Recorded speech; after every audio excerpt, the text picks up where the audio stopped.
thinkers and change makers from across the globe. We will be exchanging ideas, sharing the results of researches, and inspire action that I'm sure will leave a lasting impact in the field of visual impairment.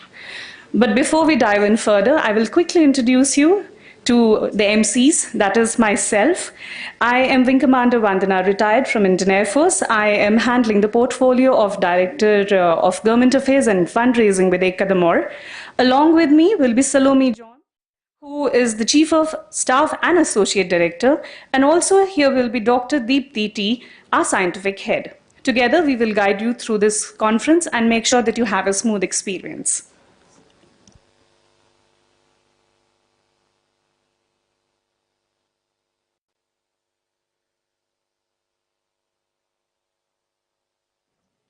Hello, good morning, everyone. Let us begin this momentous event by invoking the blessings of Ma Saraswati, Goddess of wisdom, knowledge, and learning.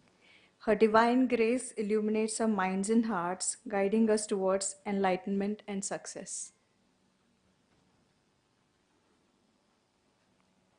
Can we play the Saraswati? Ya kundendu तुषारहार Dhavala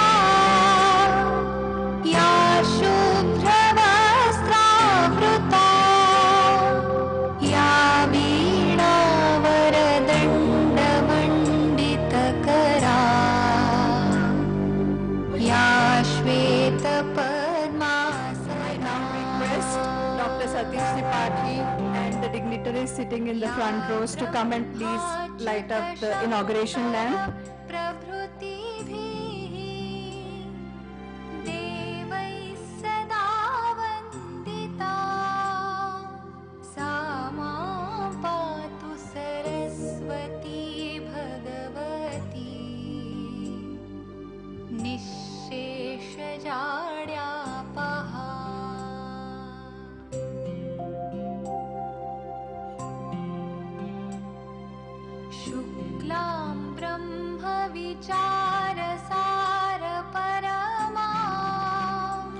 As we light the ceremonial diyas, let these flames symbolize the removal of darkness and ignorance, pave the way for wisdom, prosperity, and harmony for everyone.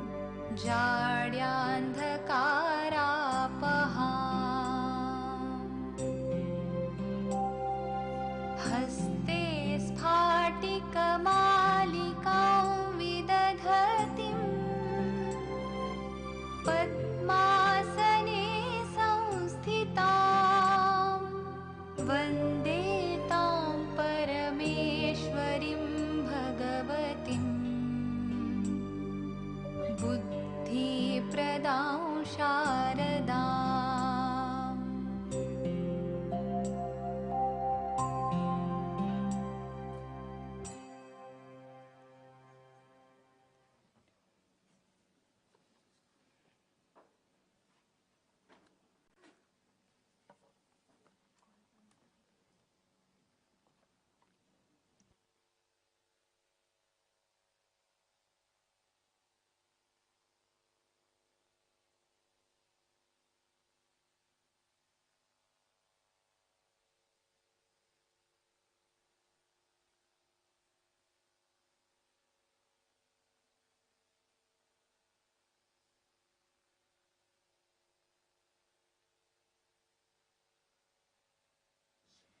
So I now request everyone to rise for the national anthem.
It is with great pride and enthusiasm that I introduce our visionary leader and an unwavering advocate for inclusive education, Dr. Satish Tripathi, the founder and president of Ek Kadam Aur Foundation. Under his inspiring leadership, the foundation has become a beacon of hope and a catalyst for change, working tirelessly to ensure that education becomes a right, not a privilege, for every individual, regardless of their abilities or circumstances.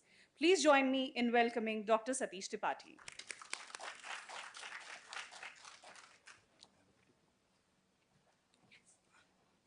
Thank you very much, Vandana. And dear friends, the ladies and gentlemen, thank you for joining us today. We are so happy to have you here at the premises of Wipro organization. Before I start, I should thank Wipro as well for hosting us at their beautiful campus. So thank you. And special thanks to our speakers for finding time and making all the best efforts to be here today. Thank you, big thank you to our program committee at Ek Kadam Aur Foundation, who put in quite a bit of work to make this happen. And to our guests, without you, we could not do the event. So thank you to all and welcome to Ek Kadam Aur.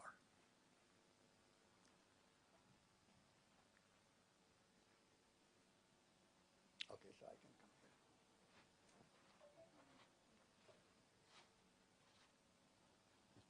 So my presentation today. So my presentation today will have several aspects of what we do. We will begin with introducing Ek Kadam Aur. Just to clarify that this conference is organized by Ek Kadam Aur organization from the United States. We closely work with Ek Kadam Aur Foundation for Education and Health that is based in India, in Mumbai. I will talk about our programs, different programs that we have, the problem that we are trying to address, and a little bit about our Arunodaya program or Sunrise for the children with blindness. I would then talk about the program outreach and impact. Where do we stand as of today? And finally, I'll try to say a few thoughts that have been in the minds of our foundation colleagues in terms of what are we going to see in the next 10, 50, or 100 years from now. With that, let me start with introducing Ek Kadam Aur Foundation. Ek Kadam Aur Foundation, Ek Kadam Aur itself means one step forward. This is a non-profit charitable public organization in the United States under 501c3 and in India under ATG. We were founded in 2017 in India, and since then we have been working at the intersection of visual impairment and inaccessibility to provide children the opportunities that they so much deserve. Our vision is to create a world where every child has the right to quality education, access to skill enhancement, and health care. Our mission is to support underprivileged children, improve their lives through education, technology, and health initiatives. Our values are growth, respect, inclusion, and teamwork. In terms of growth, we hope to cover 320,000 children in India who cannot see, and 1.4 million worldwide. That number excludes 7 countries, US, Canada, Australia, New Zealand, Japan, United Kingdom, France, and Germany. The rest of the countries are in the same boat as we in India are.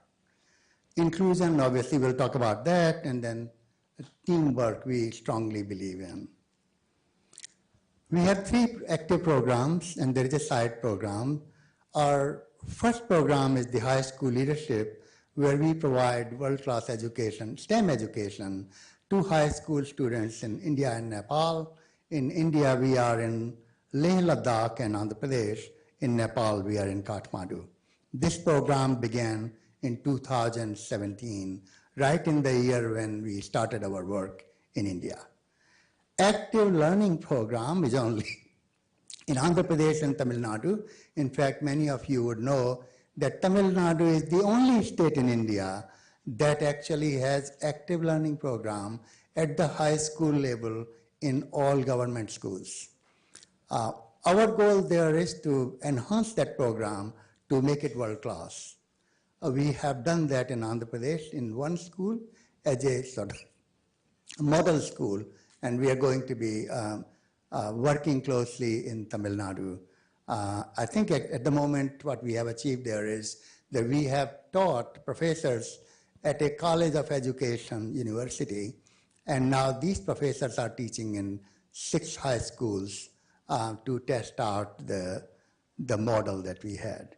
And finally, our the Sunrise for Blind program is a program that initiated 5 years ago in a more fundamental form, where we wanted to get experience with children and adults with blindness.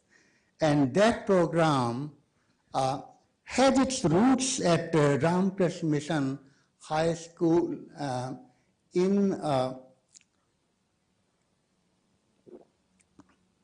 Kolkata, called as Blind Boys Academy. That's where we had Mr. Biswajit Ghosh as principal. And Mr. Ghosh, when he retired from there 2 years ago, we were very fortunate to attract him to join a Kadam. He is Director of Academic Affairs for us.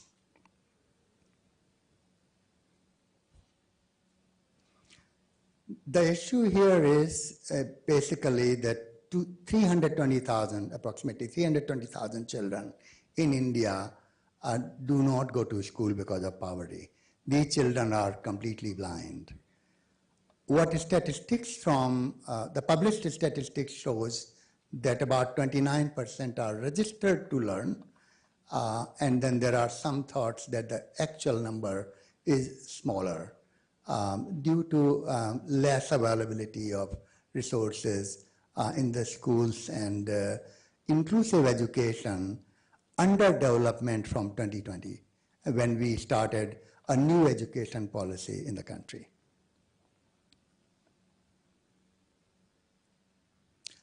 Why do we want this Arnoda program for the world? We have 1.5 million children in the world who are blind and do not go to school because of poverty. These children are from 150 plus countries, in fact, as many as 190 countries of the world, where there are either no strict laws, or if there are laws, then the laws are not followed. So the implementation is not as good. Without education, the concern is that the children might become beggars or may go into things that they should not. And we believe that the situation of the female child is even more challenging. For a person with blindness, there's darkness everywhere. So if we turn off the lights here, you would not be able to see anything. And what would you see here would look like this. So this is how they see. But they have a great ability to be able to compensate and actually do better than that in terms of being able to learn to synthesize information, to interpret information and make sense out of it. Although the program brings education to the doorsteps of the children who have blindness. We covered the ages of 5 to 17 years. We started with 5 to 14. Now we have extended it to 17 years of age. We cover the remotest parts of India. We actually are in 7 states of India and 1 Union Territory. We try our best way to educate children to become as independent as possible.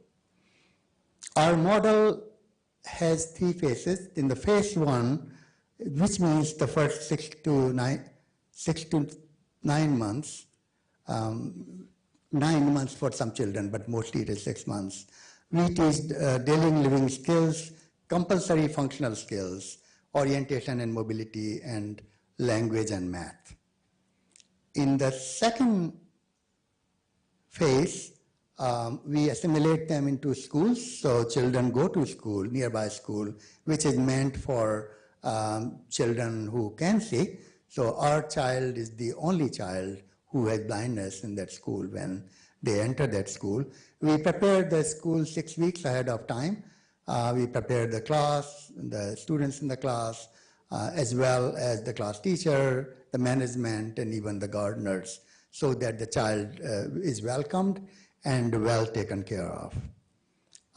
We also continue our own program while the child goes to school. In other words, the child starts going to school, and then when he or she returns home, our mentor reaches there to teach. So we continue what the child was doing for 6 to 9 months prior to going to school. In the phase 2, the child is supposed to do the learning based on the curriculum provided by the state or the central government. The central government also is known as federal government, while continuing with our own program. So continuing with our program is a must, and they obviously have to follow the government syllabus as well. In the phase 3, which happens after phase 2, the child is graduated from our program, but is getting additional help in terms of Braille and digital technologies, continued help for next 3 to 4 years until the child reaches middle school. When the child reaches middle school, we are kind of done. But we are available to the child in terms of the fact that if the child does not have a way to travel to the school, we will provide transportation. We work with children with blindness as well as parents and communities and schools and teachers. Our approach is one-on-one mentorship, rehabilitation, teacher training, educator training, as well as training of the children, and we also do community outreach. These are the 7 states we are in: Uttar Pradesh, Madhya Pradesh, Chhattisgarh, West Bengal, Andhra Pradesh, Maharashtra, and Rajasthan. We are very actively working with the government, and we see that the Commissioner G. Das is here. He will be speaking just after me. He is the Commissioner of Disability for Karnataka State. We are very interested in starting this program in Karnataka, with Bengaluru being the prime place, and then we will move on to the remotest parts of Karnataka. Just yesterday we had the great news that we have 500 children with blindness in our program. So imagine we have 1-to-1 ratio of teacher to the child, so it's like quite an effort. In addition to one teacher, we also provide a special educator. That special educator spends 4 hours per week with the child and teaches Braille as well as digital education. Our children start getting digital within 3 months of joining our program. That's the new approach. We still have more than 350 children who have not received the digital training. We will be starting their digital training very soon. We have 188 teachers. A lot of them are full-time, and that's why you don't see 500 teachers. But in reality, if they were all part-time, they will be 500. We have 30 full-time colleagues who administer the program and 12 people full-time in compliance. And we have 30 colleagues who have the complete blindness. Many of them are here, so please say hello to them. Our model seems to be effective in terms of making impact on the population that we serve. Then we have monitoring and evaluation. I will not go into the details of this because you all will be getting access to these slides. We take a lot of steps in terms of inclusive education. We provide individualized education plans, multisensory learning strategies, peer support system, assistive technologies. We teach teachers, community involvement, and we also work very closely with the government and the NGOs.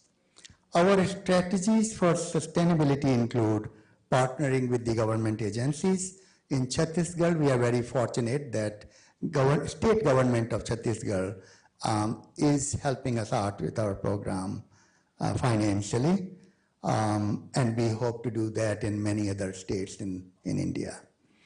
We join hands with the NGOs working in the VI field. We develop income-generating activities. We need to develop. We are not doing it yet. In terms of sustainability, we need to find ways to fund this kind of activities. And we need to implement monitoring and evaluation systems for continuous improvement. The strategies for sustainability should also include promoting the public awareness to garner support and engaging community volunteers with their support initiatives. Technological innovations area, we anticipate that AI-powered screen readers and real-time transcription should occur over time. It's already started.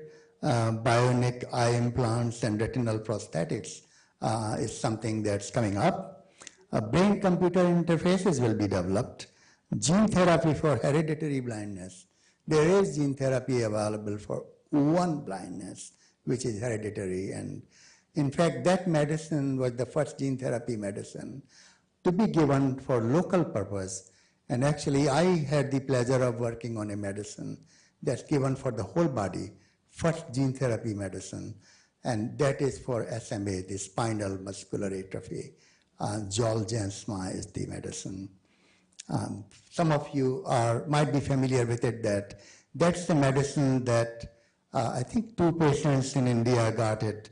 One patient, there was a collection of money done on the social websites. The one single dose of that medicine is $2.125 million, which translates to 17 crore Indian rupees. And then the haptic feedback system for mobility and learning, we hope that that would also evolve over time. Future tools of education, we hope, will include AI-driven personalized learning systems, augmented reality and virtual reality for immersive education, brain-machine interfaces, haptic and sensory-based education tools, and finally, there would be some advanced neural implants enhancing cognitive abilities.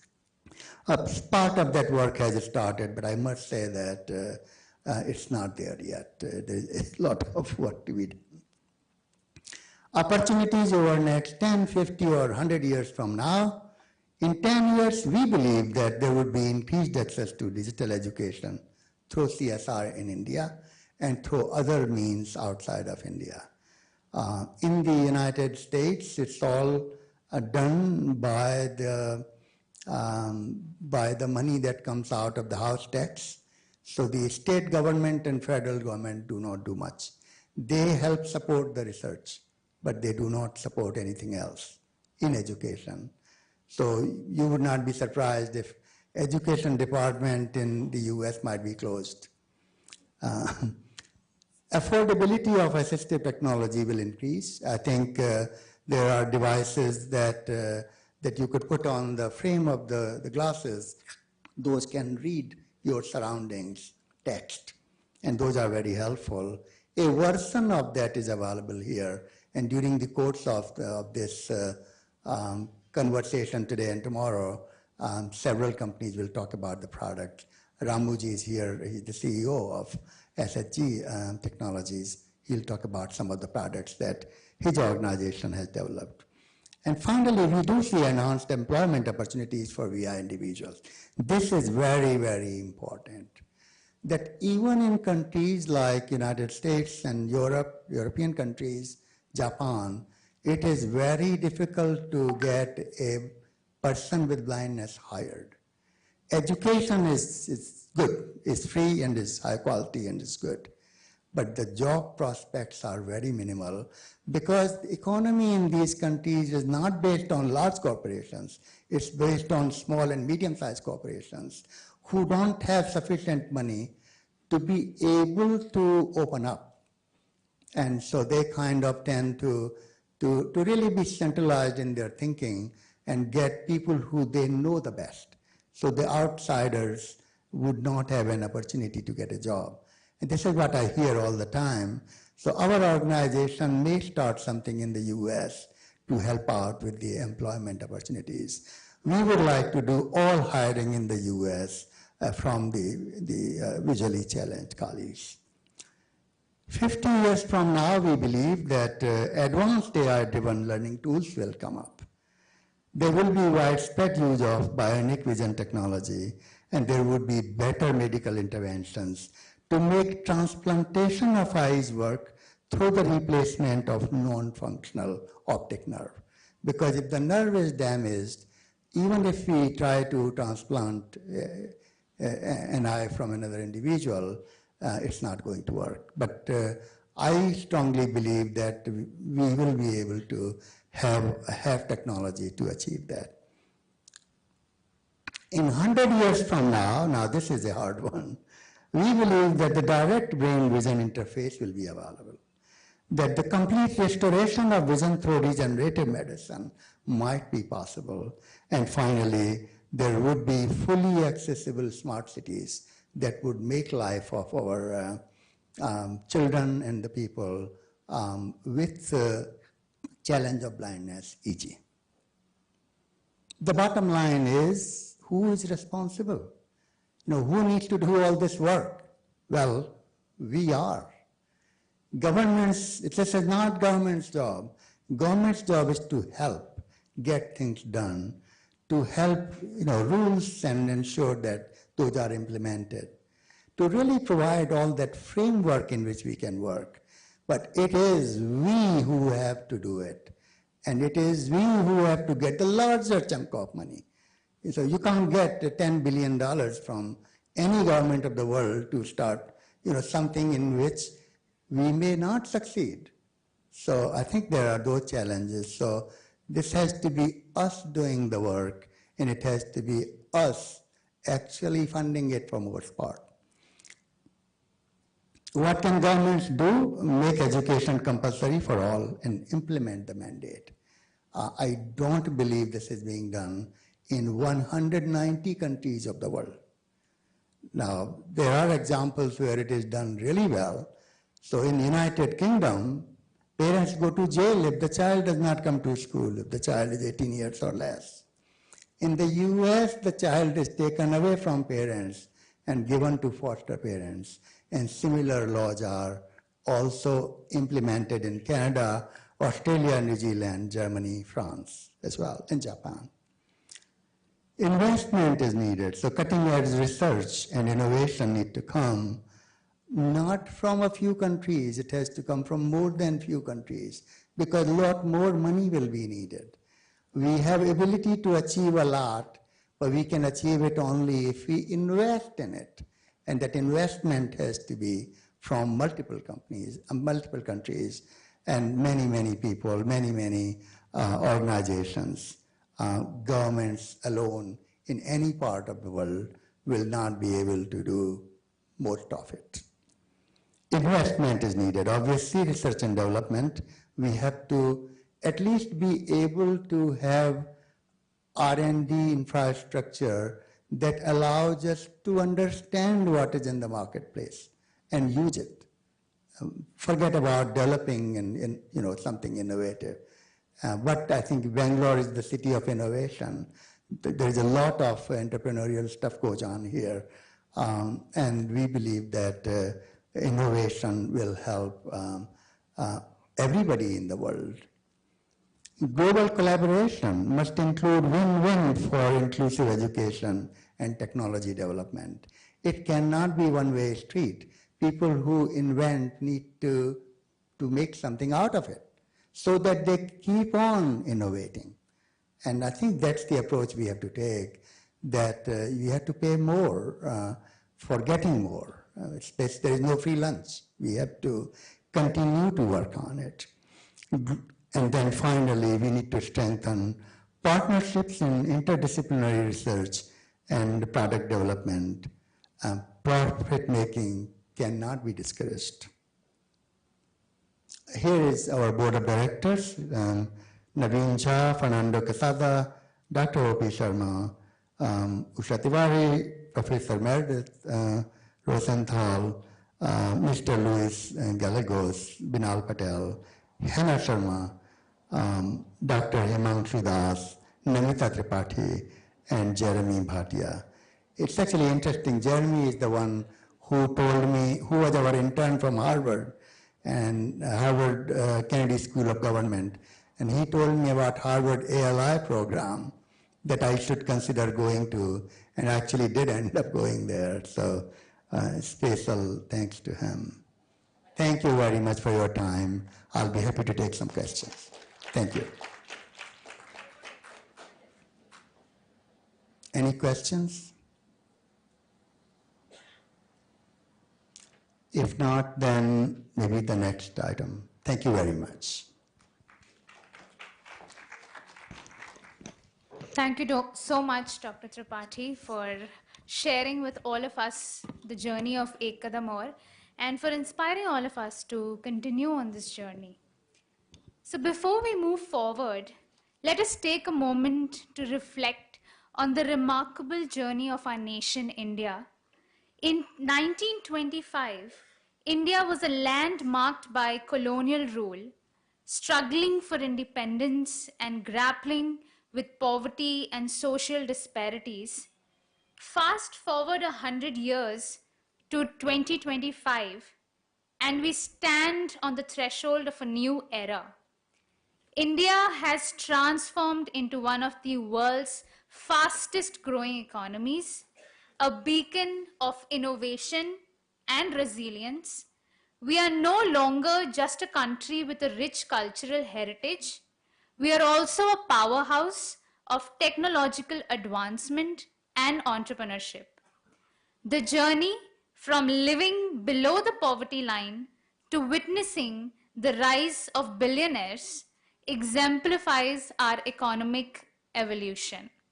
This trajectory isn't merely about wealth accumulation, it also reflects the empowerment of individuals and communities. Now let's go forward, and I have a quick announcement to make. If any of you require assistance, please raise your hand. We have volunteers in the auditorium, and as soon as you raise your hand, we'll have a volunteer attend to you immediately. Thank you, and we move to the next panel, and I invite Vandana.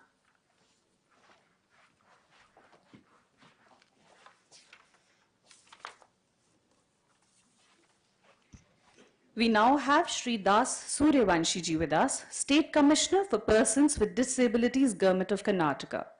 This is his second tenure at this position. He has worked in the field of disability for 35 years, appointing approximately 6,000 disabled persons in the Gram Panchayats and Taluk Panchayats in Karnataka. Daji has been relentlessly working for the implementation of policies for the empowerment of disabled people. Please welcome Shri Das Suryavanshi.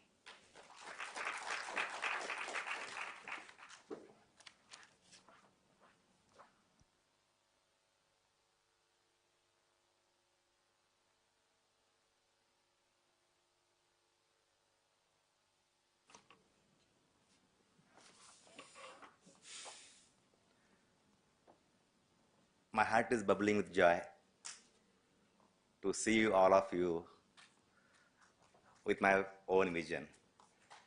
That is the powerful part which has been set in my body. Very, very powerful. And that too, not to enjoy myself, but be accessible to the community who are not having this vision. So it is my privilege once again to be over here. I have to express my you know, inability to come over here on time. I started at 7:30 from my house. The Bangalore has become so pathetic in the traffic. So I am extremely north, and coming towards south, it has taken me more than 2.5 hours. So difficult to reach the destination time given. So for that, I express my very much sorry and not able to reach on the time. So a lot of things are being heard about the persons with disabilities, and when you see the scenario in the country at large, world at large, the WHO state that the 16% of the population consists of disability, 16, and the country like US, so it is more than the 16%. That's what they say. 21% of people suffer with disability in the US state. So it is a huge population who suffer. When we just conclude it, the 122 crores of population consists of disability in the world at large, 22 crores in the country at large, 1 crore in Karnataka at large.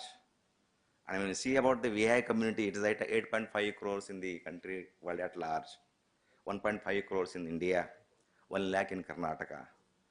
So a lot to be done. If this community wanted to form their separate country, it will be the third largest nation after China and India. A huge population.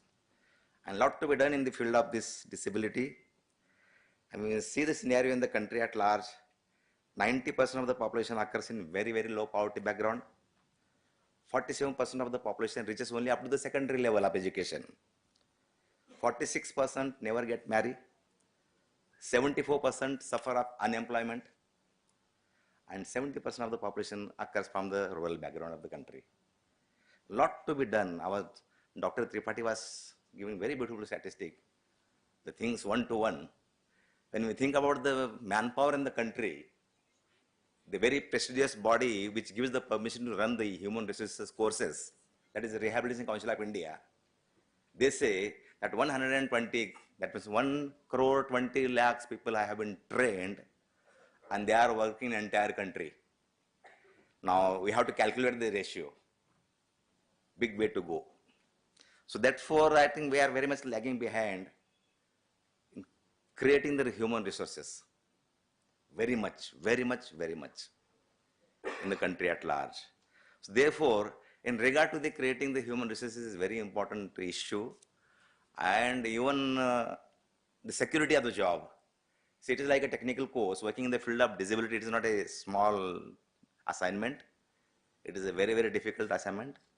So the security for the person who has come forward, committed to do something for the cause of disabilities, it is also very much important. The Karnataka government, they say that the children with special needs, there are about 320,000 people. And under their SSA, Sarva Shiksha Abhiyan, they say they have been enrolled about 120,000 people something. Our government of disabled welfare, they are catering the needs about 10,000 children. So 1,20,30,000 children in this state of Karnataka is being educated. That's what they say. But when you see the scenario of the education, I have, within the 1.5 years of time, I have visited about half of the Karnataka, and I have taken the statistic. Under Sarva Shiksha Abhiyan, every district, minimum 1,500 children consist with deaf and visual challenge. Every district, I'm telling. They say about 5,000 children, they are catering the needs in every district, minimum. And the maximum children they have enrolled from the deaf community and visual challenged. Because they feel it is easy to handle them. And when they come to the level of 8th or 9th standard, they will debar them, saying that we will not give you proper education, you have to adjust somewhere else. I have asked the authority, district administration, how you are giving the education, where are the resource persons? They have some sort of refresher course training, a week, 4 days, something they have involved. They don't know anything about the Braille. Not, sorry, it is I am speaking on this dais, not even 1% of the visual challenge children who are enrolled under Sarva Shiksha Abhiyan, they doesn't know Braille. What is the use of it? They don't know sign language. What is the use of it? Only they pacify the parent, the home to your education to your doorstep, need not to go to special schools. We come to your door, like Dr. Tripathi was saying, one-to-one. We come to your door, home-based education. And when we think about the conceptual training, about the Braille, how they will come up. I am very happy about the government initiative, world at large, country at large. Even CRPD has been formed. RPWD Act has come into force 2016. Beautiful things. It is a perfect Bible. Because the 5% reservation it is a mandatory. Education 5%, employment 5%, and fund of the government 5%. It is very beautiful. They have developed the very beautiful rules. And to claim those things, I believe it is our responsibility. Not the disabilities people, because they may not be aware of it. So as we are being the civil societies, committed for the welfare of disabilities, committed to do something in the field of disabilities, so we have to make aware, we have to go to the government and we have to claim it. Karnataka is doing very good work, I can say. It is not exaggeration. We are very much stressing on the employment. Any notification comes out of the government, without giving the reservation for disabled, that notification is not complete. And Karnataka is the state, we are providing the 5% reservation for class 3 and class 4. And class 1 and class 2 is 4%. It is happening. No notification will come out without giving the place for disabled. We have identified the post jobs for the disabled.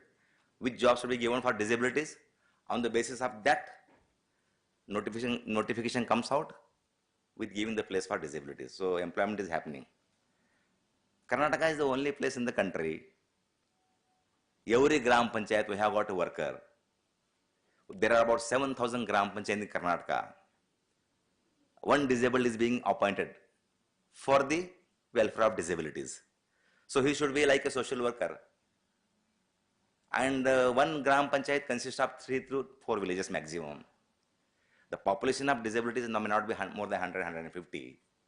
So that person who is involved, he is a disabled, 10th pass person, 10th grade pass person. And he is a disabled and he is in charge of that entire panchayat to be accessible of the government program meant for the disabilities. 7,000 disabled are working. It is initiated in Karnataka during my first tenure in 2007 and 8. And this program is nowhere in the country. Every gram panchayat, every block panchayat, every municipalities and corporations. Gram panchayat, they have been appointed as a village rehabilitation worker, VRW. Block panchayat, they have been appointed as a MRW, multiple rehabilitation worker. And corporations and municipalities, they have been appointed as a urban rehabilitation worker, ERW.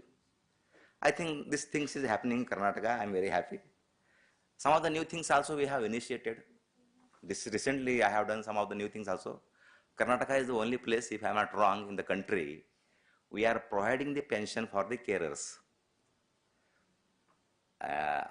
Carers who are wheelchair bound, multiple sclerosis, Parkinson's, multiple dystrophy, ID, intellectual disabilities.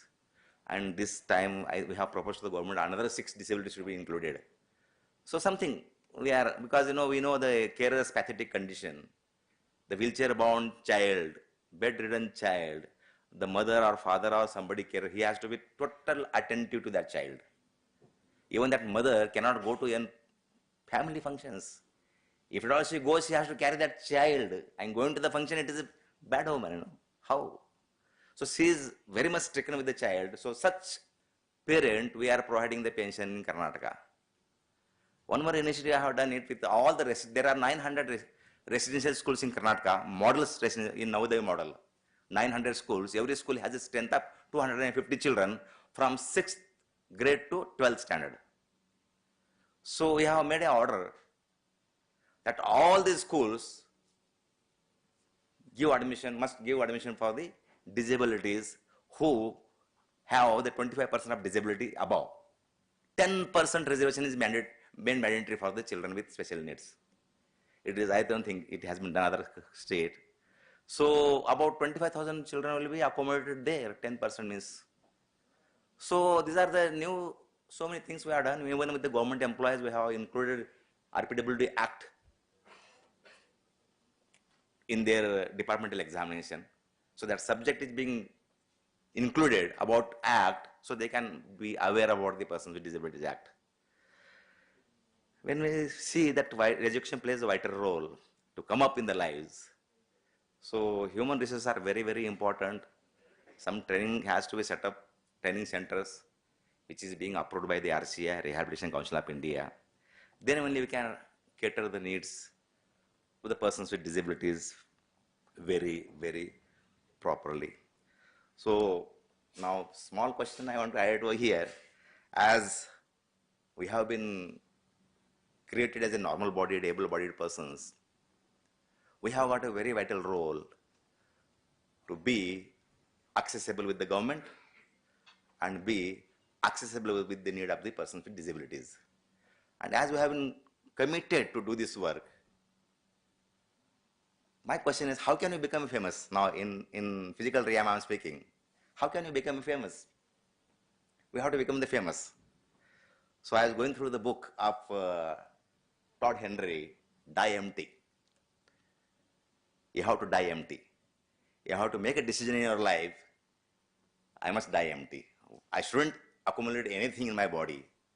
Whatever talents or commitment I am for, I must bring out. I must die empty and be faithful to the call which you have received. That's what I feel very much. So I was speaking about just I was traveling in the car, a lot of time was there. So just I was bringing something to my mind. So I was speaking about 3 rights.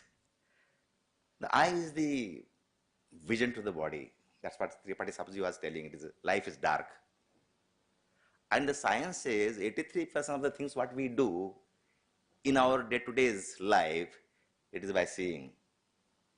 If this goes off, the total part of the body is in darkness. Total part. Life is in darkness.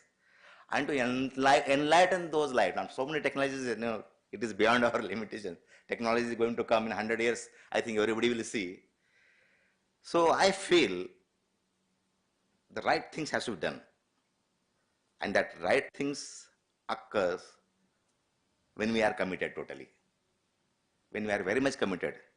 So when we do the right things with the government, right things, the God, government, and the goal.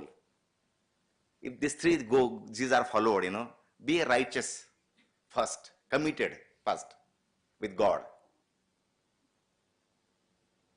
Then be with your government. What act has come, follow the act, follow the rules. And the goal which is being set before you, it can be achieved very easily. So my say over here is, I want to conclude over here, as I have been given this powerful vision, any powerful camera of this world, not to enjoy myself, but be accessible. So I want to request this audience over here, August gathering over here, as we have been given this very powerful tool, be eyes to the blind and feet to the lame. That is what I want to say over. Thank you very much. Any questions about the government? I am there. I am available round the clock 24/7. Any queries about the disabilities, you can drop a letter to me. I can give my email ID is very simple, SCD Karnataka, State Commissioner Disability Karnataka. And even this authority has to be informed, this platform is not accessible. This is a world-renowned company in the world, and we are sitting in the very powerful auditorium. This should be made accessible. Thank you very much. Thank you so much, Tarshi. I would request you to stay back. We have a memento to give you. Thank you for sharing your insightful experience, especially with Government of Karnataka with us. We're truly grateful for your presence at our conference. And once again, for the great initiatives that you have started as State Commissioner for Persons with Disabilities. I would now like to request Ms. Soumya Tripathi, to please come up and present a memento. Please, can we have a round of applause?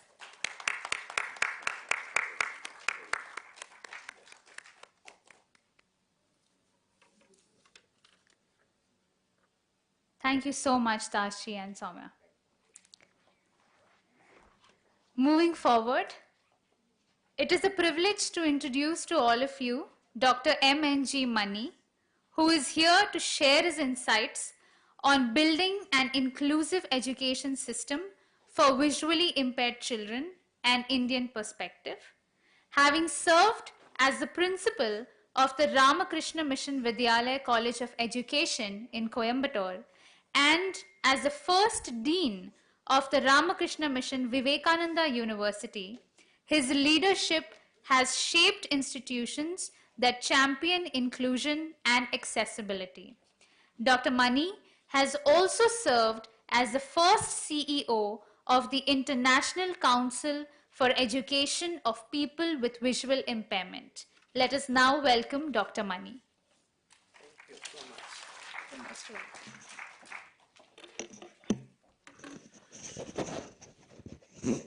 My dear Satish Tripathi ji, friends, I'm extremely delighted to be here. I will start from where Tripathi ji left, and thank you, Commissioner. I will refer to your very insightful speech this morning. The name of the organization is Ek Kadam Aur. All of us are trying to reach the stars. When you try to reach the stars, the first step is to climb up the stairs. Without climbing up the stairs, you cannot reach the stars. So that is what Tripathi ji is doing. I am so grateful to him for organizing this conference. I will start from his last slide where he projected the vision for 100 years. I am from the Ramakrishna Mission. Swami Vivekananda, who founded the Ramakrishna Mission, mentioned that the mission is going to work for centuries, not for years, centuries. So unless you have a vision like that, you cannot plan a complete program. So thank you so much for your mission and vision. I had the opportunity to be with our late President Abdul Kalam ji on a number of occasions. Ever since he was the principal scientific advisor, I had the opportunity to interact with him. When I was principal of the College of Education, I asked him, "Sir, I would like to give a message to the teachers. What message would you give?" He said, "The parents and teachers should allow the children to dream and help in transforming those dreams into action." So what Tripathi ji mentioned today about the 50-year goal, 100-year goal, that's a dream. And all of us should try to help in transforming those dreams into action. And again, Kalamji says, dream is not something that you get when you sleep. Dream is something which will not make you sleep. I think that is what Tripathi ji is trying to, achieve. He has taken a mission which is not going to make him sleep. He has envisioned a mission for the next 100 years. Well, the followers will follow that legacy. So I congratulate your great vision and mission and wish you success in achieving that. I will also congratulate the State Commissioner. This morning when we were having breakfast, Pratibha ji and Homiyar ji asked me For how many years you are working in the field? I told I can be called as a dinosaur in the field. Right from 1980, I've been in the field. But 80, when we went to the commissioner, not that time it was director of school education, with a request to admit a visually impaired child in a general school, the resistance we had to go through, why children have to be admitted in regular school? Can't they just be separated? That was the attitude. When we go for employment, no, we don't have employment for able-bodied people. We can't give employment for visually impaired people. Go for some charity. Go for some food. That was the kind of response we were getting 50 years back, 40 years back. But now there is a government commissioner coming and says that we are ready to do. We are ready to help. Look at the transformation. That is most welcome. So that means, every stakeholder in this field has a responsibility to help. Now the climate is becoming positive. When we started the work 40 years back, the climate was not conducive. But now it is so positive. So we have to make use of that. Now again, coming to the topic, Tripathi ji has asked me to speak about education, right? Inclusive education of visually impaired children. And then he put one rider there, Indian perspective. Indian perspective. I was not having a prepared speech this morning when in the breakfast table, they asked, what are you going to talk? I said, I'm in the opening batsman, I can talk anything. I'm not restricted by any topic, any thoughts, I can talk. But while coming in the car, I was sitting in the front seat, Homiarji and Pratibhaji were sitting at the back seat. The driver lost the way. He was just taking round and round, and they were having an excellent conference discussion at the back seat. I was sitting in the front seat. I got the topic for my presentation this morning. And they used 3 expressions. I would like to use that in the speech. If we can have the transformation from one end to the other, that is the Indian perspective of inclusive education. They used one expression, that is competition and cooperation. The other expression they used, which came up in the discussion, evaluation and examination. And the third one is strength and weakness. If we can just try to analyze these 3 expressions, we will understand what is inclusive education in India. What is the transformation we have gone through in India? Well, when I look at the scriptures, when we talk about India, we cannot leave the scriptures. What was inclusion at that time? What is inclusion now? When I did the analysis of our Indian system, way of life, there was no exclusion. Why we are talking about exclusion today? Well, there are examples here and there. In every society, there will be some kind of exclusion, inclusion. But by and large, the Indian society, the Indian way of life was very inclusive. Look at the scriptures. You can have the great personalities representing every field of disability that you can find in our scriptures. Take Dhritarashtra, a great king, who was blind. Take Mantara, the helper of Kaikeyi, who was considered to be a person with a hunchback and partially sighted, one-eyed person. Take Surdas, the great poet, he was visually impaired. And take Tulsidas. Tulsidas was supposed to be an intellectually impaired person. Many people mocked at him. He just took his own thing and came out of that and wrote the wonderful drama, wonderful plays. Tulsidas, he was an intellectually impaired person. What about a locomotor disabled person? You say Ashtavagra. Ashtavagra means a person with 8 deformities. Ashtavagra. He was considered to be an advisor to the minister. And take even in the negative sense, take even Shakuni. Shakuni was a person with locomotor disability. And when you take, in Indian mythology, when you take Lord Shiva, we say that there are 63 disciples of Lord Shiva, primary disciples of Lord Shiva. We call them Nayanmars. Nayanmars, they were inclusive. I don't know how many of you know the history of these Nayanmars. There are 2 Nayanmars among 63 who are disabled. There is one Tandiyadigal. When you go to Thiruvarur temple, that is the place of his birth. Tandiyadigal is a person, visually impaired person, blind person, totally blind person. He was a primary disciple of Lord Shiva. He built a pond near the Thiruvarur temple. He was a blind person.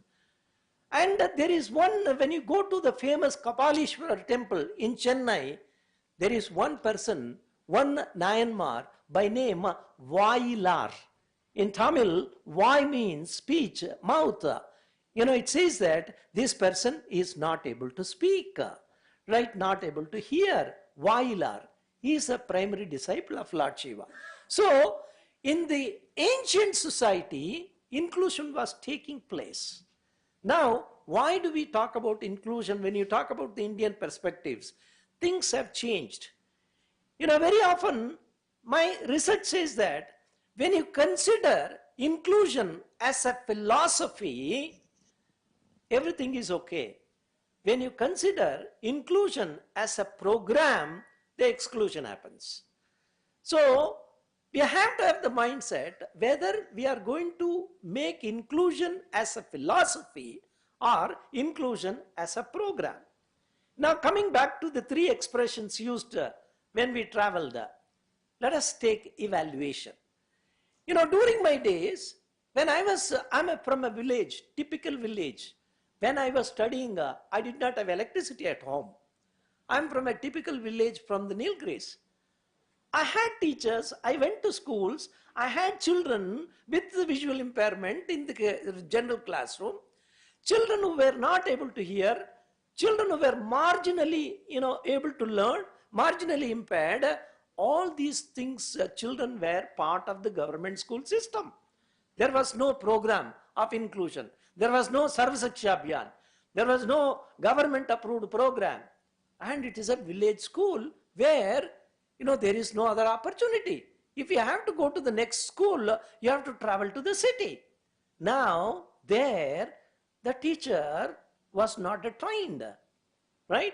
The teacher was not trained in your inclusive education methodology. But my classmates, they came out successfully in the school because the teacher identified himself, a great teacher, identified himself not with the subject. The teacher identified himself with the children. Many of us, when you say, what do you teach? We say, we teach mathematics, we teach history, we teach physics, we teach chemistry. Many do not say that we teach children. So, my teacher had the aptitude to teach children. So, what he was trying to do, coming to the next expression, they said strength and weakness. The weakness of the children were, that was the impairment. But the strength he found in the children, my teacher in the government primary school, he found the strength in the children. The child-to-child learning. All these methodologies we talk about now were happening in those days. So, the teacher, he devised all the methods. For example, when you are in the classroom, there are not a lot of communication methods. So, how we communicate? We say hand language. We are using hand to communicate. Eye language. We are using our eye. Smile language. Facial expression. I can express whether I am angry or not through face. And vocal dialogue. So, hand language, eye language, smile language, facial expression and vocal dialogue. These are the 5 primary methods of communication that you study in a B.Ed college. Now, assume that there are children with the visual impairment, children with the hearing impairment in the classroom. This teacher, he is dramatizing everything. My teacher, he was dramatizing everything. So when he was using all his gestures and everything, that was helping a hearing impaired child sitting in the classroom. Because he was using all his gestures and he was using all his facial expression.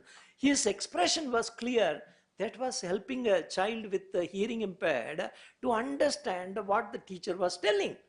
But at the same time, the teacher was absolutely clear in his vocal dialogue. And assume that there is a visually impaired child sitting in this classroom.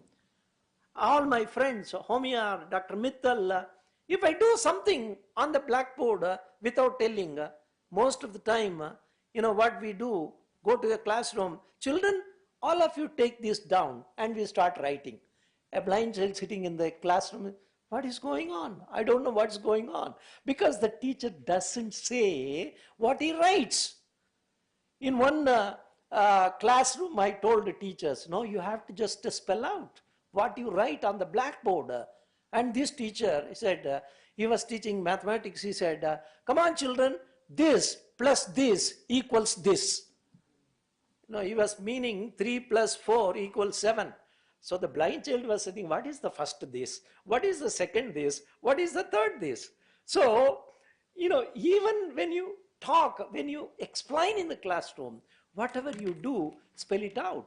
So, when you are multisensory in your approach, any child in the classroom is able to get the help. So that is how the inclusion was taking place.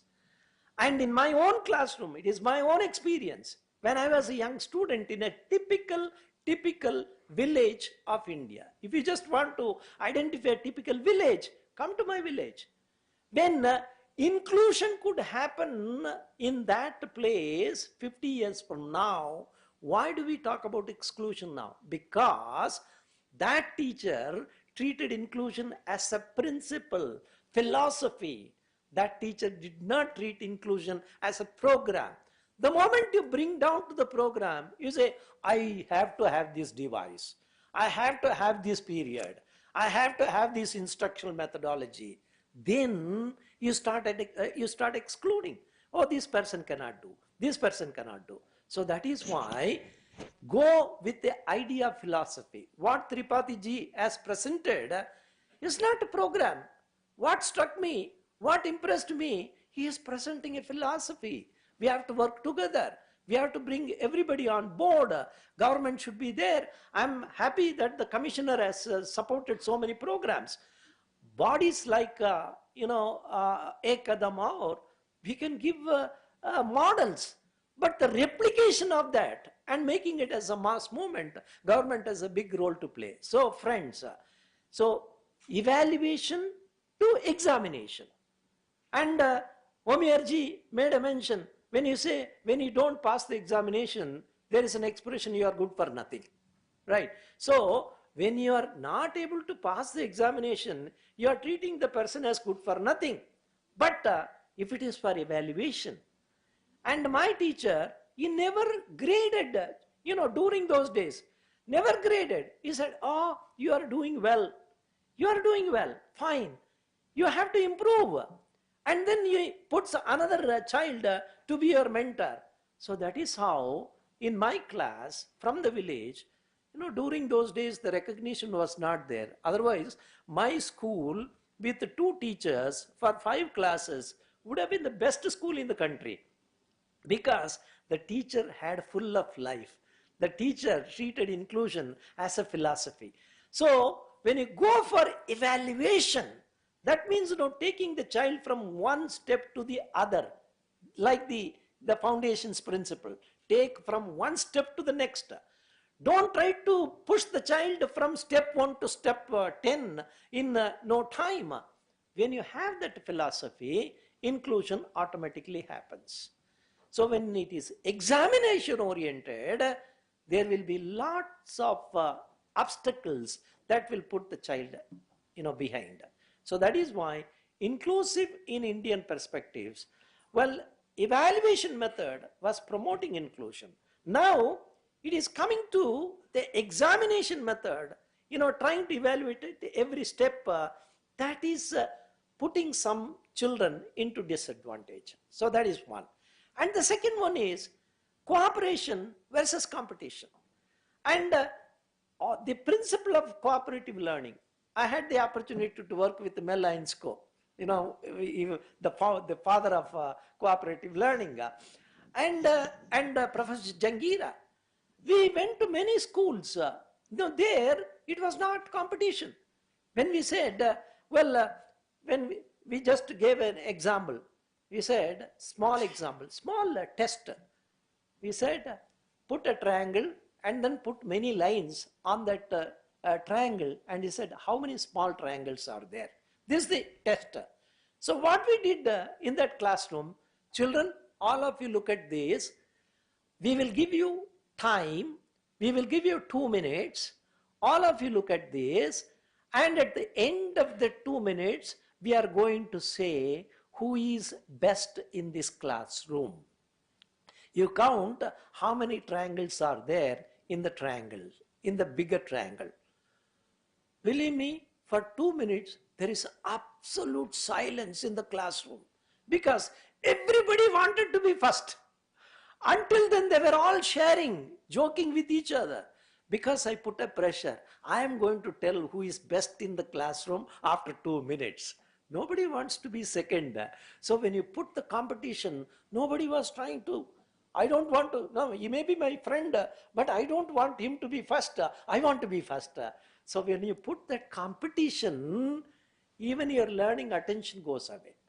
When you put the cooperation, inclusion is taking place. So that is why in Indian context, if you have to make the inclusion successful, take the child from the mode of competition to collaboration and cooperation. That is one step. And another thing is, again, borrowing the idea, Omiyar, thank you so much for giving a lot of ideas. Strength to weakness. We are doing all this SWOT analysis, right? In every, it's a management or any principle, we are doing SWOT analysis.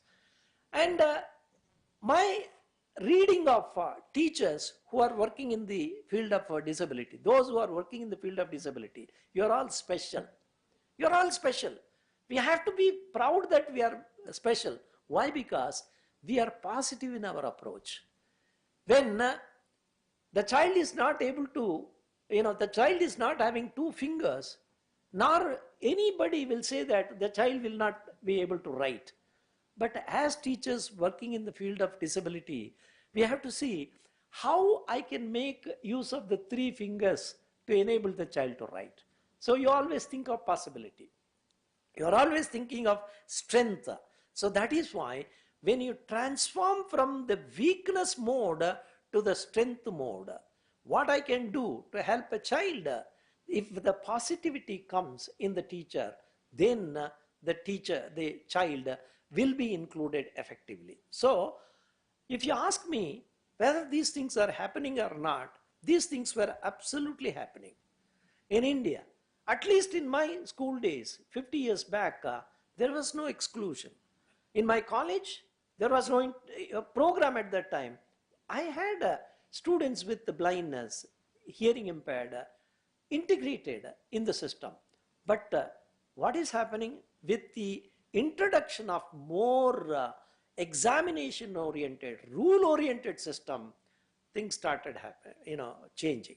So that is why, my friends, if we want to make inclusion successful in any country, not only in India, we have to go from one end of the philosophy to the other end of the philosophy. The one end is program.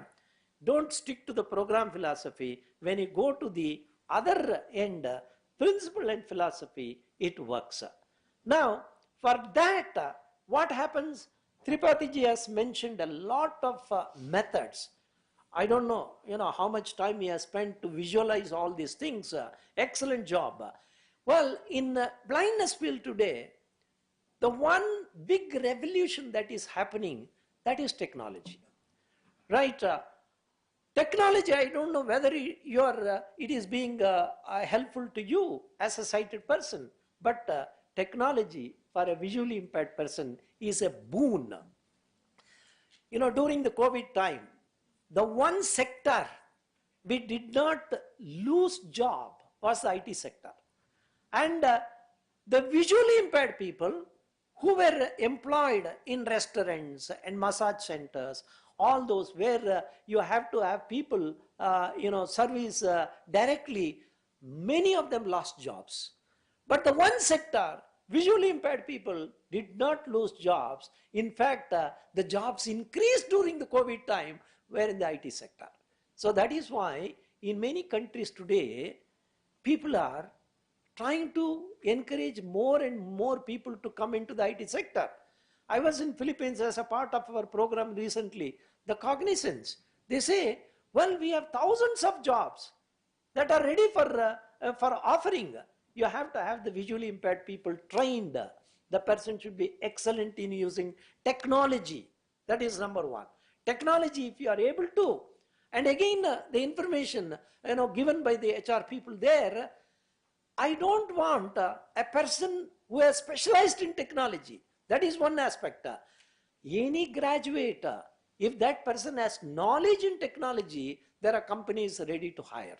So that is why, if you want mass inclusion, if Tripathi ji mentioned about employment, technology is one area which is opening up opportunities for visually impaired people in the employment sector. Bangalore, being the IT city, there must be hundreds and hundreds of jobs. What we have to do is, we have to work with HR people of these companies. What do you need? What kind of modifications are needed? And the foundation can take up such adaptation techniques and modification skill training for the visually impaired people, so that hundreds and thousands of people can be employed. So IT sector is absolutely one thing. The second one, which is needed, is the independence of the visually impaired person. Today, many people with the visual impairment, even after you get them job, they leave the job because they are not independent. Not everybody is like Homiar. Not everybody is like Dr. Mittal.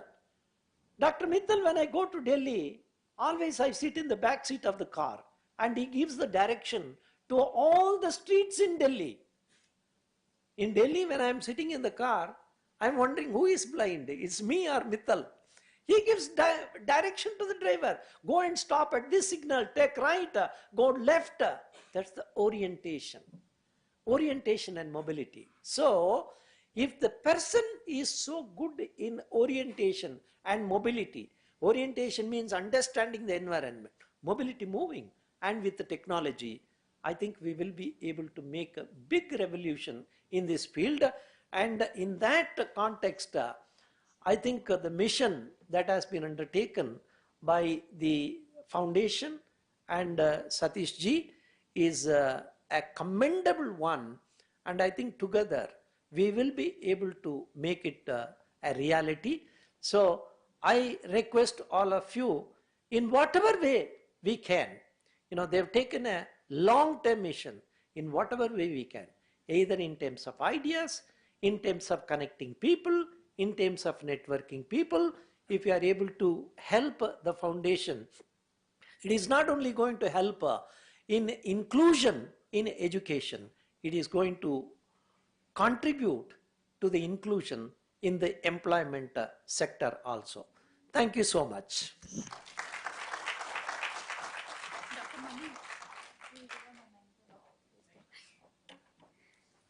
Thank you so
Can I request the volunteers to please request everyone outside to return back to the auditorium?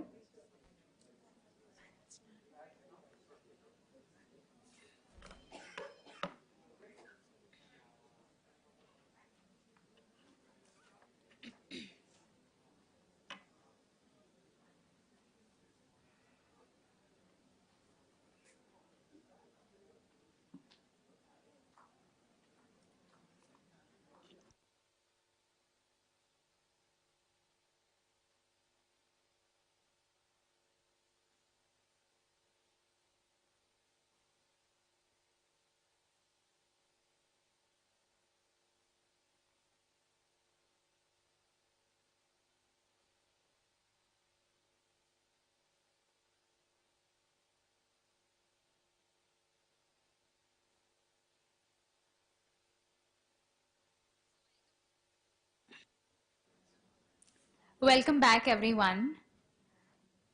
So moving forward, I would now like to introduce the first panel of the day to discuss the future of accessible education, trends, research and innovations in AI and digital tools for inclusivity. As we navigate the 21st century, the integration of artificial intelligence and digital tools in education, it has opened up transformative possibilities for learners, ensuring that no one is left behind. So before we dive into the conversation, allow me to introduce our panelists. Our first panelist is Dr. Homyar Mobechi. He's a distinguished disability expert with nearly 4 decades of impactful work who built a successful career in physiotherapy. As the director of programs at Benetech, he has driven transformative change across India, Southeast Asia, the Middle East, and Africa, promoting digital literacy for individuals with blindness. Please put your hands together for Dr. Homyar. Next up, we also have amongst us Mr. Kishore Kumar Thangavelu, a seasoned leader in corporate social responsibility. He brings over 13 years of experience in leveraging technology to drive meaningful change, currently leading CSR for Microsoft Corporation India. He has managed portfolios like AI Skills, AI for Good, Airband, and Tech for Social Impact. Let's put our hands together for Mr. Kishore. Let me now introduce another panelist, that is Dr. Varsha PS, who is an assistant professor in the Department of Commerce at Mahe, Bengaluru. Her research delves into fields like artificial intelligence, blockchain, and metaverse, exploring their applications in business analytics and digital transformation. Let us welcome Dr. Varsha.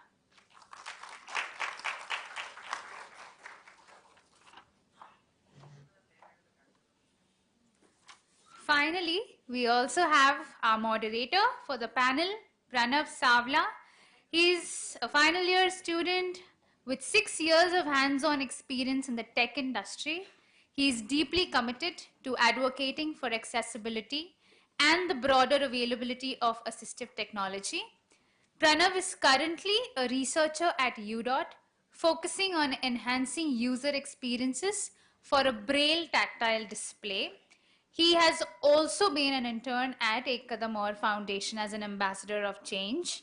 He is also a content creator. He aims to raise awareness and provide invaluable insights on lifestyle and technology, particularly in the context of blindness. I welcome Pranav as the moderator of this panel. And over to you.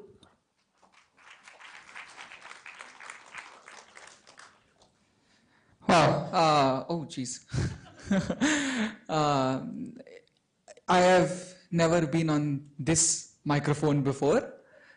Usually I'm one of those talking, but this is an even more daunting task, especially with the esteemed panelists that we have here. So before beginning, I'd quickly like to thank Ek Kadam Aur, Dr. Satish Tripathi, for this wonderful opportunity. I'd like to thank Salome for doing almost over exaggerating my introduction and definitely doing justice to the introduction of our panelists. And I'd like to finally thank in advance our wonderful panelists. Artificial intelligence has been a driving force this year and in the past 4 to 5 years as well. And it is my pleasure to be able to guide or take you through a conversation about the trends and the effect that it has on the future of accessible education that is inclusive, that is designed from the bottom up, the core, to be inclusive, to be accessible, and to be available, usable for everyone. But before starting in the future, I'd like to begin at the present. And my first question is to Dr. Homer. Let's start in the present by defining the problem. You've worked in the education sector for quite a while now in so many spaces. So my question to you is, what is the problem? Why are we hoping for a better, more inclusive future? And what is lacking in the current system in terms of technical access to education? Thanks, Pranav. Good morning to everyone, and thanks to Ek Kadam Aur and especially Satish ji for inviting us here. Pranav, the simple answer is we don't have many Pranavs in this world today. Where are these Pranavs? Why are they not there? Why are these only few and far between Pranav, Naresh, the two of you that I see here today in this auditorium? I don't see any other bright, young face today. And the problem lies with our system. The way we are educating our next generation of persons with blindness, the students. The problem lies with the system which was designed based on charity, which has nothing to do with empowerment even today. If you go to any of our special schools today, we still talk about हम हमारे बच्चे को अच्छा खाना देते हैं. अच्छा पढ़ाओगे कब भाई? There are hardly any schools in India which have transformed themselves into centers of digital learning. And today, if we compare that to Pranav, your journey, where you have reached today, the bottom line of that was technology, access to information in a format that you preferred. Access to information at par with any other individual, and access to resources when you wanted them. These three principles are just not available in our system today. And that is why we are still struggling to create more Pranavs and Naresh over here. Look at our colleges. Every student that goes from a special school goes into humanities. Why not STEM? Why not science? There are people like Dr. Mani who have been talking about science and STEM education since ages. But unfortunately, we have not been able to enthuse students into taking up these careers. And the problem is, again, the system. Our schools, Satish ji is very right. We want to reform our schools. But the problem lies is where we are not even encouraging our students to take on math as a subject post grade 7th and 8th. How are we going to deal with these systems? So this is a lot to be desired, Pranav. We hope there are more Pranavs like you in the coming 10 years that Satish ji has outlined. Back to you, Pranav. Thank you. That made a lot of sense, and as someone who's gone through the system, still going through it, there's a lot of things that I completely agree with. So my next question is sort of in relation to this. My next question is to Mr. Kishore, and the question lies around design. Dr. Homier mentioned the design of a system, that the system should be designed around this.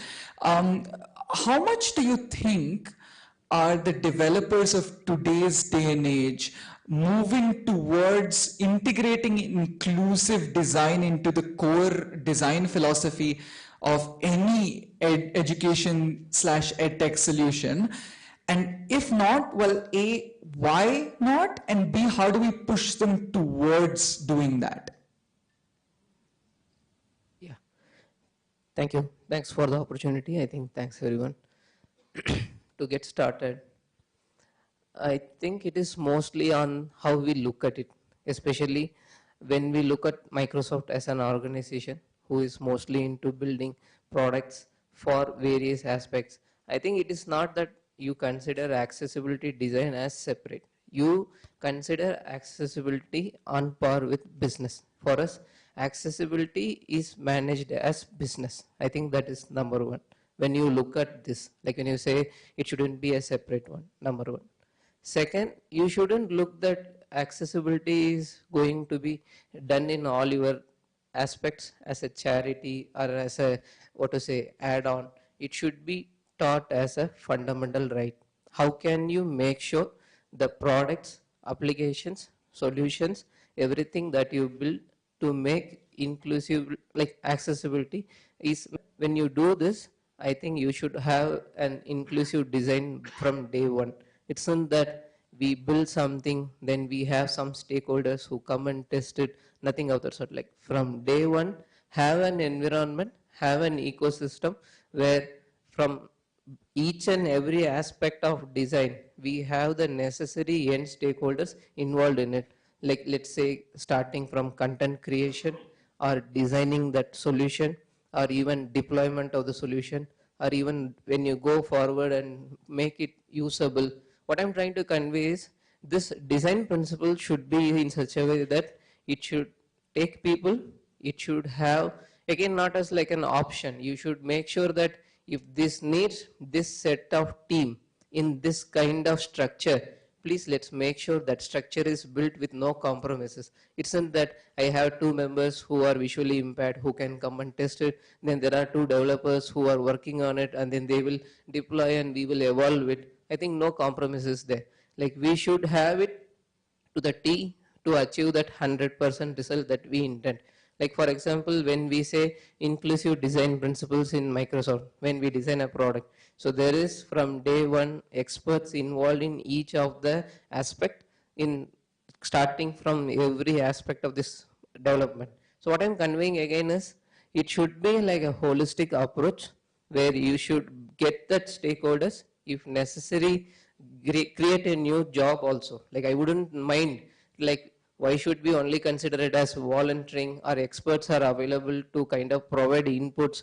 You go ahead and create a job option to say that, like with AI being there, there are a lot of alternate jobs that are created especially for the subject matter expertise this this ecosystem brings in. So go and get that created. So what I'm conveying is have a strong ecosystem.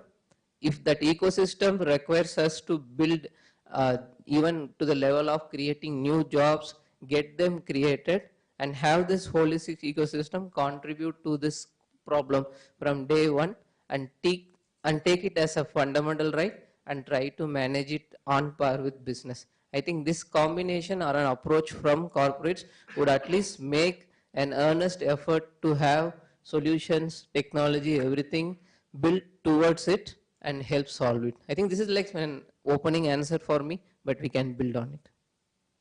Thank you so much. The idea of accessibility in the core of design, I think, is something that I personally really resonate with, and I think you've put it across beautifully. Now, my third question is to Dr. Varsha, and Mr. Kishore mentioned artificial intelligence, the role of AI, and part of this panel is around trends in artificial intelligence and the role of it. You've done quite a bit of research in AI, so on a, to have a slightly more positive break in the middle almost. What are the technologies, especially in artificial intelligence? What are some of those domains of AI tech that you think are going to and able to shape future accessible education? Which ones are the ones that you're excited about? Which ones do you think will have a large hand in this? Thank you so much to giving this opportunity. Yes, Pranav. AI is a kind of disruptive technology, I can say that nowadays. I think the extended version of AI is generative AI. So generative AI is one of the game changer for the industry as well as the academics and research also. So this generative AI is going to help, if I talk about the academic perspective or research perspective, the students can able to access the information at very soon. I think now that today's last 15 days, there was a trending news was coming up for especially for the DeepSeek technology. Again, it is a generative AI. So this kind of technology, AI and generative AI technologies are going to help to the students. Might be they can access the information fraction of seconds. And then we have a professor from Balakrishnan from IIT Delhi.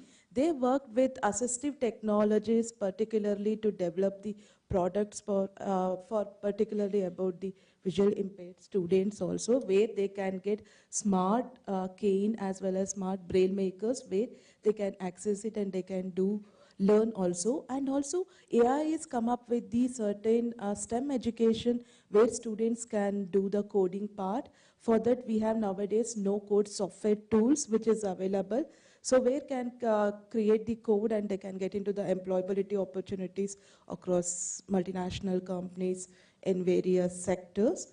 So I feel that generative AI and AI, it's booming and there is a lots of pros and cons will be there where we need to pause ourselves to limit the information that matters a lot. So generative AI and AI is going to help all the sectors, including education, research, health.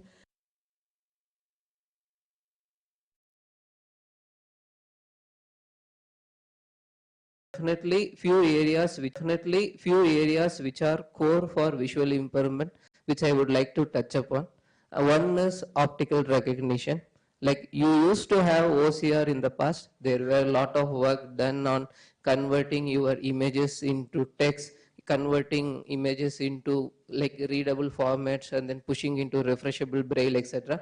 But then with the combination of generative AI and OCR, that opportunities are immense. Like you can solve many problems there. One. Second is another area that is very useful for our fraternity is language services, especially in country like India, where we do not have enough accessible resources. I think usage of always keep generative AI as base. It's needed for everything, but then language services plus generative AI, then put into all those tools which are making available accessible resources for people. I think it's a game changer in overcoming paucity of resources for persons with visual impairment. That's second for me. Third is cognitive services, especially with the kind of like learning you would need to do is converting things which are available into a consumable format. So there are many things like you have equations, like OCR can do only little bit. There is some other thing which OCR cannot do, and then there comes generative AI plus cognitive analysis, where you have sky as a limit, where you can go deep and deep into it, convert many aspects, bring it back to various combinations. That's other aspect for me. And finally, I think language services, cognitive, OCR with generative AI as a base, and finally data analysis and machine learning, because the more and more data you are able to feed, because this is a place where AI is still not making enough impact because of lack of enough data. To be honest, there aren't enough subject matter experts who are into the system, or there is not enough data flowing into the system for AI to be efficiently working. So there is immense opportunity in both data creation, data analysis, like running machine learning algorithms on top of it to solve the challenges that are there, to provide a number of results in every aspect. It can be on communication, your employability, education. So results are immense. So I think these are additional 4 topics I would like to add to Dr. Varsha, Pranav, and hope it makes sense. Thank you. Thank you so much. I think that's such a holistic answer from the two of you. My next question is actually back to you itself, Mr. Kishore, a quick one. We have talked about artificial intelligence, we've talked about generative AI, we've talked about optical recognition, we've talked about so many of these fields, but as you know, it inherently lies on data, it is dependent on data. So here's my two-pronged question to you. How can, you know, as part of CSR, as part of the head of CSR of Microsoft, how can corporates connect with other organizations to be able to best create and facilitate this change in education, this access to technology, while actually preventing the downsides of AI? Like, for example, generative AI is known for hallucinations, which is quite a large problem when you come to education, right? We don't want wrong information being conveyed, inaccurate descriptions. How can we work together to prevent these while still leveraging this technology to be able to create a more equitable, accessible education future? Sure. I think the solution always starts from inclusivity. Even answer lies in there. In the sense, we know that there are 3 levels for a person in their life journey, and in each level we need to provide inclusive solution for them to move to the next level. Let's say education, then your employability, then your workplace. I think this is a normal journey for any person, and then I think the same lies in for persons with disability, especially VA. So when you look at education ecosystem at Microsoft, and I apply it for all the corporates as well, try to provide a holistic solution which consists of 3 levels. Normally I'm used to breaking things, please bear with me. So when I say 3 levels, it's like 1, enabling necessary tools, technology as part of the design. Like you are intervening in education system, you are going to make sure like you provide them with respective tools to get that design change taken care. Second, you follow it up with necessary education. Like you have the tools, you follow it up with necessary education, and when you do the necessary education, you are able to kind of make sure that you incorporate responsible AI principles in it, like both in tool design and also in education. It isn't just that you give them tools, you give them education, and then not make this go in like a uncontrolled horse. Like you bring it in such a way that you follow the responsible AI principles in designing them, responsible AI principles being applied in the education that is provided, and when you do them both, then you also create opportunities to enrich them.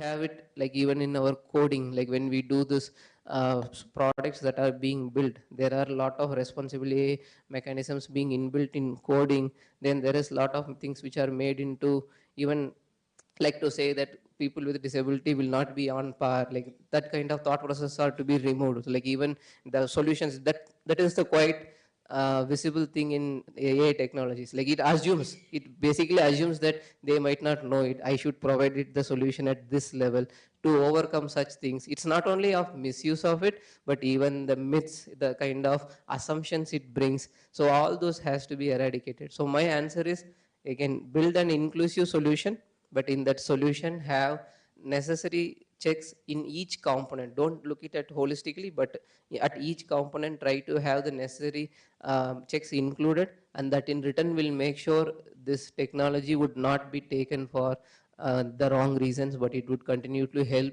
you grow proactively and progressively. Thank you so much. I'm going to take the word inclusive solution into my next question to Dr. Varsha. Part of an inclusive solution is making something that is price competitive and affordable. So what, as someone involved in economics, what do you think are the micro and macroeconomic policies and tools we should use to ensure that all of this future tech for accessible education remains affordable, equitable, profitable, and yet sustainable for all parties involved? Yes. Future EduTech is more into inclusiveness, and we are going to use collaborative technologies. And most of the time, so you can, I already mentioned you about that assistive technologies is available in IIT Delhi. They're offering the products at affordable prices. I've just seen here one of the board here, SHG sponsorship. Oh, you know about that. Computer vision is one of the tool, which is a collaboration of SHG company, and they're offering the tools are available, affordable prices. And second thing is, yes, collaborative technologies is going to provide you lots of opportunities also for the, or all the students or all the candidates, I can put it across as. So we have intelligent tutor system. So this is the one of the way where exactly this is the tutor system is going to available for the students or the candidates customization, one-to-one feedback, which is available at affordable prices in APAC as well as the worldwide also. So the professor from MIT from Tom Davenport, so Thomson Davenport is the one, he is coming up with the AI and generative AI tools where they can bring the new product development which is going to be affordable for the across the continents. Still we are in India, we are still in an initial phase to get into the digital inclusion when compared to the other countries like US, Australia, Japan, and many more developed countries. So people are looking into lots of innovation is going on, especially for they come up with ultimately Industry 6.0 or further future will be digital inclusion. We have smart boards, smart education system, and tailored feedback, customized tailored feedback for the students or the executive education students and all. So definitely inclusive education is going to be in future affordable, and it should be profitable to the organization. End of the day, we need to look into the SDG goals. That's quality education. That is a way where many of the organization focus on the sustainable practices, bringing the education or any other experiential learning or any other activities that is which is aligned to the SDG or UN goals and all. Yes. Thank you so much. We have been taking a nice parabolic curve from the present into the future. For those who cannot see, I lifted my hand in an inverted U shape almost. But I'm going to return back to Dr. Homier to take us back into the present, and again on a lighter, more positive or less critical note, to ask you, we've been talking about what tech needs to do in the future that it doesn't do right now for accessible education. Examples or tools that I would use to set an example for how tech should enable in the future. Not for flattery, one of them is Bookshare. But I would want to ask you on that note, what current solutions do you think are the ones that will or should set an example for the direction that we need to move in terms of accessible education? What are the lesson notes? The grassroots and understand what is required and what is there. the entire story of inclusive education, including students with disability into our systems, and especially persons with visual impairment, lies on three simple principles: accessible content, a device on which to read that content, and training and capacity building for the teachers to use that devices in their mainstream classrooms, and capacity building of the students to use their devices. Unless you have these three pillars in place, content, device, and training, it's not going to make sense. Now, if we break down these three,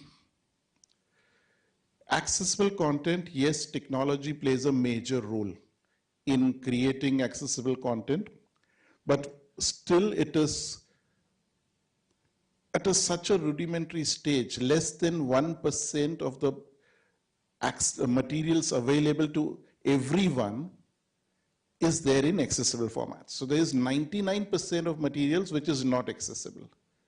Yes, Bookshare is one of the largest sources. More than 13 lakh titles, we say 13 lakh, everybody feels very happy, but then compare that to what is available for the rest of the population. It's just a drop in the ocean. Secondly, availability of affordable devices. I completely agree with Kishore that yes, accessibility is born in Microsoft and Google products, but are they affordable? Is every child with blindness in India, is he able to get hold of a basic laptop? It's my dream, because I understand having a laptop in your hand is going to completely change the way you read and write.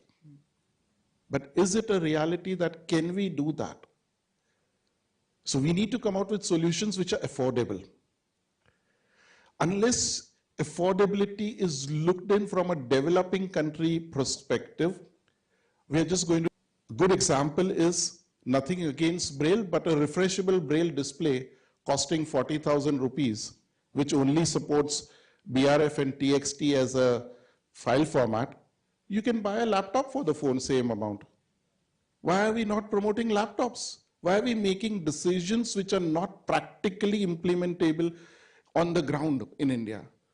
So as CSR funders, as donors, we need to make these informed decisions.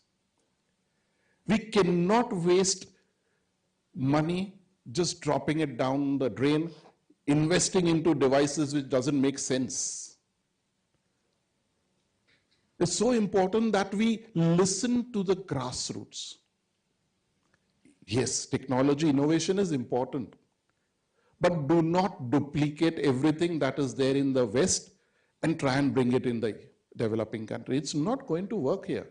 We've got the largest number of persons with blindness in the world. Can we give them a device in their hand? It's an aspiration. So what is that device going to look like? How is the child going to read and write using that device? Right now, our current situation is most of our schools, as I said earlier, depend on oral dictation for the student. They will depend on scribes to write. How are we going to change that as a phenomenon? So there are fundamental problems. Unless we go back to the grassroots and understand these, it might sound critical, but these are realities that we need to understand at forums like this. We have to be connected and design things as per our situation and not just try and duplicate things from the West. Back to you, Pranav. Thank you so much. I think there are few things I have heard that mirror my thoughts exactly.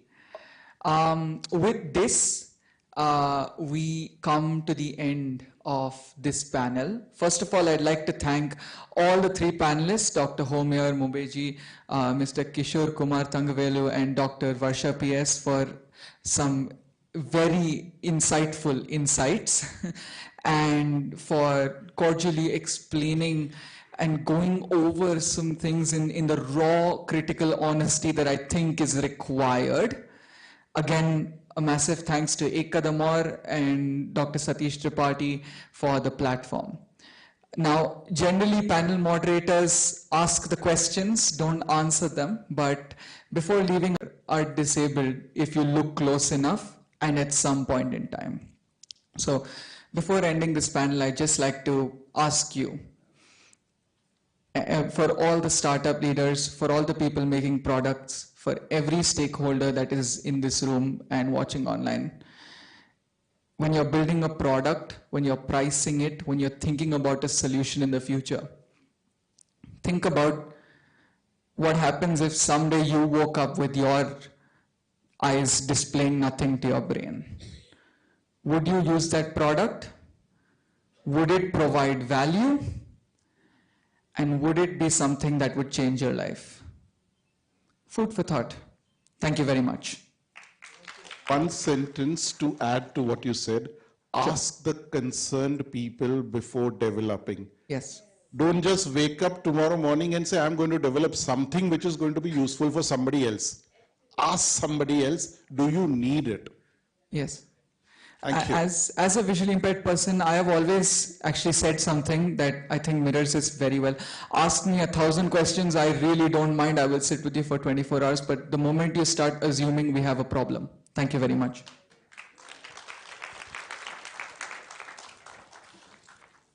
Thank you so much, Pranav, for so wonderfully moderating the session. And trust me, no one could be better than the four of you that is on the stage today. And now I would request Mr. Rohit Sharma and Mr. Biswajit Ghosh to please come forward and hand over the panel to our panelists and moderator.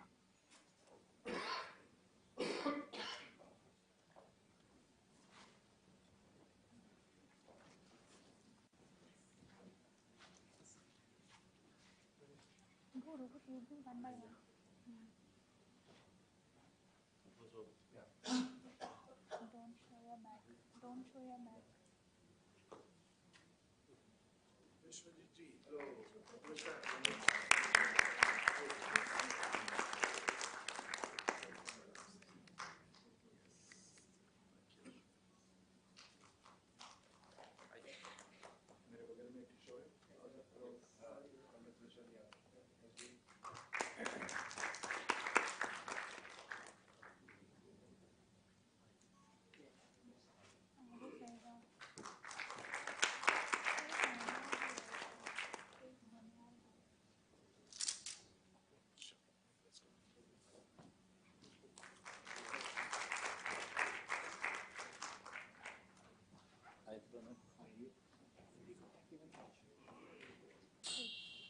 Thank you so much. Thank you.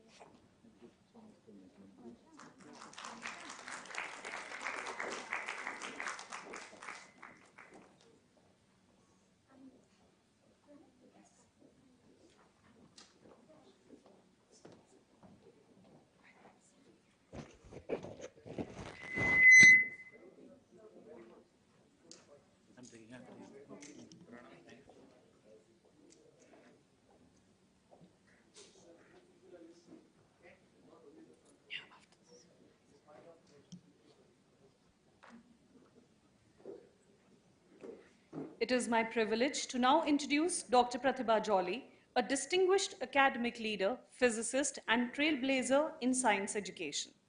As a former principal of Miranda House, Delhi, she led the college to unparalleled success, securing the All India Rank 1 under the National Institutional Ranking Framework for 6 consecutive years. Her leadership extends beyond national borders, having served as chair of the International Union of Pure and Applied Physics Commission on Physics Education and also as their vice president.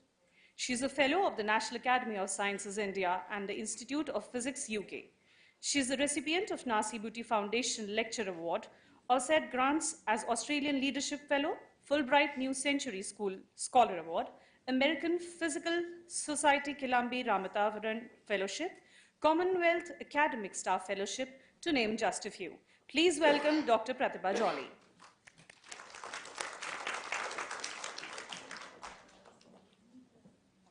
I think yes, it's here. Which is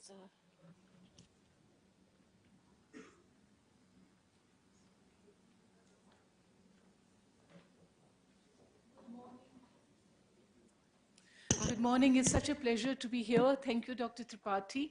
I'm still not clear why I'm speaking to this August gathering. And, I just had a ringside view. And many of these phraseologies and terminologies, are heartfelt. But I still have huge challenges to go with it. So while you asked me to make a PowerPoint, but I do think that this is a story. And so let me take you back to very many years ago.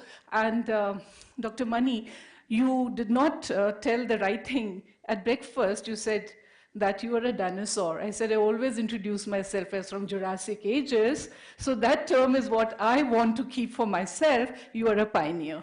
And that said, we've really enjoyed the other sessions years ago. And, waiting at the bus stop loaded with a lot of books, just about finishing PhD or maybe early into the job. You had to wait for 1 hour or more to catch a bus, and it would be very, very crowded. And I got in, and there were these seats reserved for ladies.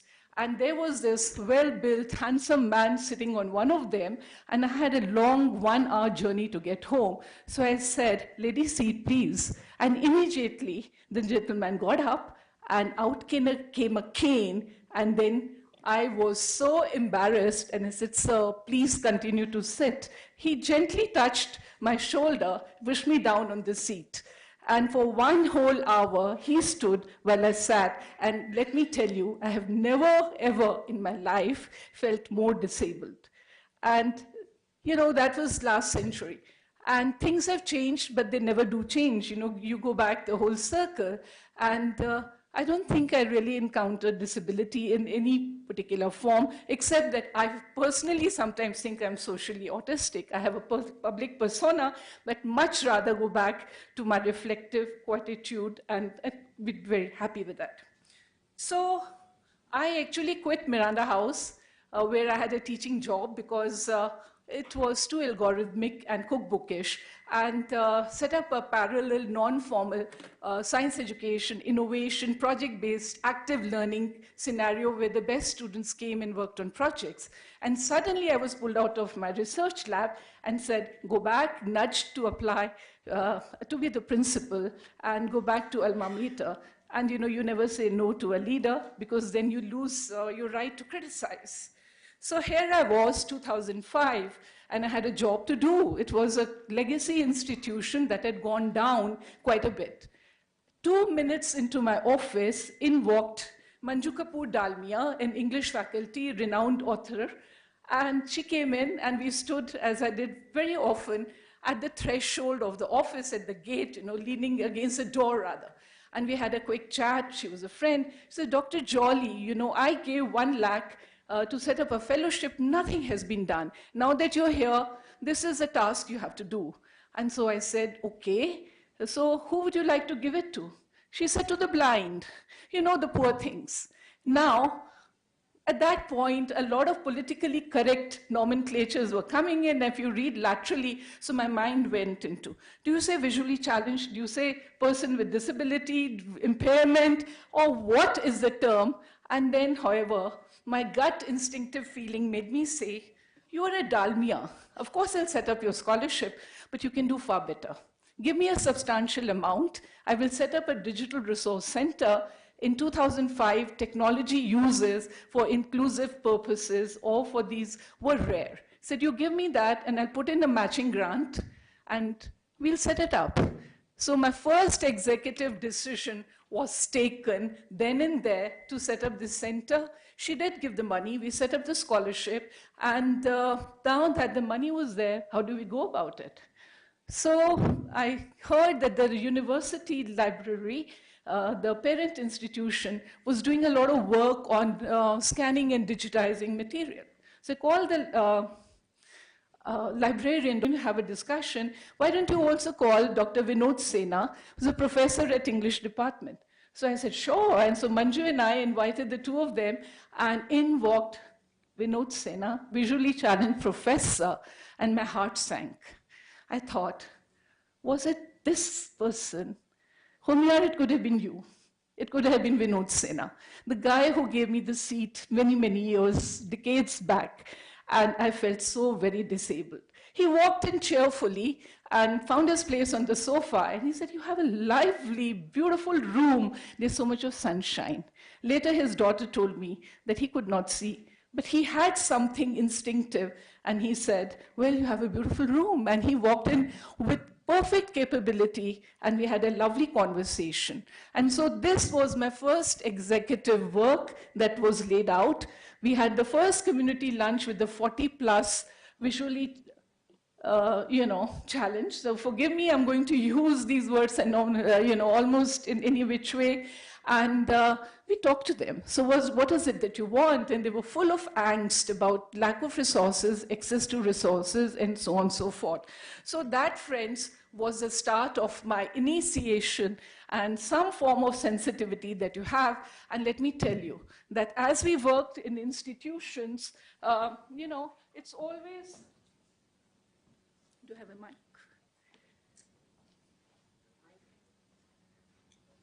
It's always very, very difficult to decide. Yeah.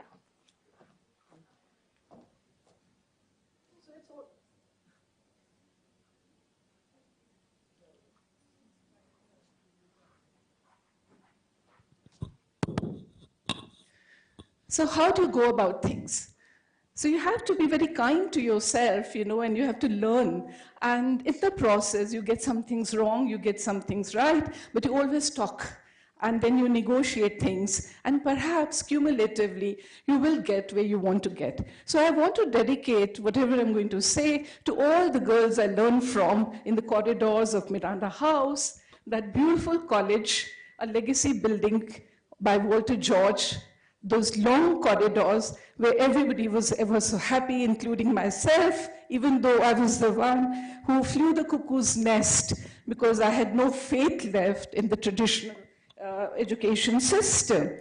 And I also dedicated to the mad genius Mahinoor Ali, who had 95% loss of vision, but she wanted to be a mathematician, and she was the one who could teach the teachers and other students. And how, aspirations and dreams always don't come true when you go into the real world. Dedicated to twins, Pragya and Prachi Mahajan, born with impairment, 100% blind, but who taught my sociology and political science class in an inclusive environment. And so the journeys of these success and success story of these students teach us a lot. So each one of us is exactly how we evolve eventually. We are a product of so many things. So for some of you, our college is a beautiful building. It's a leading women's education institution that was constituted at dawn of independence of the country in 1948, a liberal college with about 20+ departments in humanities and social science and basic science, 200+ faculty members, and 4,000+, or maybe nearing 5,000 students at UG and PG level. We could be a small university somewhere else in the world, but it is an institution you fall in love with. And that's because of its ambiance, it's because of the girls and the women who have got out and pioneers in their own right. For example, Mitu Allur formed the first spastic society of India because her daughter was spastic. Or that, if you've seen the film, The Sky is Pink, or Margarita with a Straw, they're made by those who have been part of Miranda House or inspired by them. So we've always dealt with complex issues, and we learn as we go by. So teaching and learning has had a lot of historical emphasis on rigorous academics with discussion and debate. Because as a women institution, find your voice is what we do teach each one of them. And so the creative pursuits, whether it's dance, drama, music, and so on, and being a bit different, nuanced in learning of academics is very, very important. So naturally, nurturing talent comes easily to the teachers, and the relationship and the bond between faculty and students is very important. So you celebrate diversity.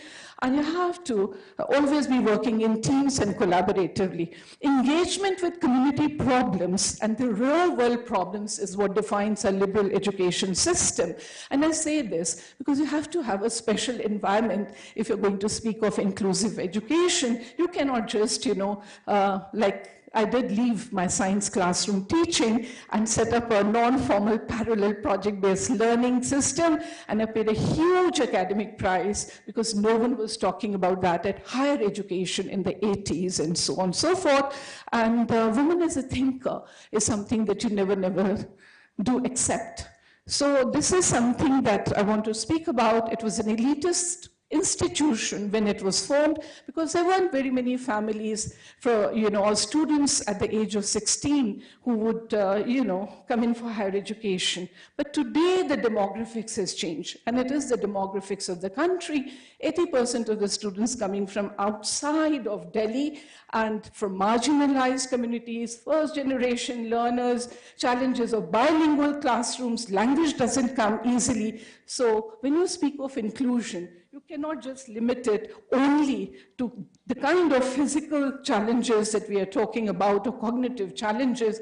Challenges come in so many forms because for this 5,000 community, each one experiences a challenge, and some of arrogance and some of diffidence, and you have the entire spectrum that you have to work with to help them create a new identity in a hugely mobile workforce, and that is what we need to do.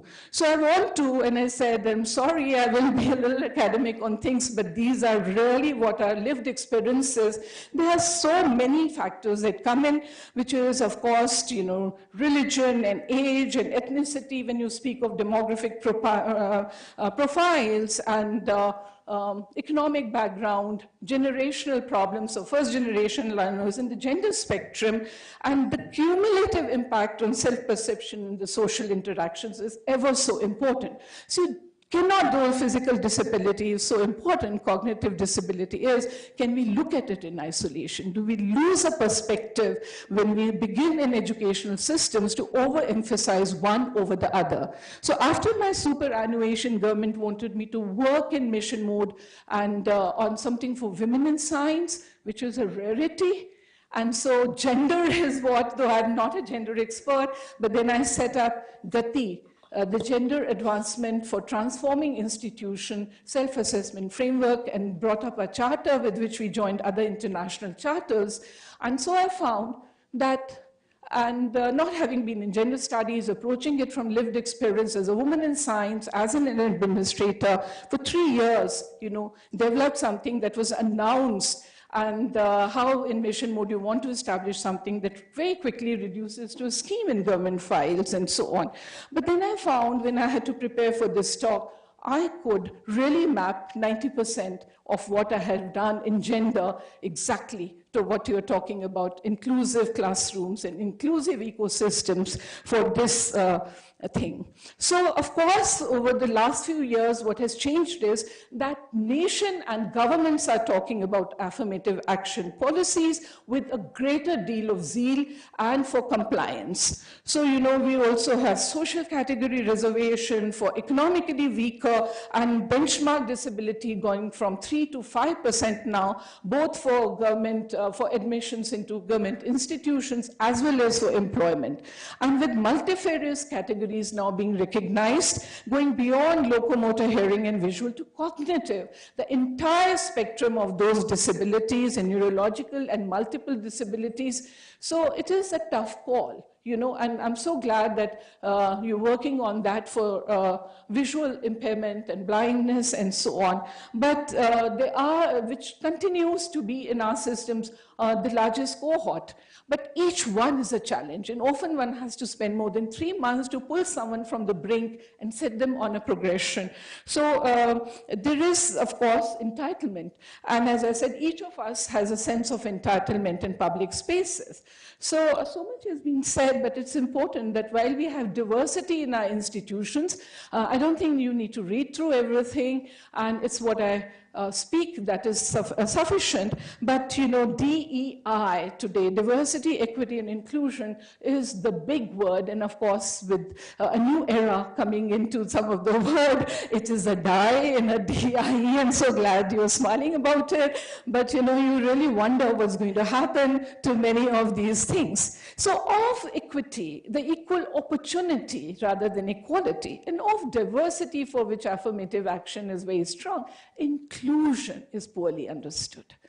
How do you bring a sense of inclusion? So this slide is really about inclusion, which is enabling effective contribution of all, be it gender, but also persons with disability, and enhancing a sense of belonging and value in the work system. Each one of you at some public fora would have experienced that lack of inclusiveness, and of course, disability poses a very, very special challenge. And this challenge is because there's lack of opportunity, there's lack of true integration in any system for any one of us. So I'm not going to romanticize one over the other, because as I said, even I will sometimes feel, social networking of men, and at conferences you are just pushed into a corner, or you have those manuals with conferences only with men and not even women being given enough chance. And same way,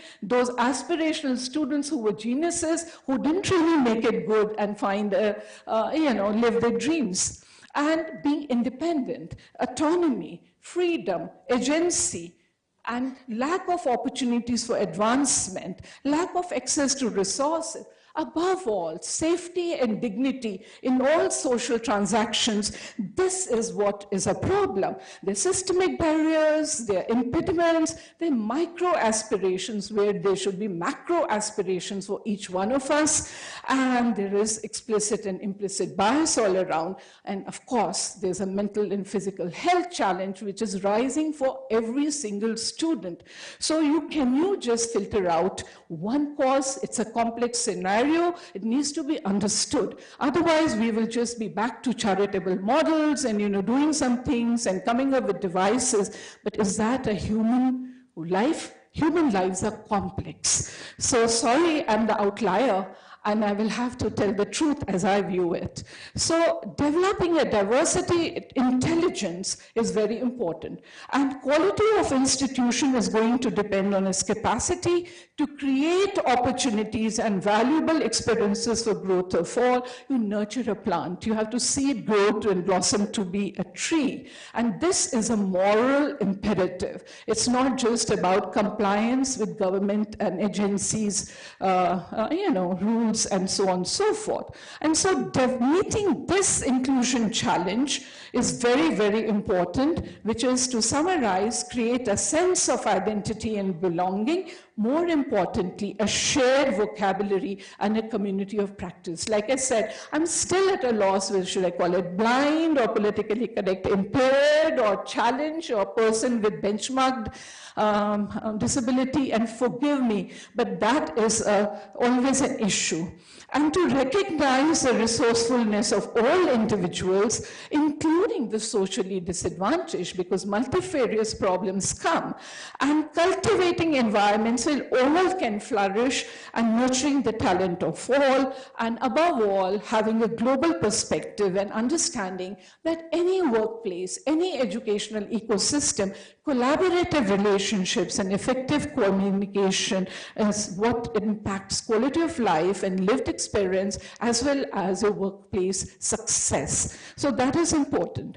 And in this crafting a meaningful life, we all face hidden barriers and accumulation of disadvantage, the butterfly effect. One small problem, early in childhood, not being diagnosed, not getting good mentors, teachers, access to resources, healthcare, education, or psychosocial barriers, or social isolation, ghettoization, superstitions, and so on, can lead to lack of confidence, and you spiral down in life.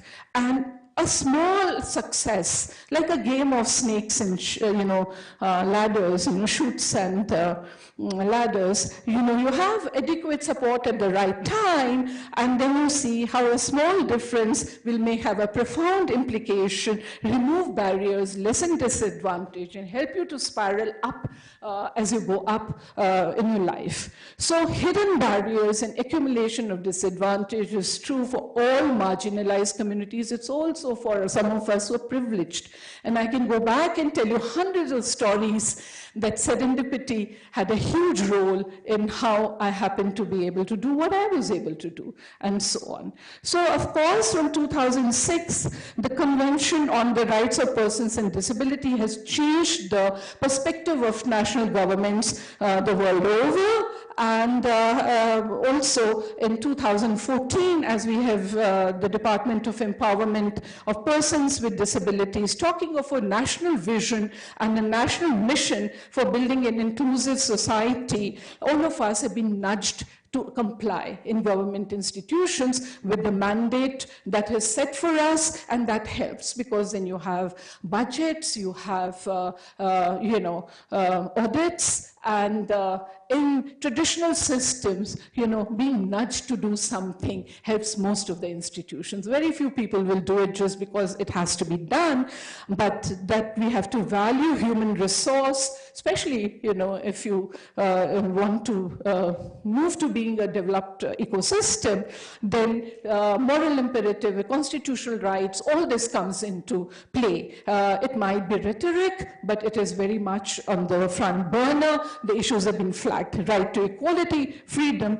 justice, and dignity. And having said that, the strategies that the government is disseminating in a very big way on rehabilitation measures, support systems and services, a lot has been said about that, but more important, responsiveness, advocacy, and empowerment. And so institutions such as mine, like Miranda, we were very strong on advocacy and empowerment and inclusive ecosystems. But what is important is that today you have to be ranked, then you better get it right. And nothing works like being nudged. And Dr. Mani, you said no one wants to be second. So and I'm a sports person. So when you play to win. And as someone who played state level basketball, I know you play to win, but it's an added advantage that you bring a sensitivity and you bring inherent intuitive understanding, but you can still go wrong, and so on.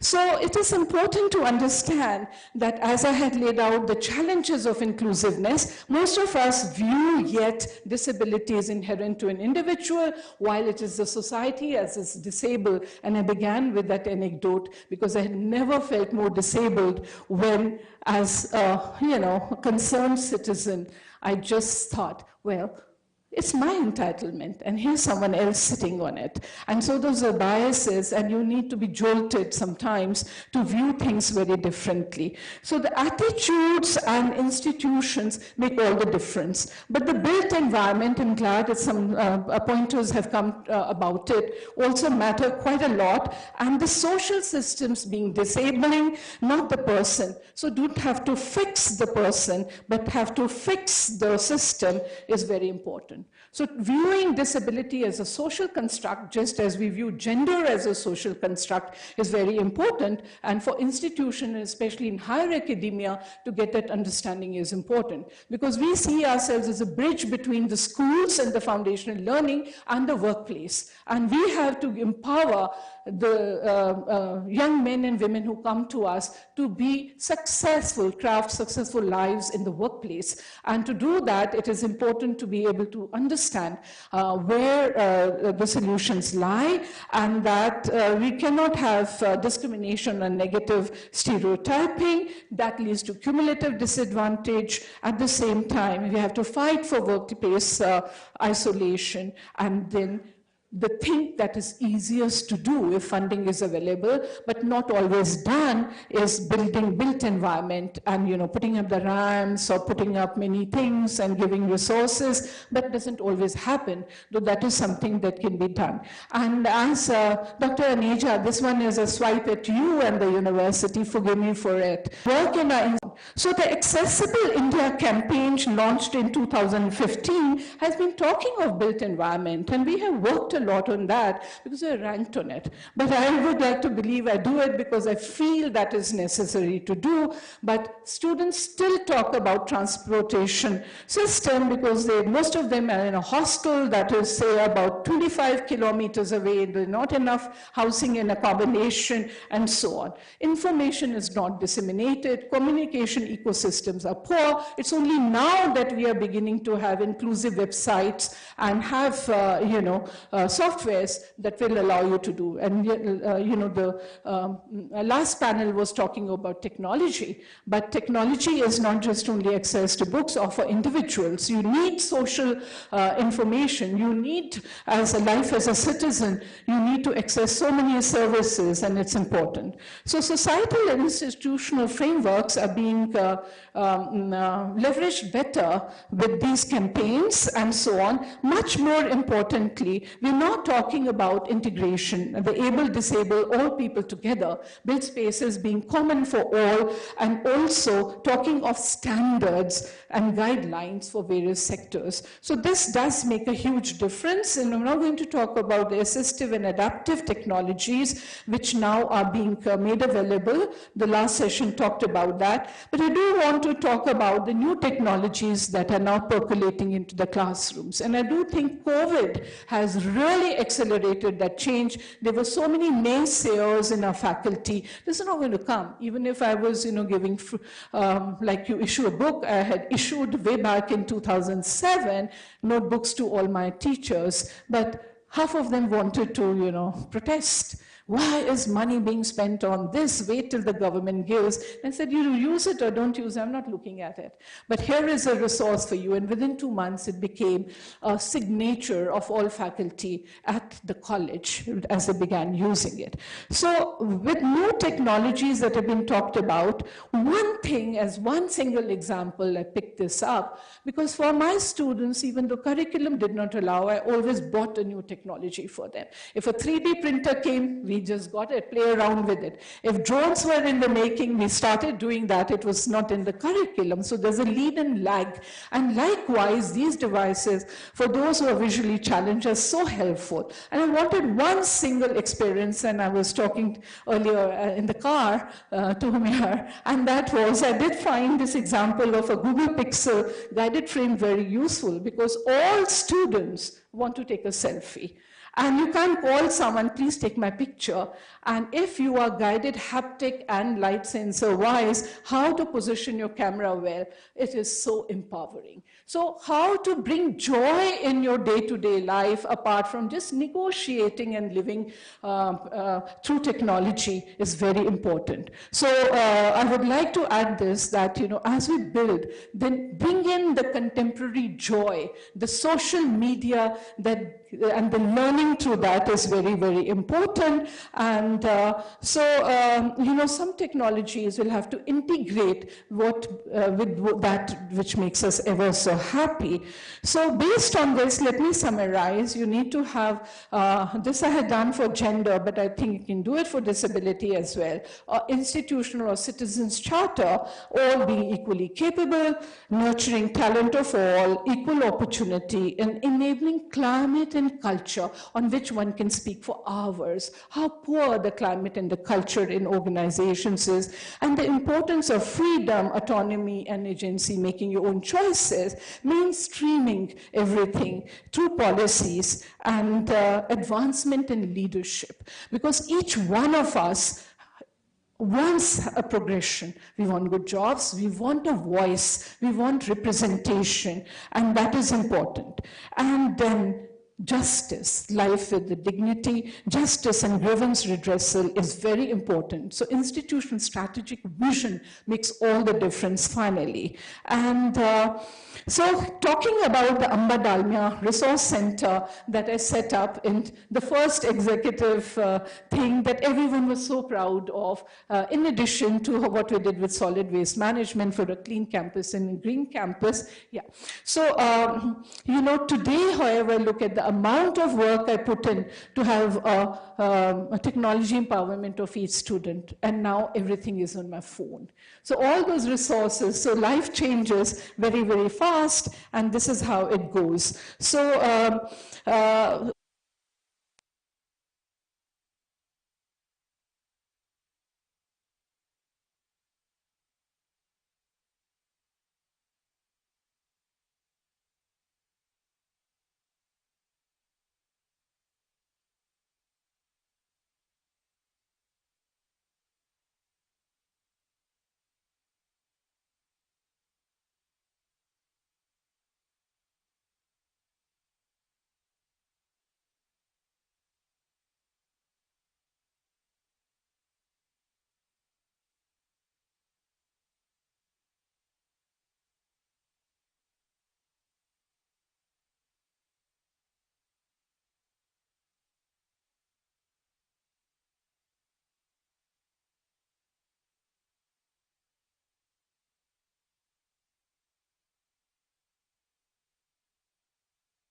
system, the sameness for all. Whether a fish or an elephant climb the same tree is what we were discussing.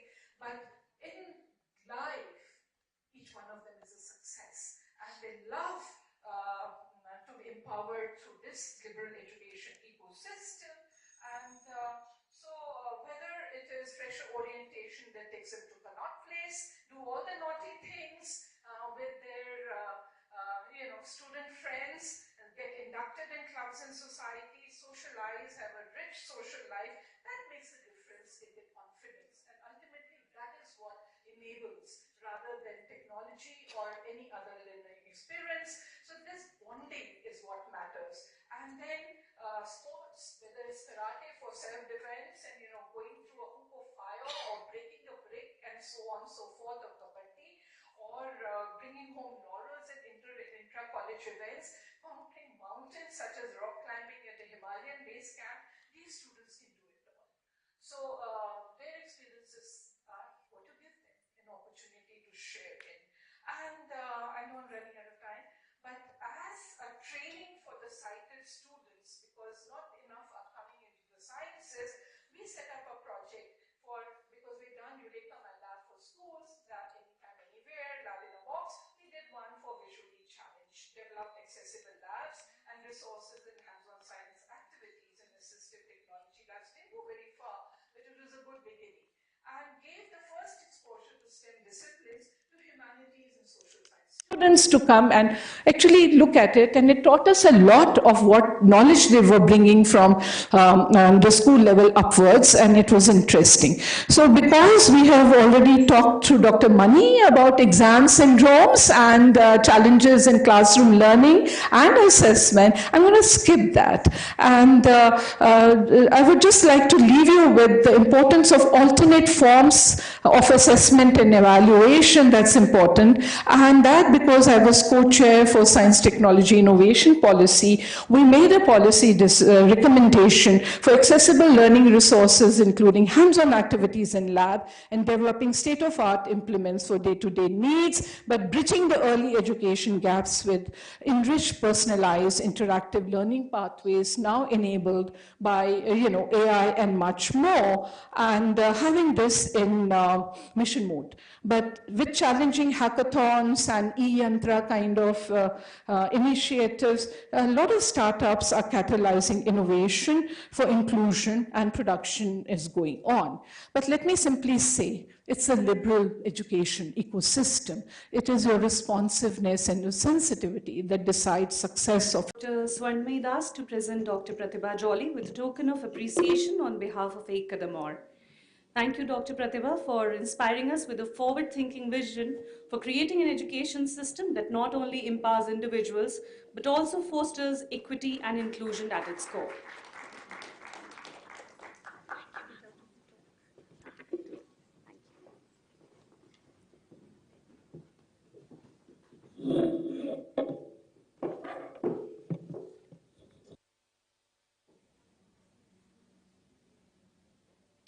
Our next topic of discussion is inclusive teacher education programs. Educators equipped with the right skills and knowledge can better understand the diverse needs of their students with disabilities, implement individualized learning strategies, and create supportive classroom dynamics. We have Professor Anil Aneja, an eminent and academician and author who has dedicated over 25 years to empowering persons with disabilities. Professor Anil Aneja has over 35 years of experience in academics and heads the Department of English at the University of Delhi. His work spans literature, disability studies, and human rights, with numerous publications and books to his credit. A strong advocate for disability rights, he has shaped policies on accessibility and inclusion. He has held key leadership roles, including at the Center of Disability Studies and the All India Confederation of the Blind. His contributions have earned him prestigious honors, including the National Award for the Empowerment of Persons with Disabilities and the Helen Keller Award. Please welcome Professor Aneja. Thank you, Professor. The next speaker in this panel is Madhu Singhal. Madhu Singhal founded Mitra Jyoti in 1990 to support education, skill development, and employment for people with disabilities. Her work has enabled thousands to access learning resources and independent living skills. Key initiatives like the Talking Book Library and Braille transcription services have expanded opportunities across India. She has also fostered corporate partnerships to promote accessibility and inclusion. With relentless dedication, Madhu Singhal continues to drive change, empowering individuals to lead independent and fulfilling lives. Welcome, Srimati Madhu Singhal.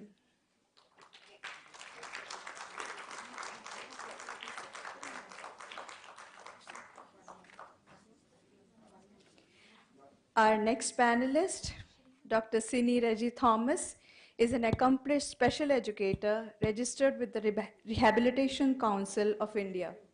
She leads the Department of Special Education Needs at Trivandrum International School Group of Institutions, Kerala, where she plays a pivotal role in shaping inclusive education. Recognized for her exceptional contributions, she was awarded the Inspire 3.0 Special Education of the Year 2023 by the Global School Leaders Consortium. Further enhancing her expertise, she completed a prestigious fellowship at Perkins School for the Blind, Boston, USA. Welcome, Dr. Sini.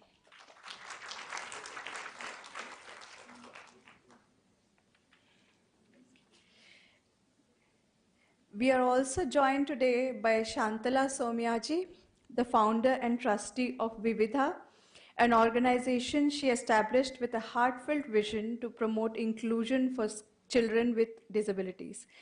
Prior to her impactful work at Vividha, Shantala served as a consultant trainer and teacher at Enable India from 2010 to 2016. She also held the position of program manager at Yahoo until 2010, where she contributed to various initiatives before dedicating herself fully to the cause of inclusion. Let's welcome Shantala Somyaji.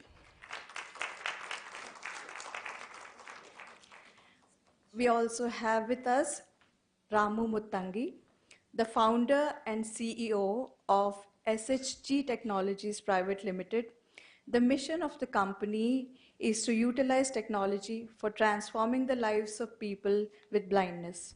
More than 5,500 individuals have been benefited from using their devices. Please welcome Ramu Muttangi.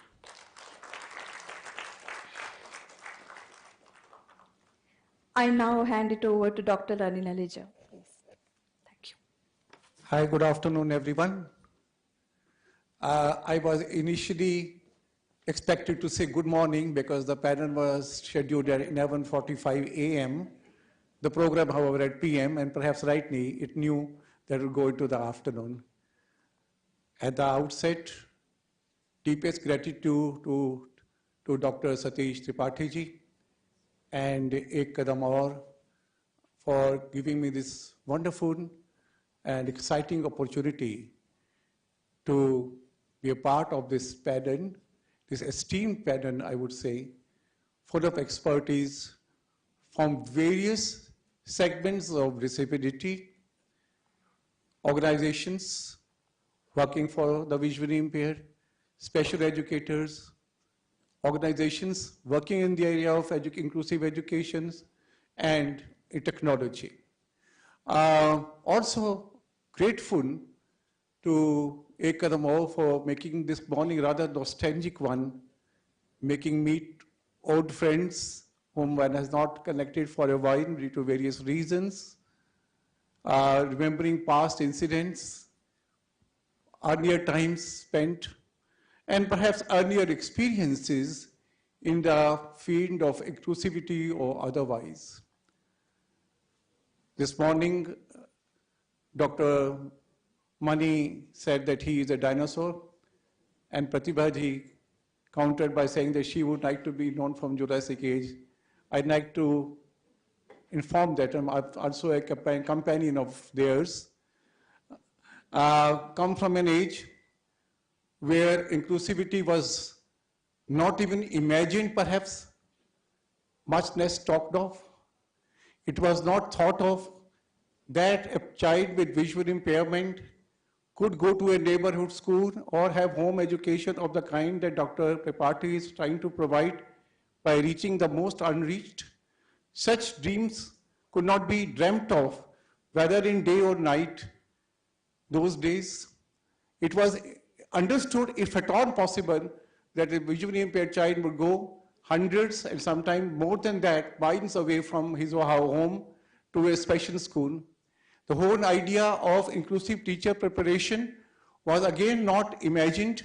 The only kind of teaching we largely had those days was the teacher training for the visually impaired, which we called special educator these days. In fact, the school where I studied had a teacher training center where special training in visual impairment was provided, and now that center provides special B.Ed in visual impairment.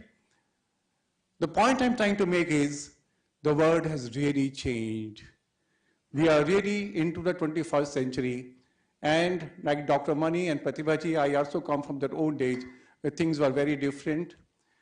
While it is a happy occasion and thought to be a part of this wonderful change, the question also arises whether the change has actually happened. If the change has really happened, okay, one indicator of this change is that we are sitting here talking seriously about inclusive education, being practitioners, policy makers, and concerned citizens, ensuring equity and equality in classroom settings. Something was not done. That surely is a change.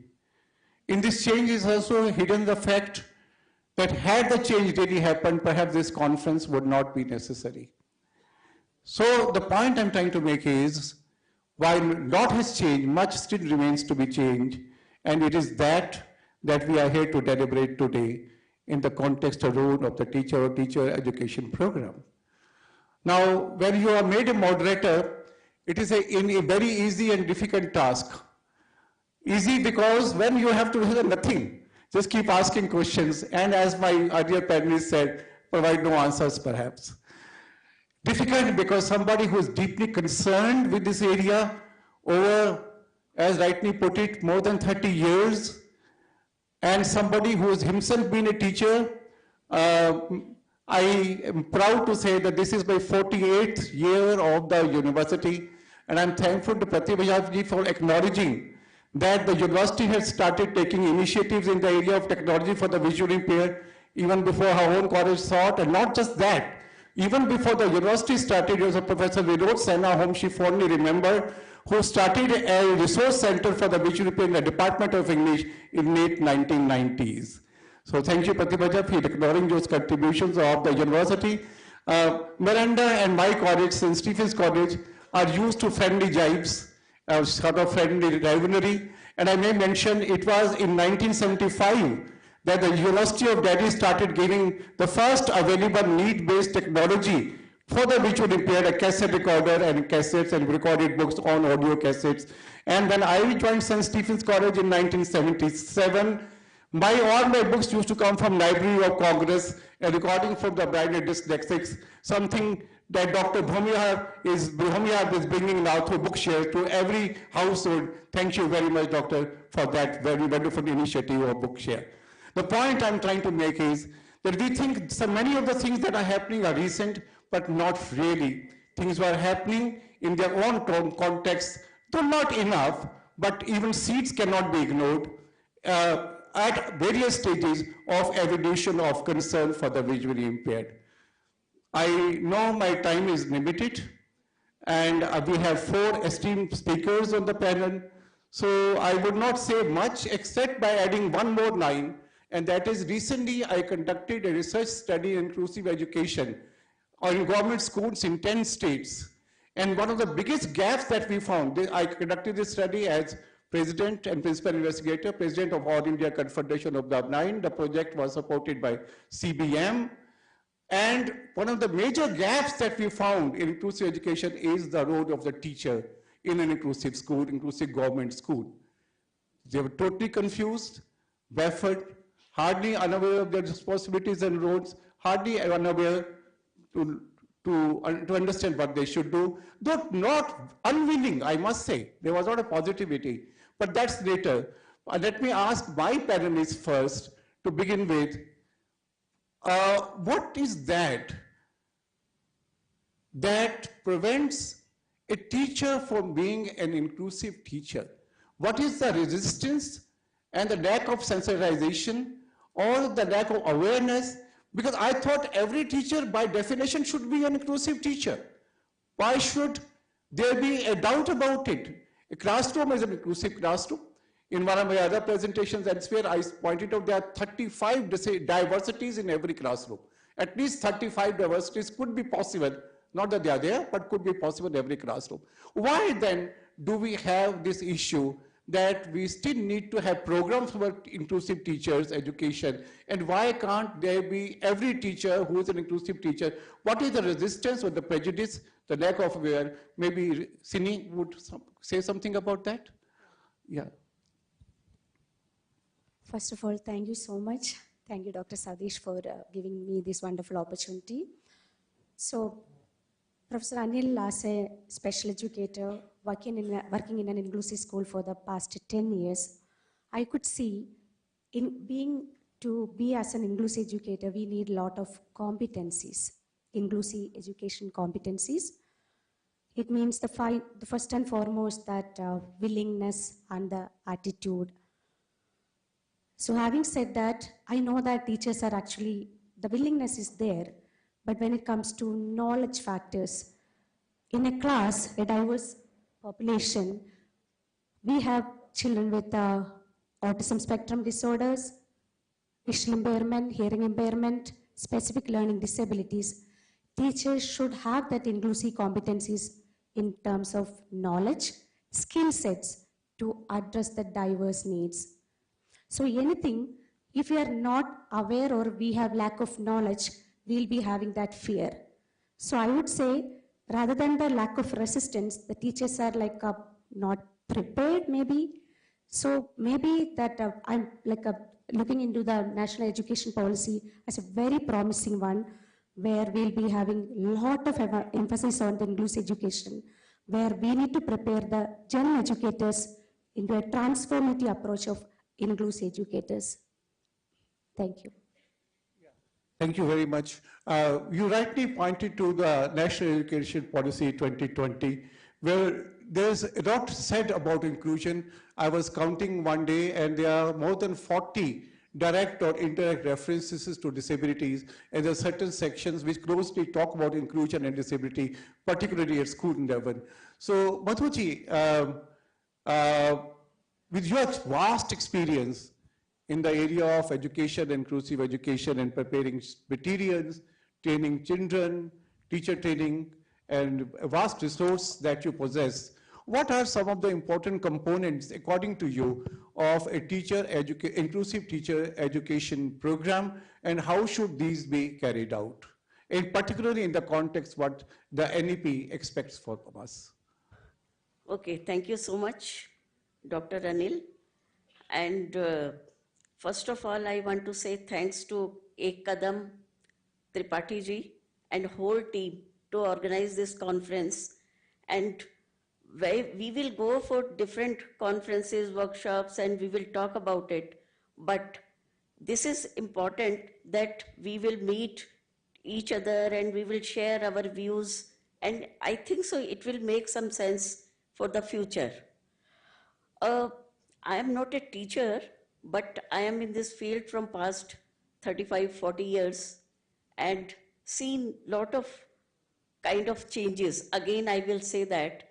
I remember I am a visually impaired person since birth, and I had never been to any special schools. Nobody could expect, again I will say, some 50, 55 years back, that a person is going to the regular schools and studying. It was just a joke. And if we go to the regular school, nobody knows that a visually impaired person can even study. They think that how can a visually impaired person can be able to study. So it was a kind of things, sometimes humiliation with a person.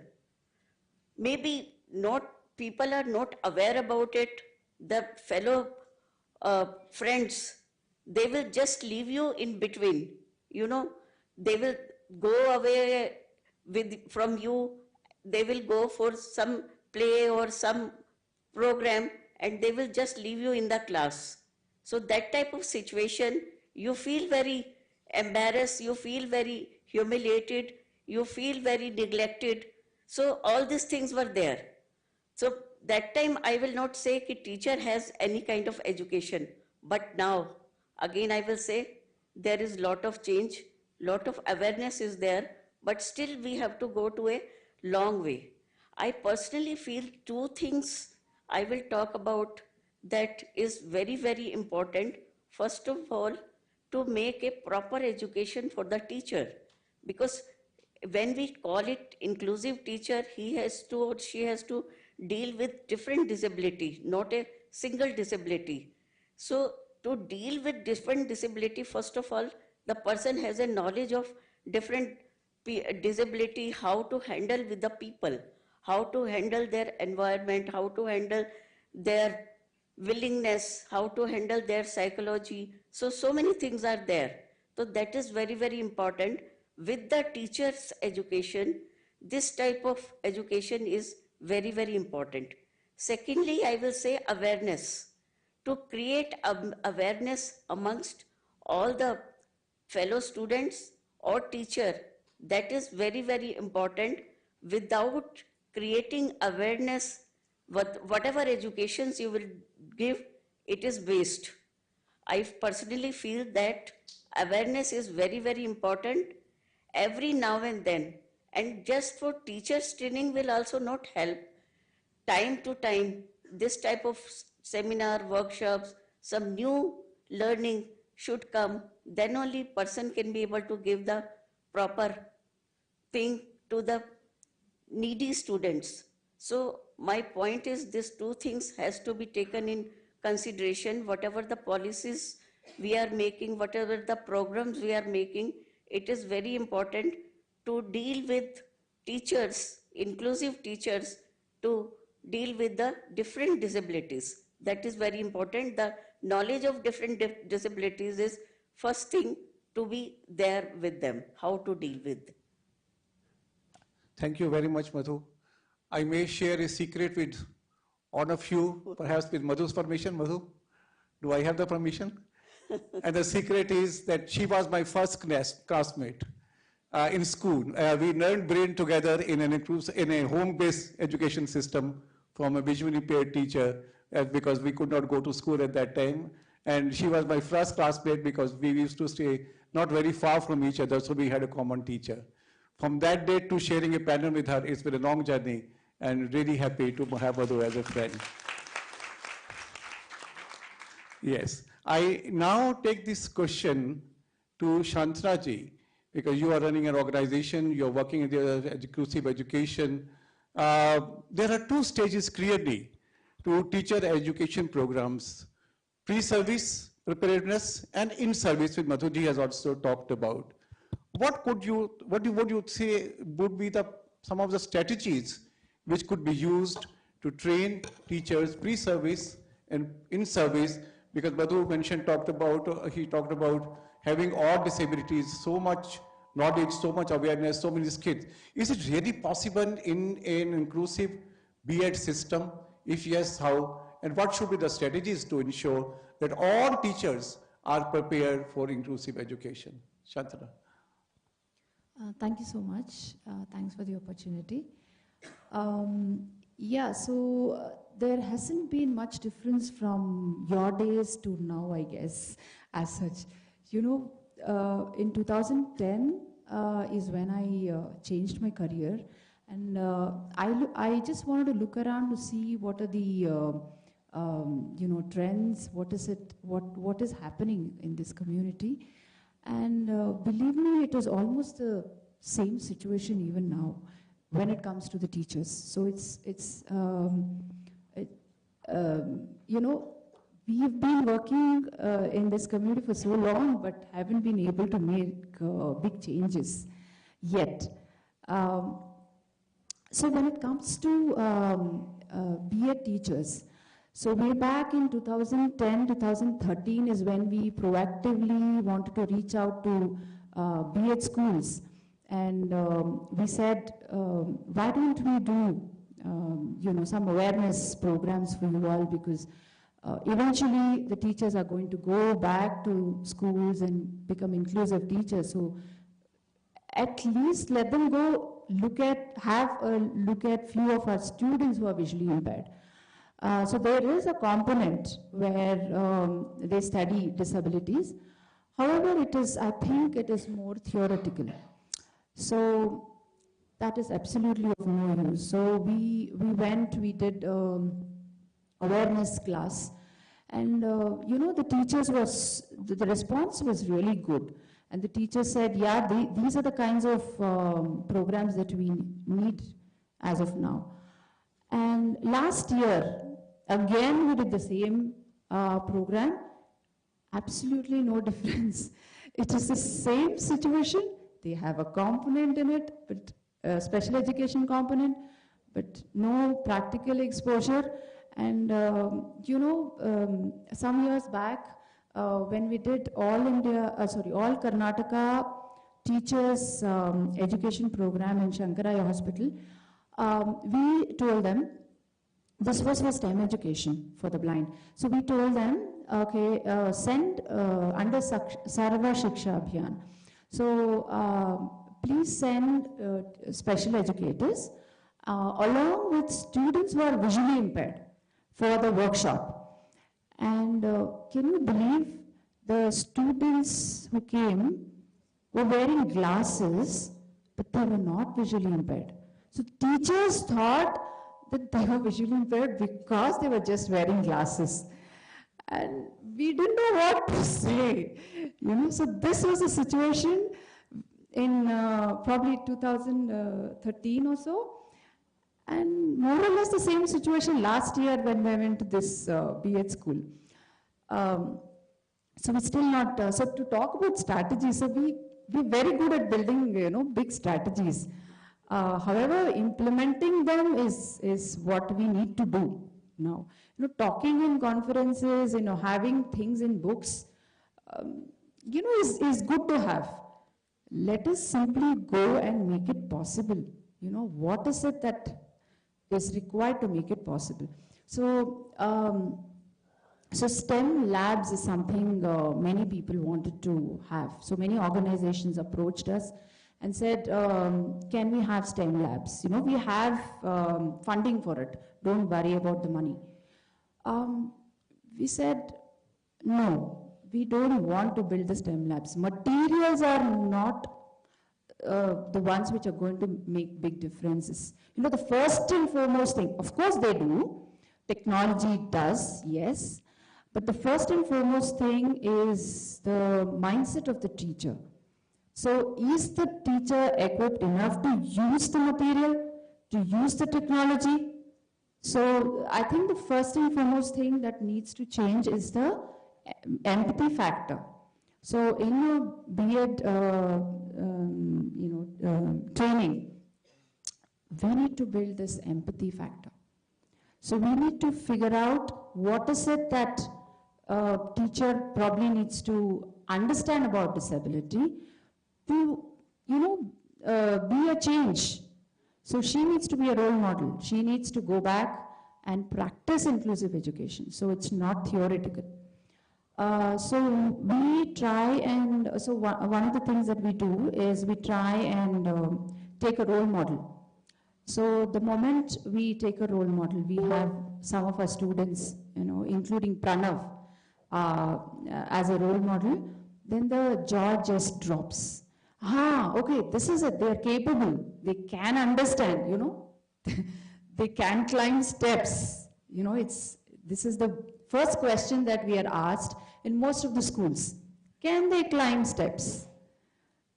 Then we say, we don't answer. We just ask our students to come and do the climbing.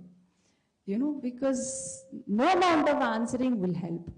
So practical exposure is the key, I would say. I agree, yes. Definitely practical exposure is the Thanks key, so much. and real examples. And I fully agree with you that strategies, philosophy, policies are very much there. Now we need to really make these implementable and implement it. Otherwise, the philosophy and the policy would have no meaning. The philosophy of the soul of inclusive education, I agree with Dr. Mani. But without the body, which is the program, the soul would not be manifest. And therefore, to feel the presence of the soul, we need the body and the program answer. On that note, I would go with Ramu. We have had another talk about technology this morning. Ramu works in the area of technology, SHG technologies. Tell us some of the technology, ways in which technology could be useful in ensuring good inclusive teacher education programs. Sure, Dr. Taneja. Sir, Anija. I'm sorry. Yeah, and we are running a bit short of time, so yeah, I'd like to one more round out. So, yeah, well, I'll just show you two devices that we developed.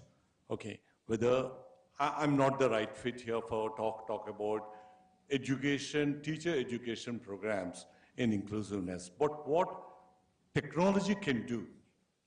See, today we are talking about empathy and then talking about the inclusiveness and talking about the psychological impact of a person having a disability. Okay, so how technology can help? I know many people talked about AI. Will it come, when it will come, and all that. But AI is a reality. It is there today. Okay, and I will also narrate two incidents I came across my life. Okay, I just wanted to show you.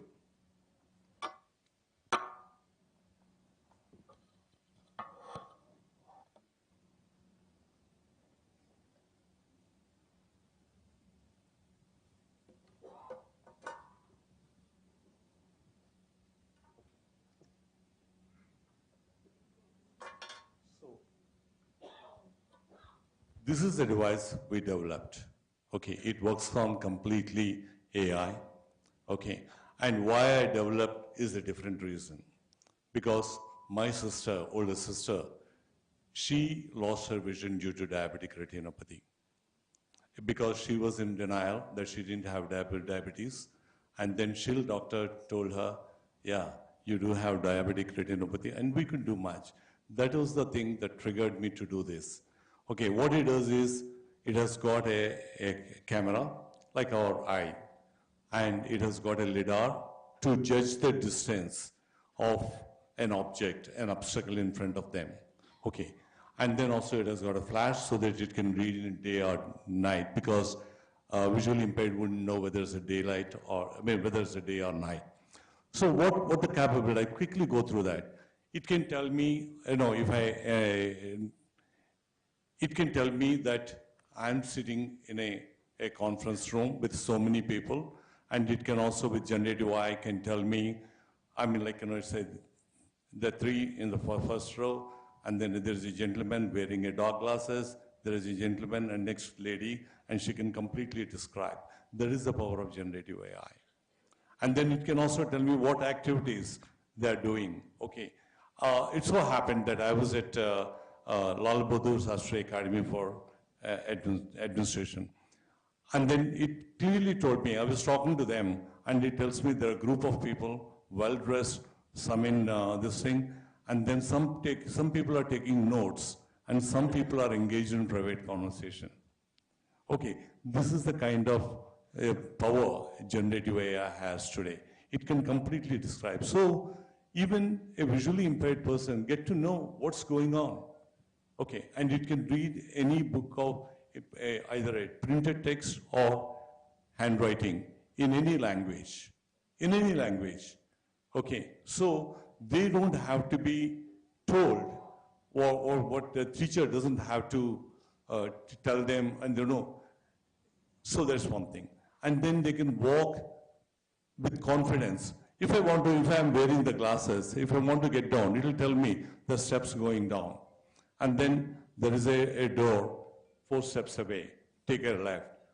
It can guide them.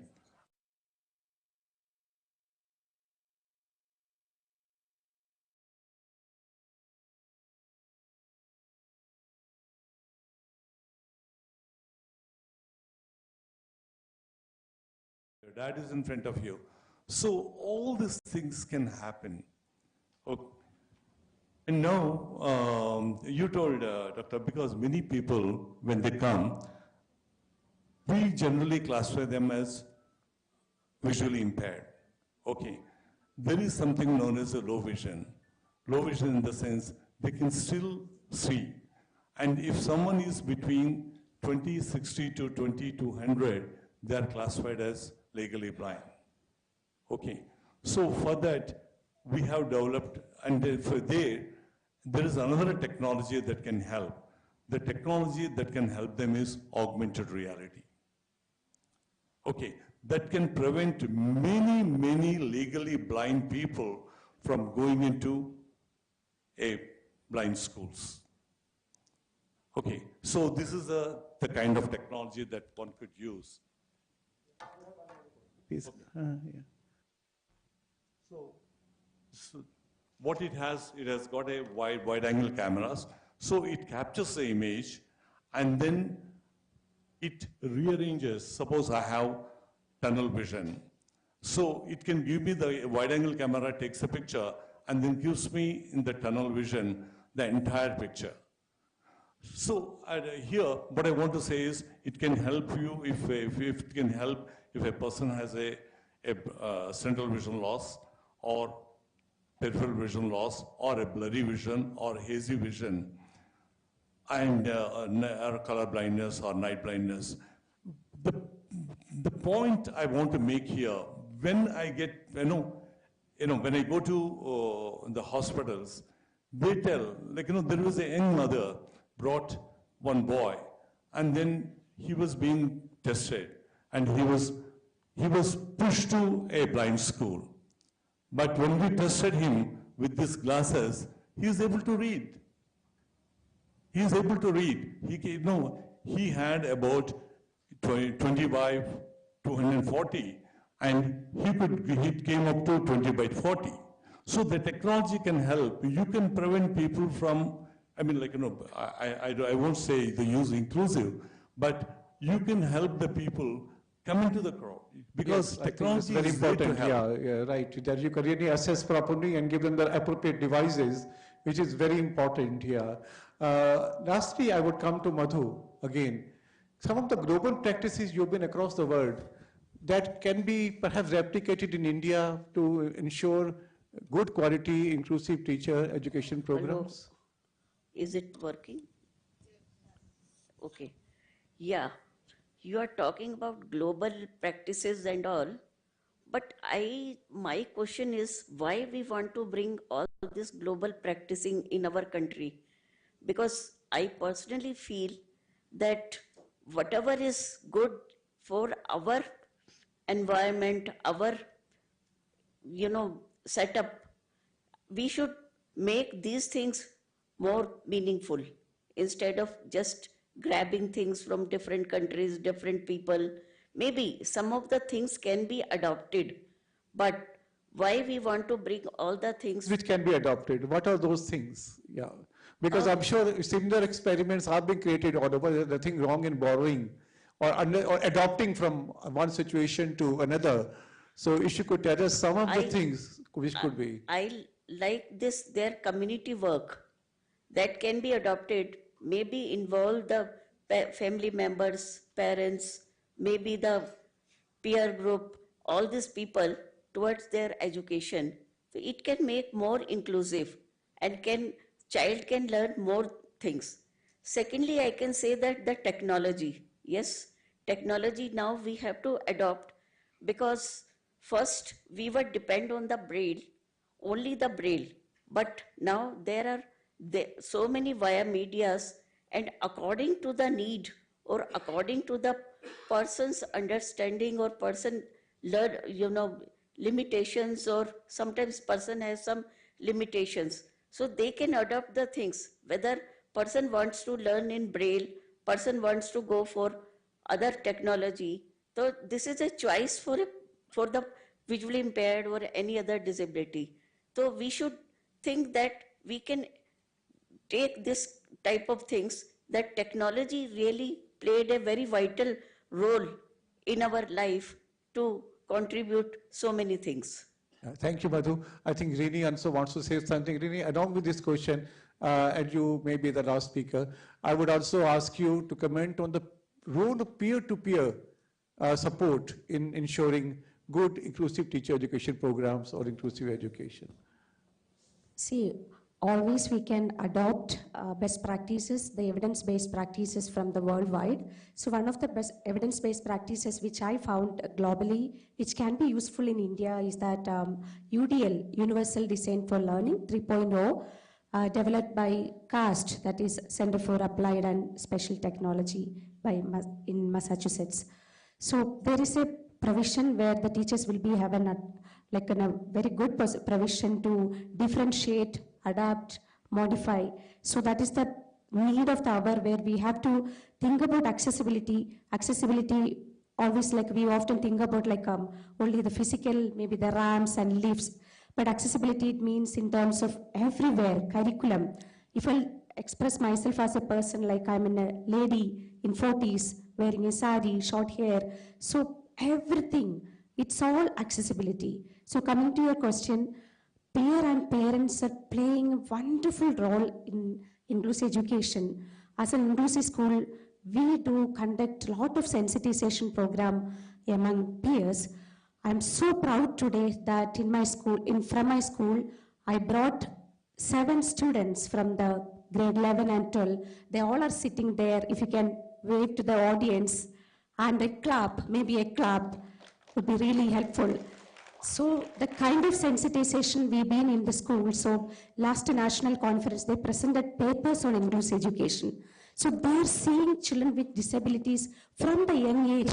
They have the empathetic mind where they're giving a visual break. They know when to give a sensory diet. They will say, ma'am, please give some time to Rahul. Rahul wants to say something. So peer can play a wonderful role. So in our school, we do provide peer buddy certificates for children with neurotypical. Thank you so much. Yeah. Shantana, a quick last word from you on how we can see better teachers after 10 years, better inclusive teachers after 10 years. Definitely hope to see. That is a hope, and I honestly think this next 10 years we will definitely have, with a lot of us putting in effort. So with role models like Pranav, Naresh, and Homyar, and people like you all, it is definitely going to happen. Of course, the teachers play a big role. If teachers, inclusive teachers, are invited to such conferences, it would make big difference. Thank you very much. But I just want to add it, we cannot depend on one model. We have to think about several things. We don't know how the technology will take us where. Sure, definitely. Fully agree. Now, to conclude this parent discussion, and before I thank my parents, I just want to leave you with two thoughts. Dr. Tripathi said this morning, talked about the Arunodaya program and how there's one-to-one mentorship in teaching. To ensure that, to reach the most unreached visually impaired children, we will need perhaps in a country like India, thousands of Dr. Tripathis, and how that's going to be possible. Or so much resources from the government. The second is, why should a visually impaired person be taught at home and not go to school like anybody else? Why should a visually impaired child need to do extra studies and undergo extra mentorship after school hours, as the case in many institutions across the country, as our research studies have pointed out? Why he or she cannot have the same free time that a person with sight has after the school hours? If we need to ensure both these goals, the only way is a good inclusive teacher, for which an inclusive teacher education program where the teacher is trained to teach everybody with diversities. I won't say disabilities. I said in the beginning that as many, or there could be as many as 35 diversities in a classroom. Till such time that a teacher is able to handle all these diversities, including disability, and give an equal and seamless inclusive education, the dream of an inclusive education for visually impaired children would still remain to be unfulfilled. I hope that day is not far when the dream is fulfilled for all of us and all the visually impaired children in India. Thank you very much. I thank all my panelists, esteemed panelists, for giving such wonderful inputs. I hope these will be collated in a document or a report and will be carried forward for further advocacy in the area of inclusive education. Back to the organizers.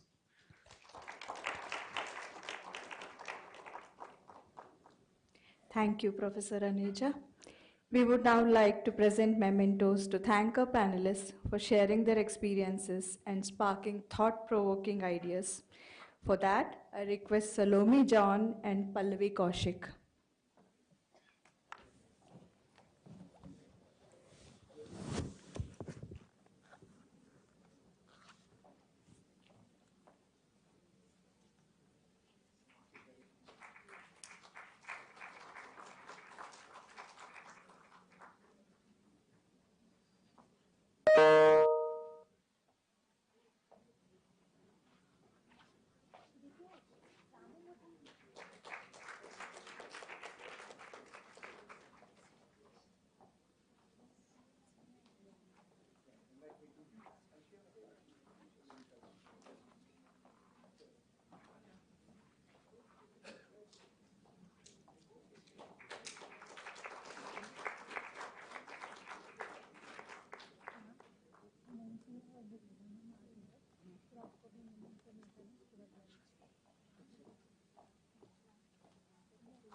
Now, as we move ahead, I'm sure we are all very hungry, but we'll request you for another 10 minutes. And we are thrilled to announce the launch of our Ananya Arunodaya for Blind Curriculum Part 2.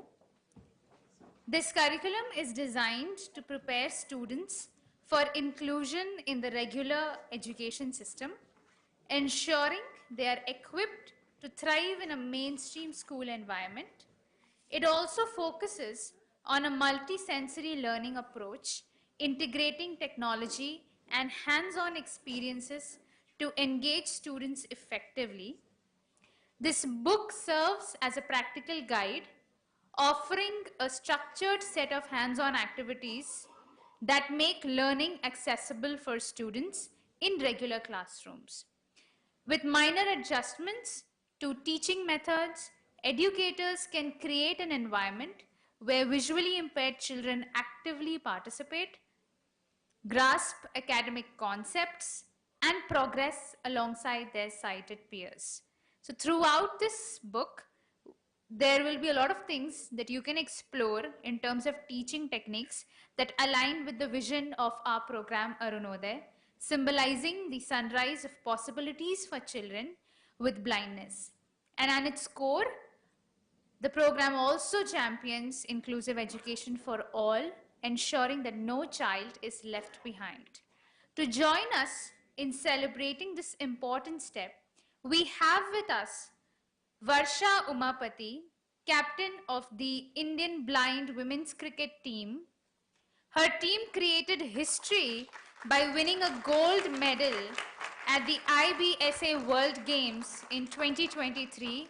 Please put a round of applause for Varsha Umapati.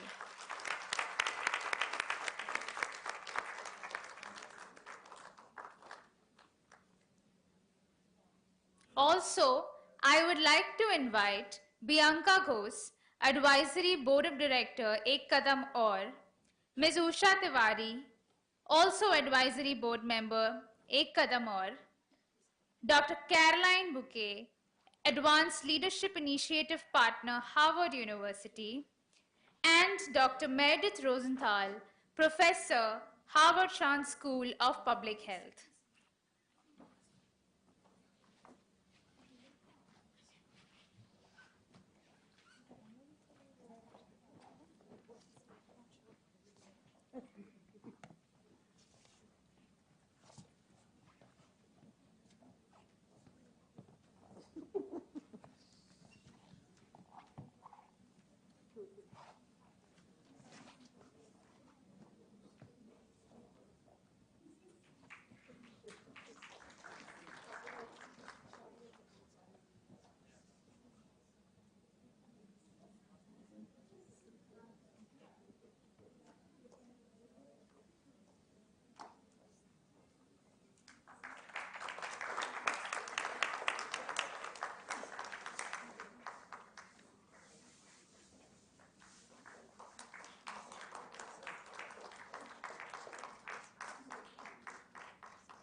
Thank you so much, everyone, for unveiling the Ananya Curriculum Part 2 for all of us.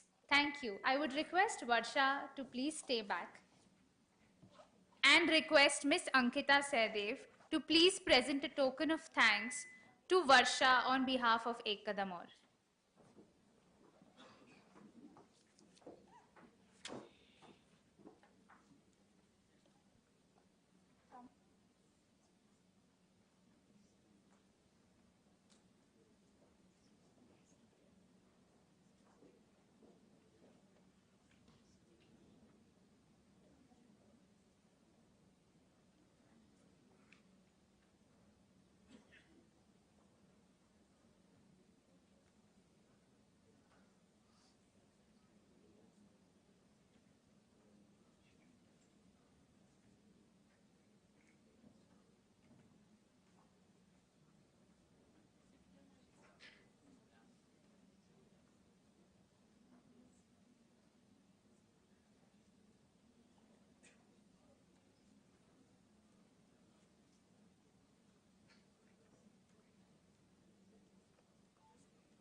Please, can we clap?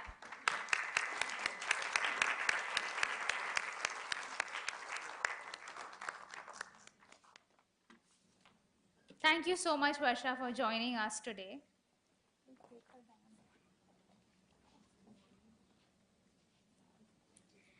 Now, as we take a break for lunch, let's use this time to recharge and reflect on the wonderful discussions we've had this far.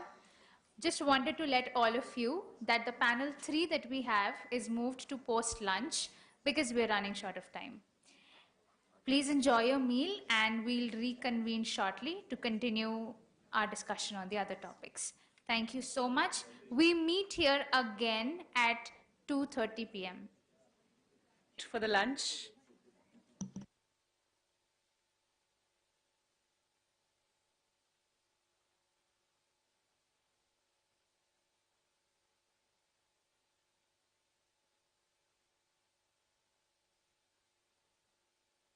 The next panel we are going to have will be focusing on the critical need for curriculum reform and adaptation to ensure equitable education opportunities for blind and visually impaired students.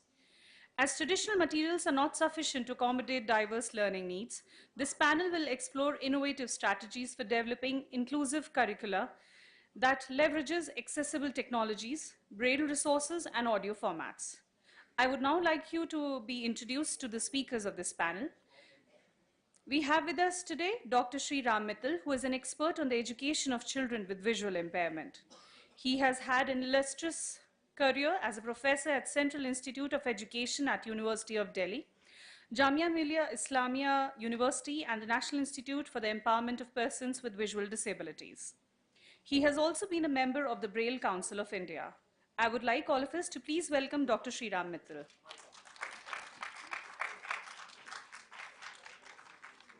We also have amongst us Pannamaba, I take pardon for pronouncing it wrong, for having Pannaga Babu with us, who is serving as the principal of Shraddhanjali Integrated School in Bengaluru, which is operated by the Association for People with Disability. With extensive experience in special education, she has been pivotal in the development of specialized curricula. Under her leadership, Shraddhanjali Integrated School embraces an inclusive education model that allows children with disabilities to learn alongside their abled peers. Please join me in welcoming Pannaga Babu.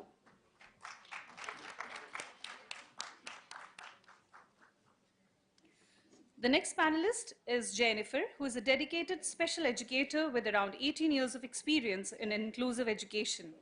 Currently, Jennifer oversees the vocational education program at Delhi Public School, Bangalore North, where she focuses on equipping students with special needs with practical skills for the future. She has been recognized by CBSE as an aspiring resource person to train teachers across Karnataka. Please put your hands together for Jennifer.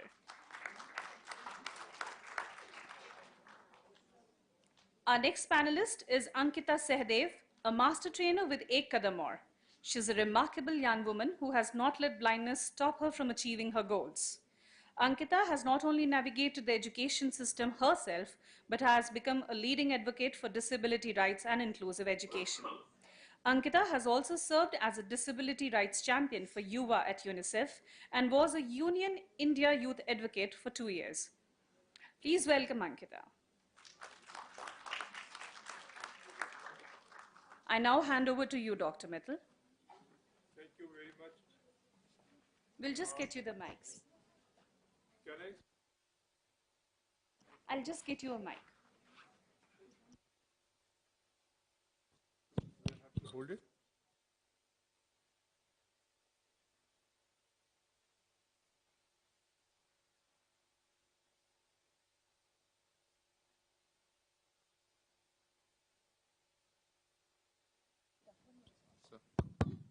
Is it okay now? Yeah.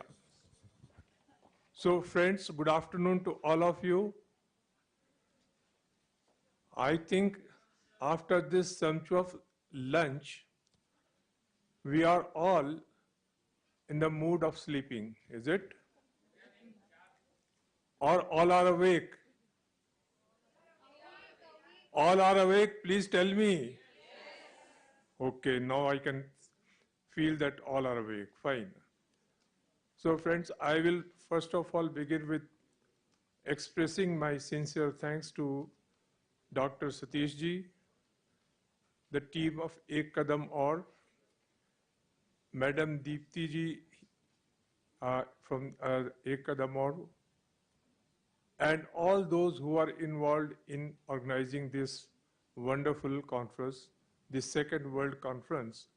The first one was in Delhi in 2023, October 30 and 31st, which I attended, and this also I am attending. So I first thank to the organizers profoundly with the bottom of my heart. Friends, the topic that has been given to us is regarding curriculum reform or curriculum adaptation or curricular adaptation, whatever you may like or we may like to call it, and how to make the curriculum inclusive. I hope all of you would agree with me when I say that so far as children with visual impairment are concerned, if they don't have any other associated condition of disability, then there is no need of any change in the curriculum or the prescribed curriculum for any stage or all the stages of education, be it the primary stage, be it the middle stage, secondary, senior secondary, or the 4 stages that are taught in NEP 2020. Nowhere any change is required in the curriculum. But we still need some change in some places, and the places that are there, our education system in all the stages, right from the day 1 till the last day of the school education or even higher education, our education system is based on visual learning. The primary or predominant sense of accessing curriculum is vision.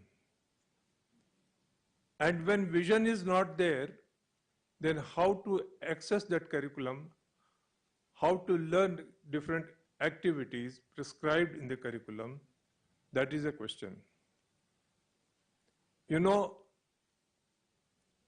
All of us would agree that all the senses that are there give some information, but none of them gives complete information or all the information, meaning thereby that no single sense is complete in itself.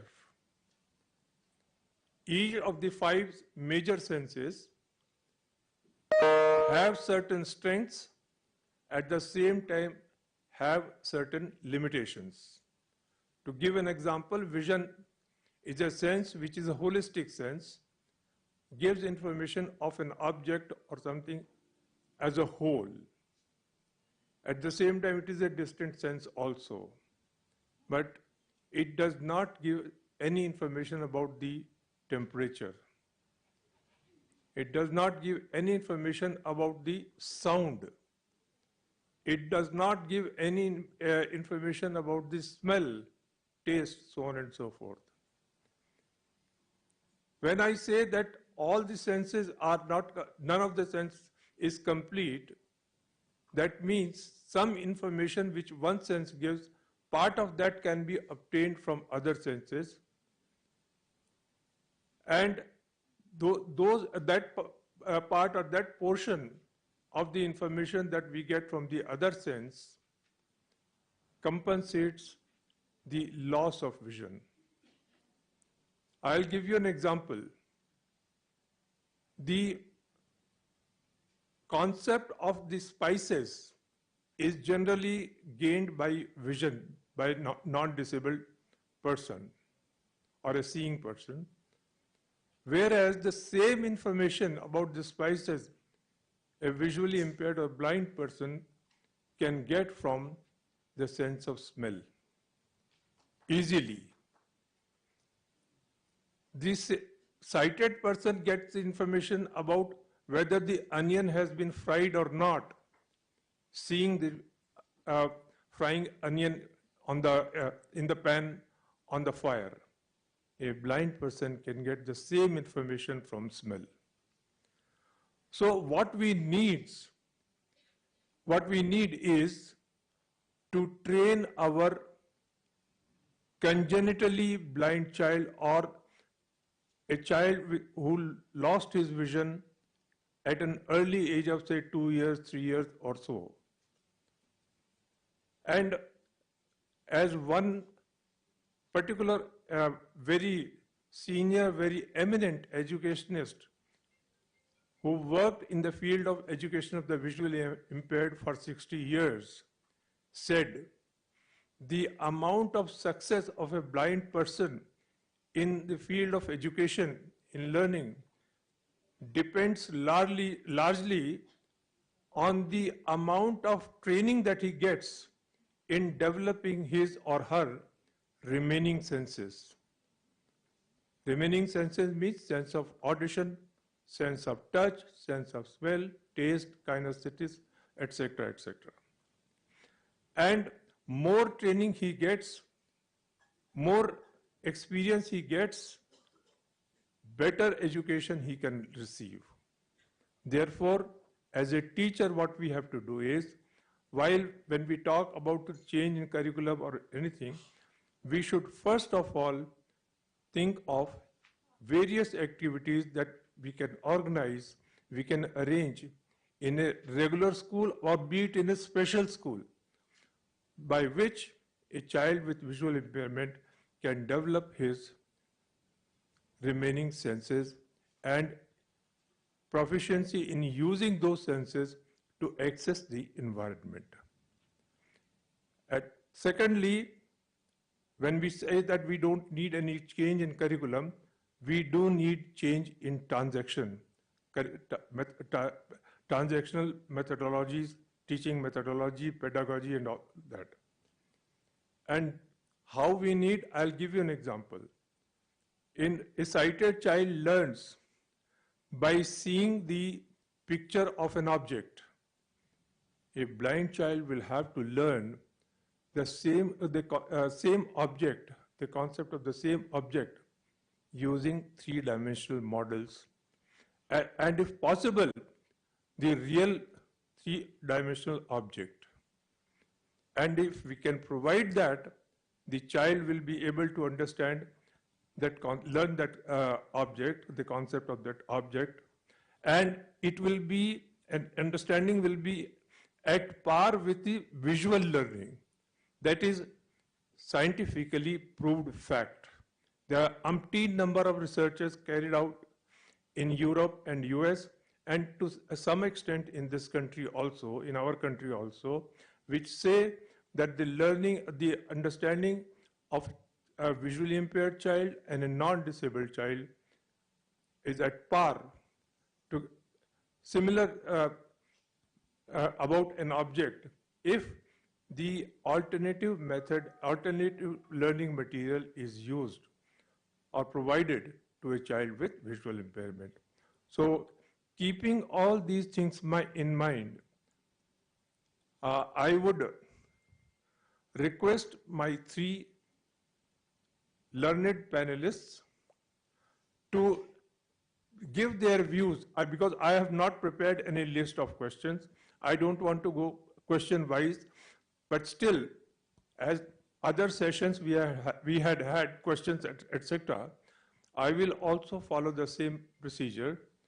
So any of them, if he or she would like to talk about what modifications, adaptations, changes, additions would we need to make learning of mathematics and science feasible, possible for children with visual impairment in regular schools or special schools or both. So who would like to talk about that?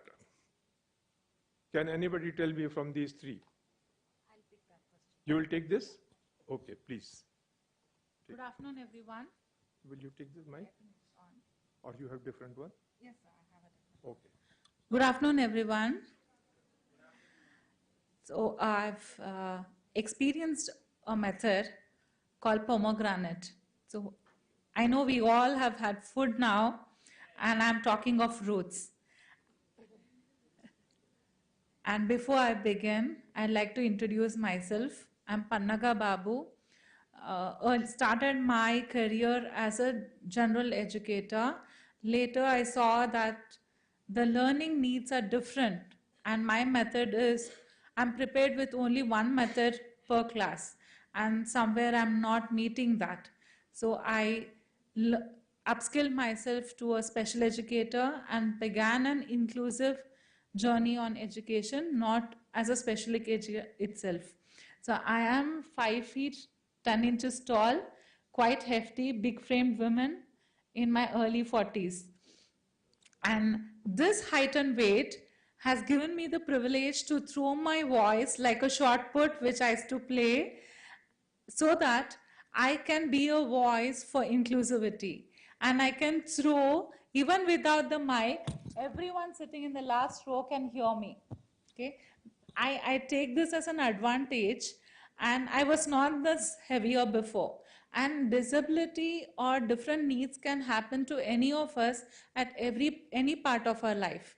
This happened to me. I took this career more seriously when I became differently abled, when I lost my left ankle's flexibility to more than 90%. I understood what a child with locomotor or a CP goes through in my class more than what I envisioned before. So to address your question, sir, earlier today morning we've discussed about different tools, technology, different methods, process of learning, all that.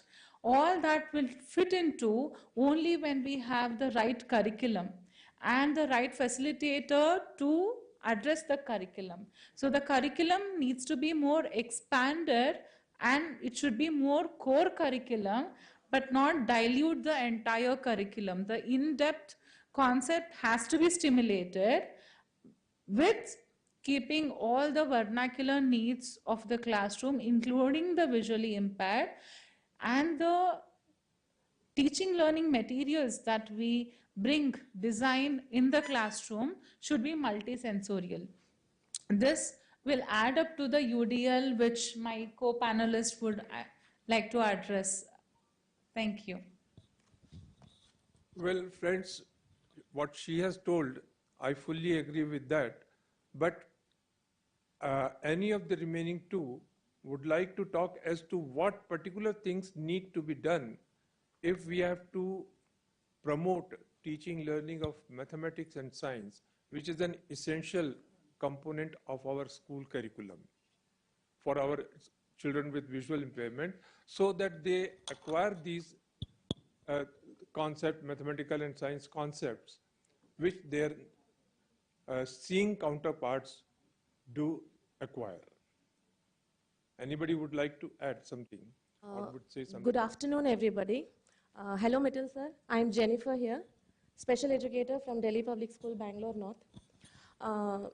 So I take this opportunity to thank Kadam for giving me this opportunity.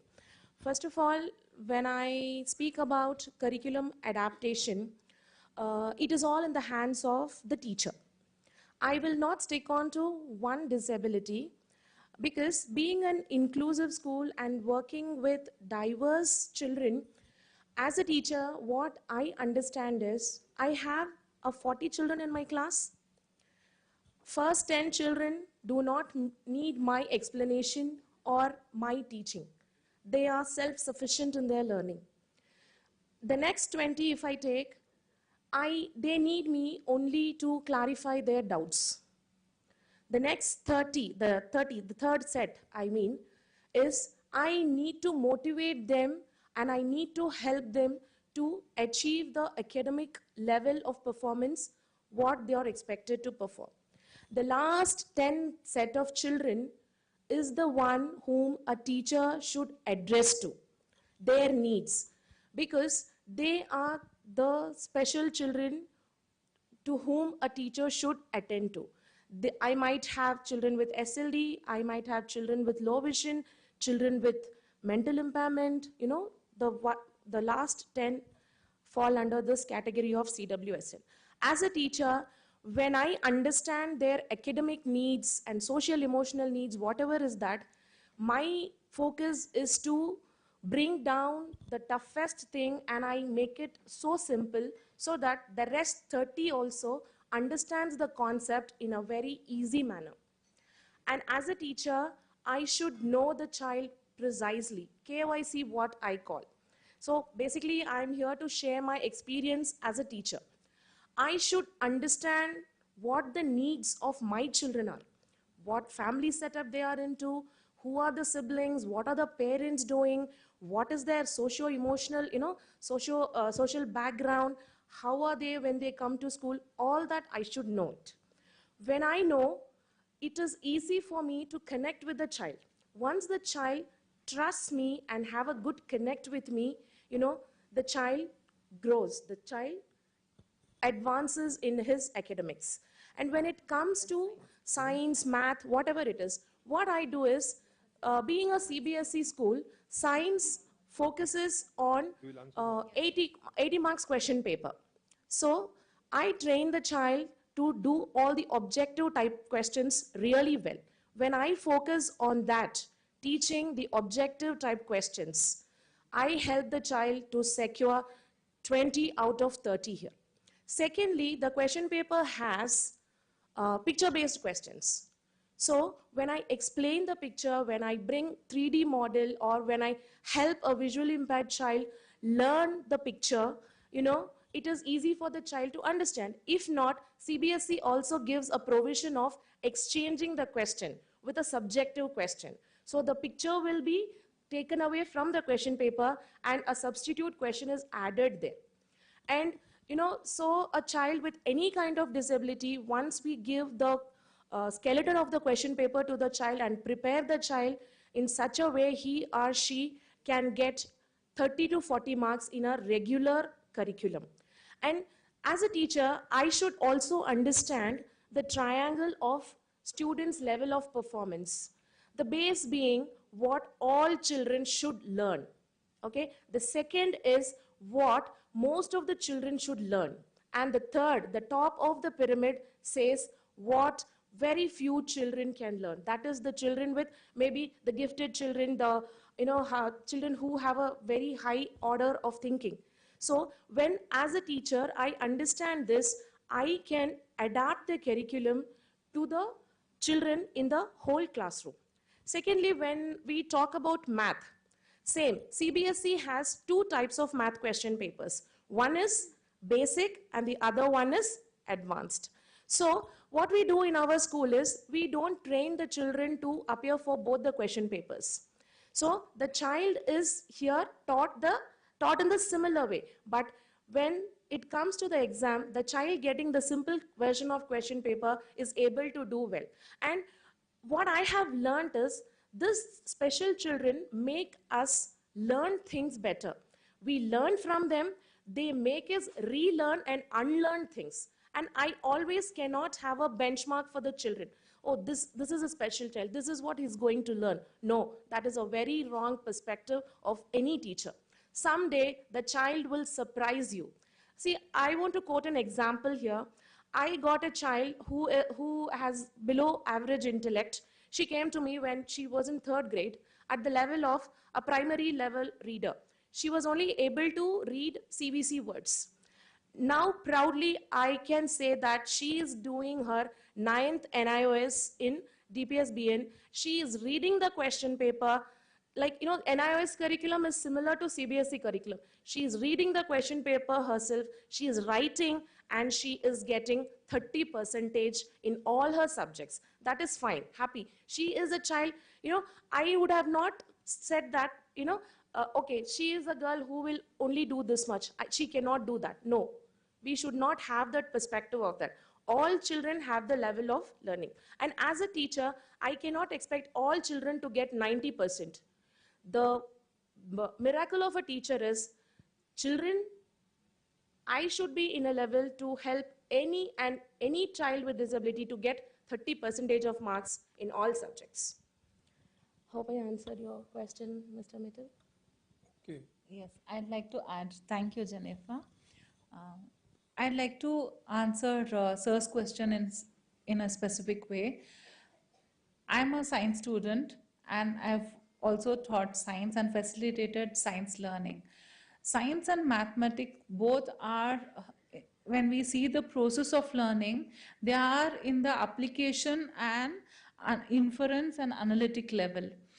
For the knowledge and the understanding to go to the application, inference, and the higher levels of thinking and the process of learning, the knowledge and understanding has to be stronger in those concepts. For that, we definitely need kinesthetic learning where more retention is brought in the child. And stimulation, we never know, as Jennifer said, when the child will express or when the child will articulate its learning and understanding at a later stage. So kinesthetic learning, definitely. Even during our lunch break, we saw some stalls where they were selling 3D models and also models which can add dimensions to the existing map. This is what is required at the moment. We need to bring in multisensorial teaching learning materials where every learner can have hands-on experience in learning the concepts, where the knowledge, pre-knowledge can go to the next level of understanding of each and every concept in depth, its function, and the complete other functions where the teacher is describing makes sense to the child. Only then science and mathematics will have a better sense, where the child is going to either apply in real life or theoretically or hypothetically. Only then, only when the understanding gets converted in inference and in the application level. Hope I answered it, sir. Okay, thank you very much. Most of the things that both of you have said are fully meaningful, purposeful for making the curriculum accessible to our learners with visual impairment. I will talk only about visual impairment because I know little bit about that, nothing more than that I know. See, as far as mathematics and science, or for that matter, for anything, I, for one, feel that a teacher must have conviction in two things. One, that need of learning mathematics, science, or any other curricular areas, prescribed curricular areas, is the same of a child with visual impairment as for the child with vision or seeing child. If he has this conviction, then the second thing that I believe in is that he or she, that the teacher will be able to find his, her own method or ways for teaching that particular concept of math, science, or any subject to his or her pupil with visual impairment. I'll give you an example. The example that I'm giving you, which I still remember, is 64-year-old. 64-year. I was in class 5th. And my teacher was a low vision teacher. Some of you sitting here having 30, 40 years experience, and if he or she belongs to Bombay or Calcutta, particularly Vishwajit Da, must be knowing him. H.M. Shah. Is Vishwajit ji here? No, he is not here. Mr. H.M. Shah was my teacher. He was basically a maths teacher. He was teaching me concept of angle and triangle. Do you know how he would have taught me, or how he taught me? He took my arm and used my arm as a teaching learning material to teach me the concept of an angle or a triangle. I'll demonstrate. Those who are sighted can feel it. Yes, sir. See, this is my arm straight. Now, he asked me to keep the hand like this and then tied one string from here to here. Now tell me, from here to here, this is a triangle or not a triangle? It is a triangle or not? Yes. And this and this, these are three angles or not? One of them would be a right angle, the other two would be acute angles. And the sum of these three angles will be equal to two right angles. Am I right? Okay. Nothing he used except this. Similarly, for teaching me the circle, he just hold my hand and make these fingers like this.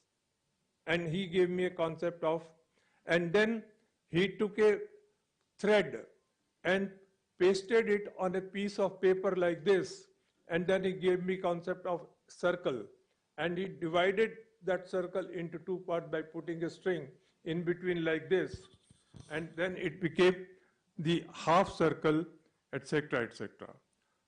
Similarly, using Brailler, you must have heard a machine called Brailler, which blind persons use for writing Braille.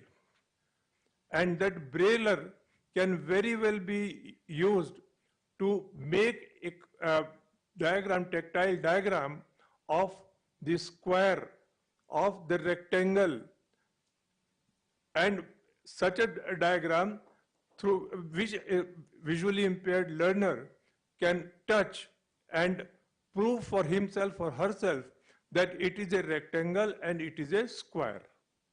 If anybody would want, I'm here till tomorrow evening.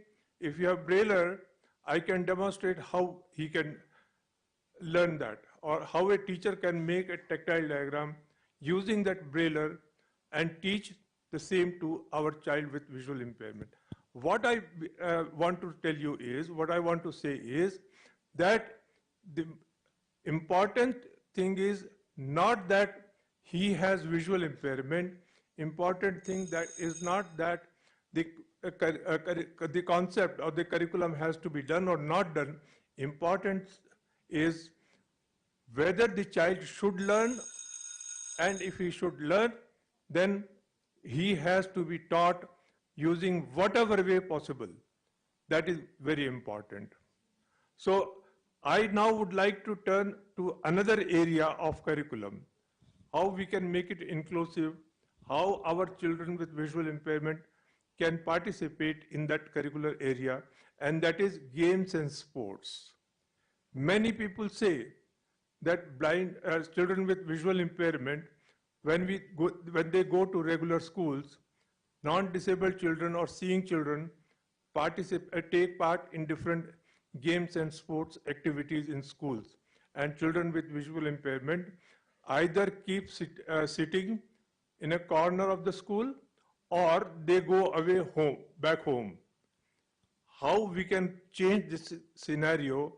How can we ensure that our learners with visual impairment also participates to the extent they can in those games and sport activities in a school?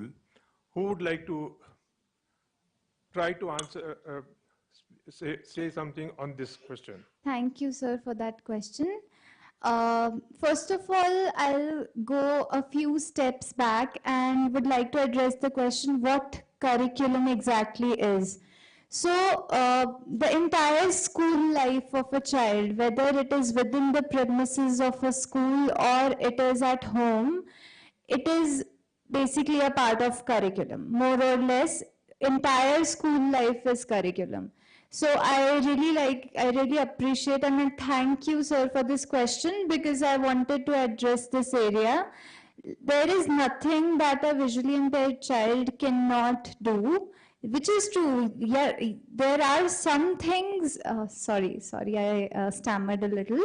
So there are some things which we think they cannot do, but if we make some adaptations, then definitely there are ways in which we can make them participate in almost all the activities, be it games, sports, trips, celebrations, or academics. So I would like to add a few things. Firstly, we have discussed what curriculum is, and now we need to understand what special needs are. So I will be talking about visual impairment mostly, but special needs also includes children with other disabilities. It also includes the ones having socio-emotional challenges, the ones having single parents, the ones who are coming from economically weaker sections, the ones who are coming from red light areas, the ones who are first generational learners. So all these children fall in the category of special needs, and we really need to be considerate towards their needs and their challenges in an inclusive setup. So we need to be considerate about all of this. If we come to visual impairment, there are different senses, as Sir mentioned earlier: kinesthetic sense, olfactory sense, auditory sense, and to some extent we can also use the sense of taste, and we can make them participate in different activities. We need to work on expanded core curriculum, especially orientation and mobility. Then we are having 9 components, out of which most of them we have covered within Ananya curriculum of Ek Kadam Aur, and orientation and mobility skills. So we really need to work on all of this, and we should encourage the child to be independent as much as possible without being scared of them like getting any injuries and stuff, because everybody gets some or the other injuries here and there. Chote mote wounds aate hai sabke. Sorry for my language switching thing.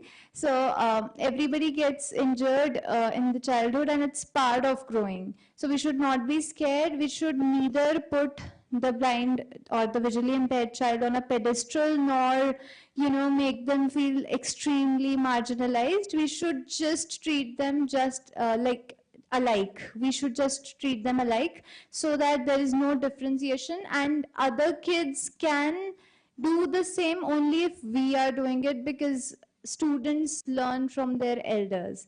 I hope I answered the question, and most of these questions are addressed in the book we just launched, and I would really request all of you to go through it if possible. Thank you. Thank you very much. I believe and I hope that these questions would have been answered in that book that you have published today.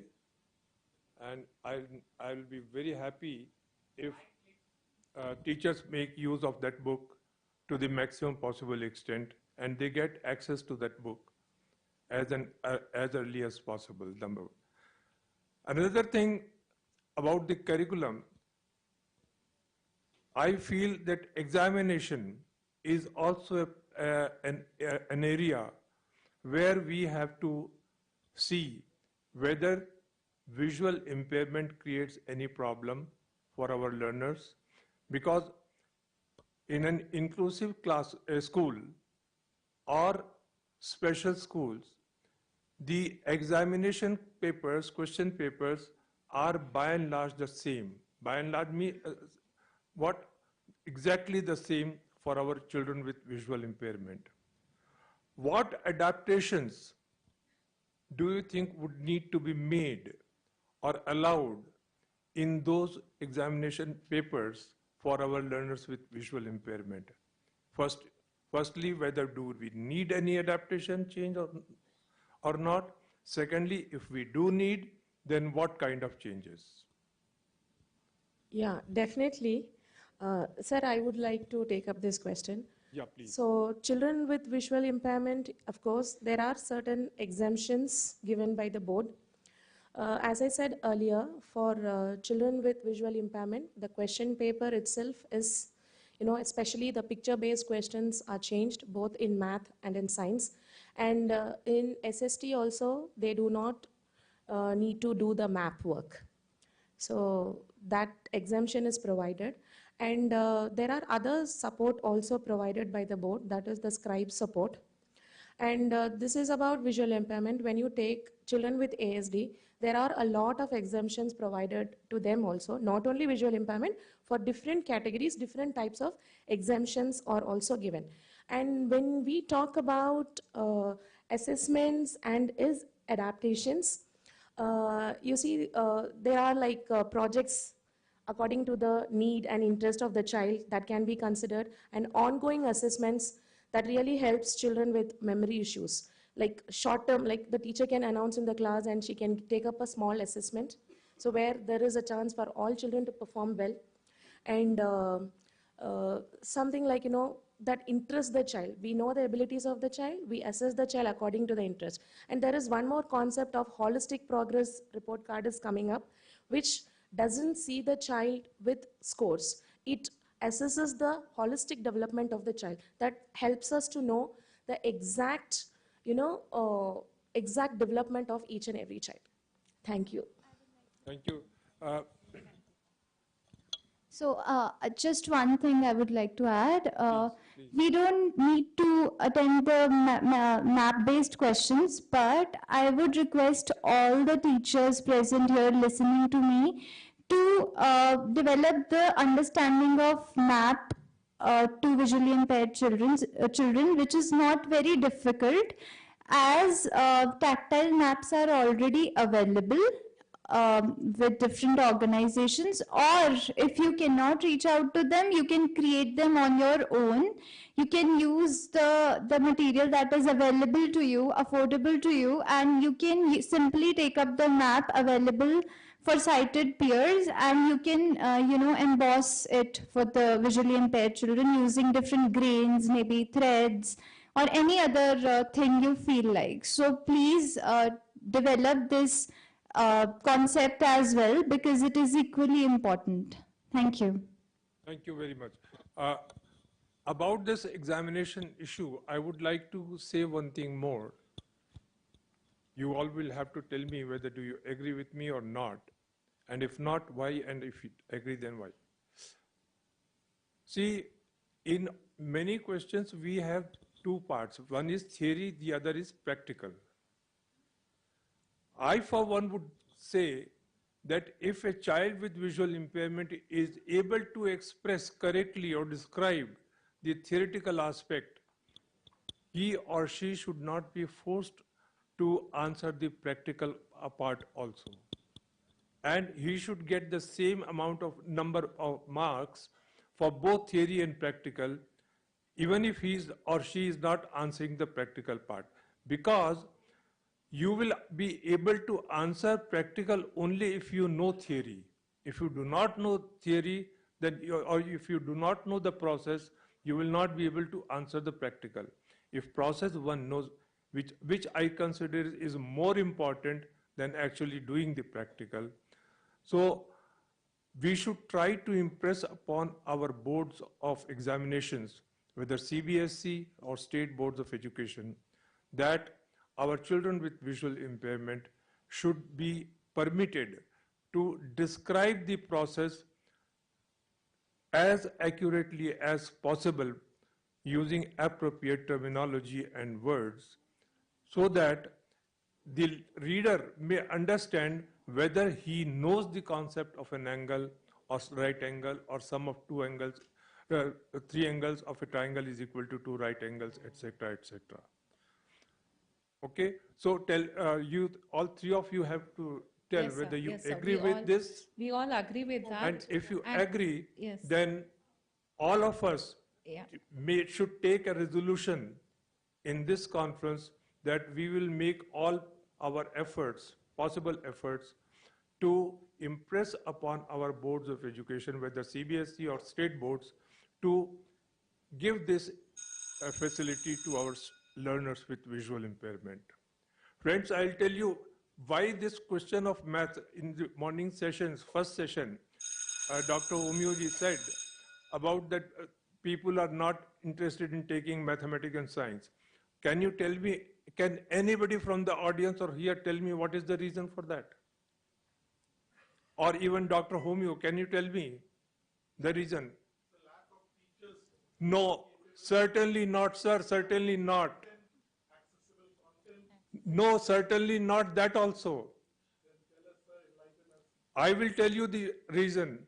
The simple reason is that in late 50s, it was written to the boards by NGOs of that time and by some government officials that our blind people cannot learn maths and science, therefore they should be given exemption. And that exemption started at that time, which continued till date. Aaj bhi hai. Even today it is there. And if any school tries to make it compulsory, to make it compulsory for his pupils to opt maths and science learn maths and science, you know what will happen? The fellow teachers will instigate the pupils, the parents of the pupils, कि इस subject को ये पढ़ेगा, marks इसके कम आएंगे, and he will not be able to get admission in better school colleges after that. Better take music, better take this, better take that. And the result is that pupils get instigated, and then they make halla gulla in the schools, and then the maths teacher, the teacher succeeds in avoiding teaching maths, making efforts to teach maths to children with visual impairment. I have myself seen I've seen this personally. That is why I'm saying this. And in those days when it was said, I don't say that it was wrongly done at that time. It was right at that time because there were no facilities. Hardly there was any tailor frame available. Hardly there was any abacus at that time. Hardly there was any tactile geometry kit. Nothing was there at that time. And for that time, this request for exemption was justified to an extent. But today, we have all the facilities. We have abacus, we have tailor frame, tactile geometry kit, tactile learning material also, and training also. Even Government of India took several initiatives to prepare teachers teaching mathematics, give in-service training in teaching maths and science to children with visual impairment for our teachers. But because if you want to teach, you will have to make efforts. Without efforts, you cannot. And you know, we don't want. So I have from very recently started advocating that attitudinal change is essential. And that attitudinal change cannot be brought about by simply theory. It needs motivation, it needs incentive. Therefore, what I feel is that we should also resolve to request state governments, central government, to give some kind of incentive to maths and science teachers for teaching maths to children with visual impairment. Once they start getting some incentive, they will make efforts, and our visually impaired children will then learn maths and science. That is one way of promoting teaching, learning maths and science for our visually impaired children in our schools. This is my personal feeling, personal suggestion, which I would like to make in this conference so far as this maths and science is concerned. Now, Dr. Omio, do you agree with me?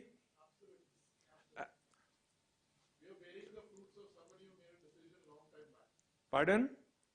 We are bearing the fruits of somebody who made a decision long time back. Of course. Not necessarily, sir. Excuse me. Yes. In 1980s itself, I am Dr. Paul Mudha. Yeah, I know. So 1980s itself, we were tested like laboratories to study science and maths in 1981-82 onwards. So it was not that the government was forcing, but it was the attitude of the schools that were forcing these children to do history and political sciences of science and maths. Not necessarily that children were not interested. That is what I said. It is not the children who were not interested. The problem was with the teachers. I won't say system also. I won't say system. Simply teachers. Because they don't want to make any effort. And those teachers will not say they will not teach because they are employed, they have to teach. But what they will do is, they will instigate parents. They will instigate No, children. sir. Sorry to interrupt you. Now it is children who take a stand to study science or math. Okay? Visually impaired students also, if they have an interest to math and to science, they take up. They want to do it, they do it. They take it as a challenge and they study it. One of my student who is low vision is doing math today. He loves math. Shantala is here. Ah, yes. She was the one who was training the child to do math. So it is the stand of the child today, okay? Not the teachers or the parents. It is not. Sorry to interrupt you. No, please. So I think we cannot blame any single person. We cannot blame NGOs alone. We cannot blame the students. We cannot blame the parents. We cannot blame the teachers. We cannot blame the government, because everybody is a victim and everybody is the culprit at the same time. So yeah. See, So fully what agree I'm with trying that. to say is that the biggest challenge we face while talking about curricular adaptation, or while actually adapting the curriculum, is the mindset. And if we actually start changing it, which will happen gradually, it cannot happen in a single day. So if we start working on the mindset, we can eventually solve all the problems. So that's what I had to say, and I think now we are running out of time, and Friends, I should. see,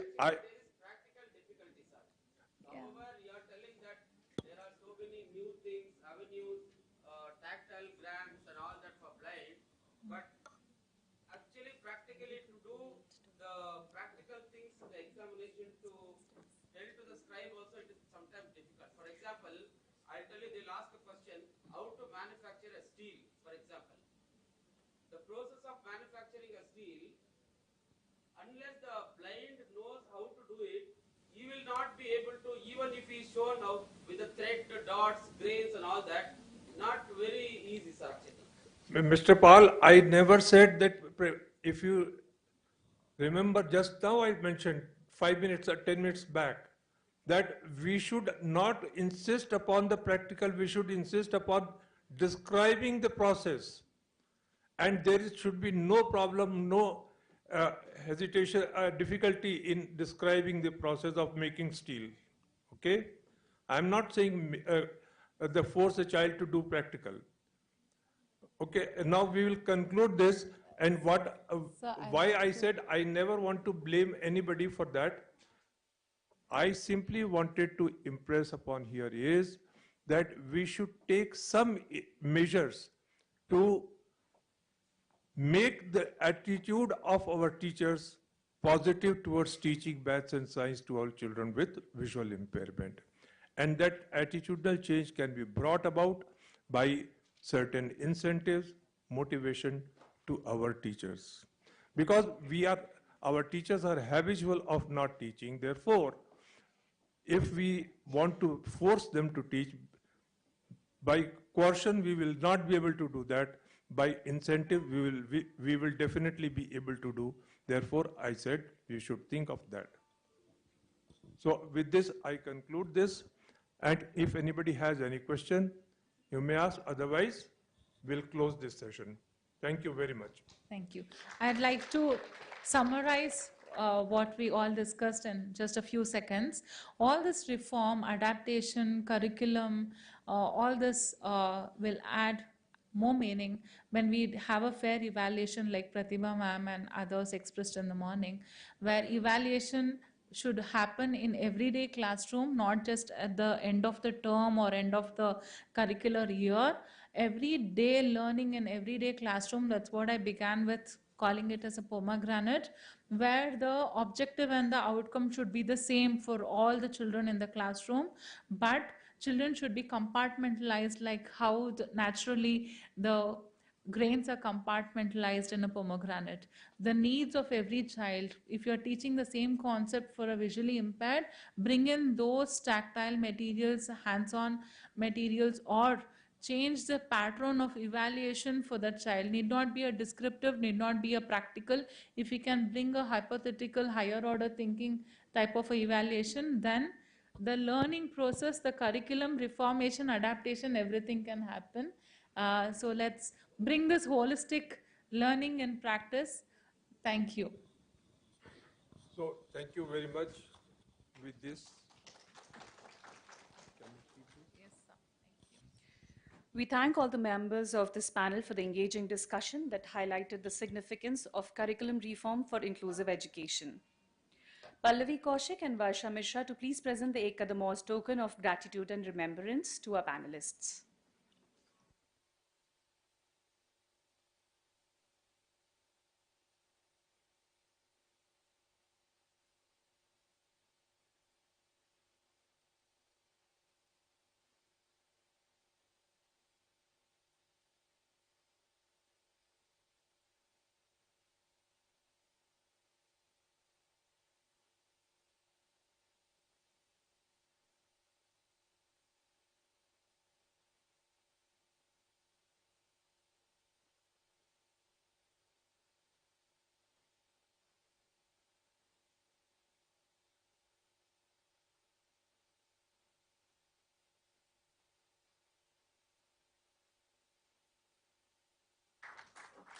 As we move forward, there's a request I want to make to all the speakers. We're really enjoying the sessions and they're very knowledgeable.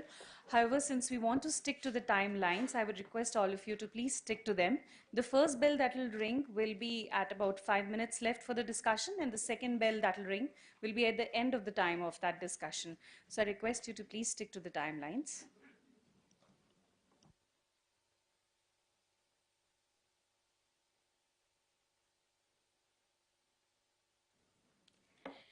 Our next discussion on the vital role of family and community engagement in the education and overall well-being of individuals with blindness.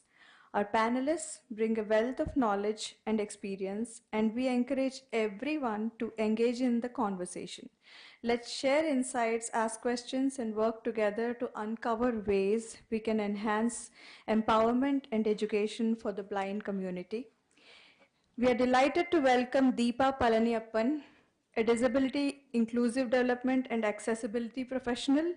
She has worked as a consultant with the WHO Disability Unit and the World Bank team, contributing her expertise to global initiatives. She is currently faculty at Azim Premji University. Palaniappan is also an active member of the International Association of Accessibility Professionals and has been instrumental in supporting various poverty alleviation programs in India, particularly in the area of mainstreaming disability inclusion.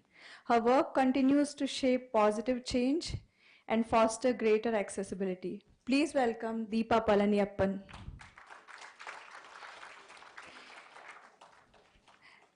We welcome our next panelist, Paul Mudha. Paul Mudha is a prominent advocate for people with disabilities, recognized with the National Award in 2004 from Dr. APJ Abdul Kalam and the Governor's Award in 2002 from the Karnataka government for his significant contributions to social service. As a manager in the National Bank, he has led efforts to empower people with disabilities, breaking barriers in both education and employment. His advocacy has been instrumental in creating more accessible opportunities for others. Mudha's determination led him to become the first visually impaired student to complete an MBA in the Bangalore University, despite facing considerable challenges. His achievements continue to inspire and open doors for individuals with disabilities pursuing higher education. Please put your hands together for Paul Mudha. Our next panelist is Ranjana Gopinathan, an accomplished professional with over 13 years of experience in education and program management. As the head of programs at the Fourth Wave Foundation, she oversees the implementation of Project Schools Where All Belong, driving impactful initiatives for inclusive education. Please welcome Ranjana Gopinathan.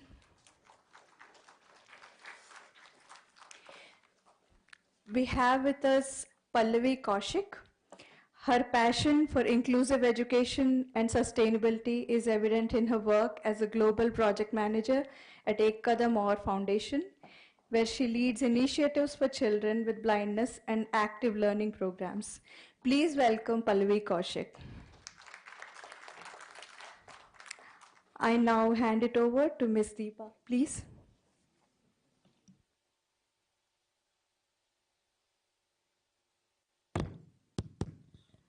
Hi everyone, this is an interesting panel to be in and I look forward to the discussions. To begin with, I would keep it as short as possible, opening the discussion on how family is or is not any more relevant to disability inclusion context. For example, you yourself would remember the earlier generation of advocacy, disability advocacy that started with parents leading advocacy movement. So in fact, there were a lot of women-led, mothers-led advocacy movements and parents-led advocacy movements. And now we see the trend shifting towards more individualized rights-based framework where families no longer seem to be very central to the whole debate of advocacy and rights and individualized approach to education and everything. So we have here panel members who have held families as central to your work, and in fact community building as central to your work. So in that context, I would open a general question to all, starting from Paul sir, about where do you see family in your work, and how do you contribute, or how do you think that engaging with community building is not only about just reaching out to villages, but also building communities from among our peers, like among our participants and beneficiaries. And then I would just also give a heads up to Ranjana that the next would be about your engagement with family, and especially the voice of mothers and positive parenting and all that. So how do you reflect on this positively is the next one. I'll sit, I'll stand. Good afternoon, everybody. I thank Dr. Satish Tripathi sir and the entire Kadam or team for arranging this wonderful conference on blindness and inclusivity. Three things I want to correct, don't mistake me. I am not just Paul Mudda, I am Dr. Paul Mudda. I have earned PhD from Commonwealth London University. And secondly, I am also the winner of the Ellen Keller Institute Award along with our friend here, Anil Kaneja. At the same time, we got the award for Ellen Keller. And thirdly, I am not a manager in the bank. Now I am an assistant general manager, 3 steps away from what you have told. Please correct it. So thank you, madam, for your question. So in the morning, we were discussing about education. Our MJ Mani sir spent lot of time in education. I am just taking my memories back to 45 to 40 years back. In 1980s, we were in the school for the blind at Whitefield, within the 4 walls of the compound. But later on in 1981, due to the Perkins Institute in America, through the CBM intervention, few blind, including me, were forced to go out of the blind school and study in inclusive education, that was called as integrated education at that time. And that was the first time when I came across the term community. Till then we did not know what was community cause, what was society was, how family was engaging with children, how children were engaging with parents. So that was a new idea. Now after establishing institutions like NGOs and other schools, we are directly in connection. We are directly engaging with parents.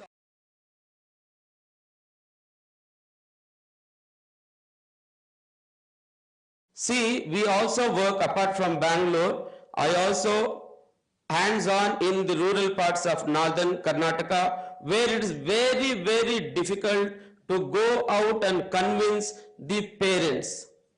In fact, last year, one of the village panchayats almost came hitting our surveying people who had gone out to reach out to these differently abled. What I feel in this forum is, unless the family are fully involved in engaging the children in the right stream, in the mainstream, it will be very difficult for children also to come up in life. Unless the parents understand the difficulty where these children are going through learning braille, learning mobility, mobile English communication, mixing with children with other sighted people. So it is a big challenge. We may all feel, oh, what so great in mixing with children. It is not that.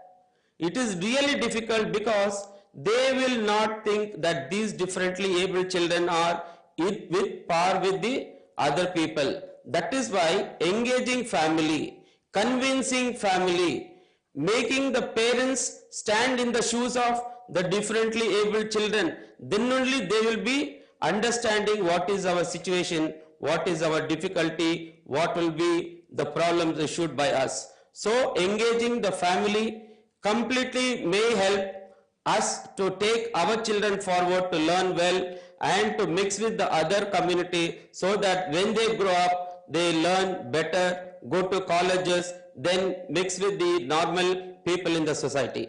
This is my introduction, madam. Thank you, sir. And we will come back to you again for the round 2 of the discussion. Ranjana. To answer to the question that you've asked, the role of family. Actually, at the program that I am from, Schools Where All Belong, family play a very, very important role. And we work with the remote areas of North Karnataka, where we feel that initially it's like inclusion is all about school and teachers. But if you look at it, actually it starts from home. And it's the family that play a very, very important role. So one of a few experiences, or continuing, it's a learning experience for us, how families are not aware. They don't know how to work with children because they're all held up with their own tasks. And just today morning, I was listening to Dr. Homia's, he was a moderator, and he put the first question when we talk to a parent. They're saying, we only feed the child. So what about the education? So first and foremost, when the program has started and what we've been working is sensitizing the families. It could start from the parent, sibling, the larger community in and around. So often they lack the awareness because they were not even aware that a child has a right for education. So they've all been, they've kept in the room where nobody interacts with them. So the first and foremost work with them is ensure that the child is being brought to the larger segment in their own house. So from there, they're aware that the child has to, be enrolled in the school. So from home, the school happens, and then from school, where some of them are out of school because of lack of facilities. But when they come in, they're like, first thing is education, how ABCD. So to answer to that, they felt, okay, we were, as a team, we would say, yes, we will work with the child.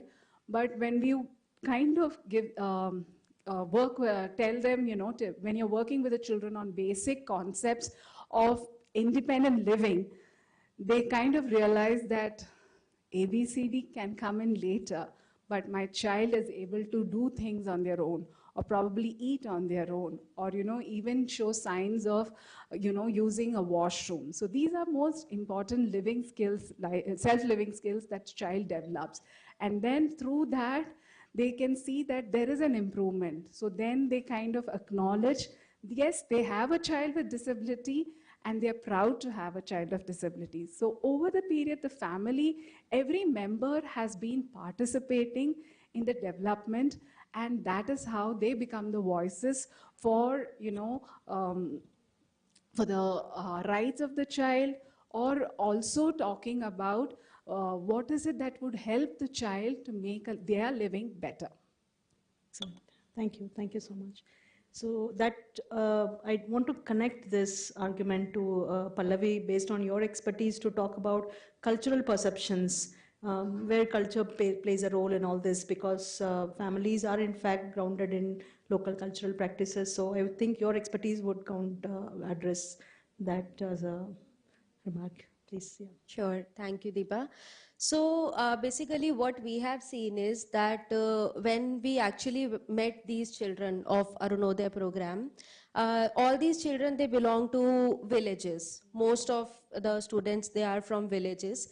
And there we have seen cases that were very disturbing, because you see that there's this stigma attached to disability, that if a child has a disability, then parents, they do not allow the children to actually go outside, to attend schools, even to meet people.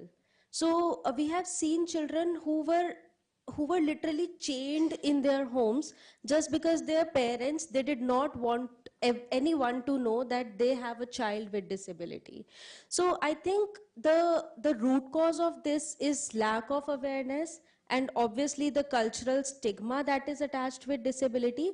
And to overcome this, what we have seen is that after our intervention, when we worked with family, and as Ms. Gopinathan has correctly mentioned, that siblings also play a very important role in this.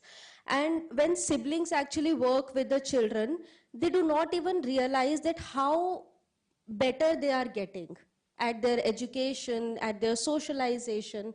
And after this intervention that we have in Arunodaya program, we have seen the change. So usually when we spoke with principals, teachers in the schools as well, they used to have this conception that if the child with blindness, they come to school, then what if they fall? What if they get hurt? So we actually spoke with them and we told them that we all, I think most of us, we all have some marks from the wounds that we got in our childhood. So I think when we work with community, with organizations who are actually working in the community, it gets better. I think creating awareness is the key, and working with community and family. So this is how we have seen that the change, the shift from the stigma that they had, from chaining their children, to actually seeing the children doing their things on their own. So this is how I think it is really very important to work with community and family.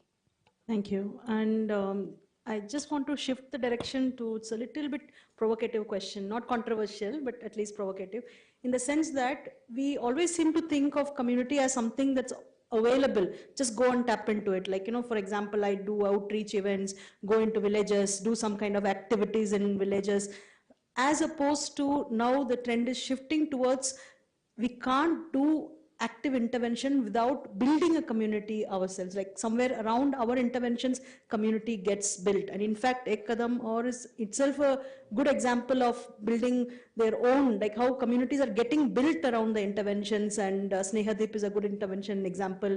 Even the Voices of Mother program is a good example from Fourth Wave. So this is where I want to ask the question, how do you see this shift positively contributing to our work?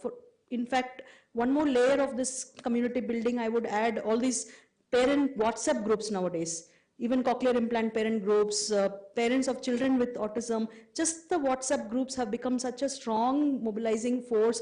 Many of the practitioners here would know how relevant these WhatsApp groups are, to the extent that it leads, one day's discussion leads into a program next week, and people meet together and kind of like do protests in front of state commissioners or any of the state officials building, and all this emerging from just a WhatsApp group. So I want to just kind of like trigger your thoughts and ask your opinion on where do you see, or how do you want to support and encourage others to be part of this revolutionary community building process that somehow or other all of you are already part of in many ways. So that we don't think just in terms of individual intervention, but actively contributing to building communities around our intervention. I hope that's a clear question. Sir. Madam, you are right. Now, what we are trying to do from Snehadeep, see here in Bangalore we have for children after 10th standard, but we have at Rani Bennur for children below 7th standard, we have from standard 1 to standard 7. Now, when we are going out for surveying the disabled children in the rural areas, you are rightly said that we need to have a contact base. We need to convince them as to why they should come to the mainstream. Because of the social stigma, ignorance, illiteracy, and stereotyping. Stereotyping in the sense that, see, my child is already blind, my child is already spastic. So I am rich enough, or I have comfortable resources, I can take care of my child, why should I send to you? So this is the mindset of the people, that they do not want to show their children to the outside world that their children, their family members are disabled themselves. So it is our intervention to motivate them. See, this word motivation is very, very important in the initial stages. Once you are motivating them and making them understand that, see, today you are there to help them. Who will help you tomorrow? And secondly, skilling is also very, very important. Skilling to whom? Skilling to the parents of these children as to how they can handle. Secondly, when after conveying, after convincing them to come to the mainstream, it is also very, very important for the parents to know how these children are doing in the school level. For example, what we do is we conduct lot of small programs, cultural programs, sports activities, singing context. So what we are trying to do is we are engaging these families, asking them along with the neighbors of them, so that they will see by themselves what these children are into, how active these children are, how their mindset has changed. Based on this, their involvement, their action will be more quicker in future.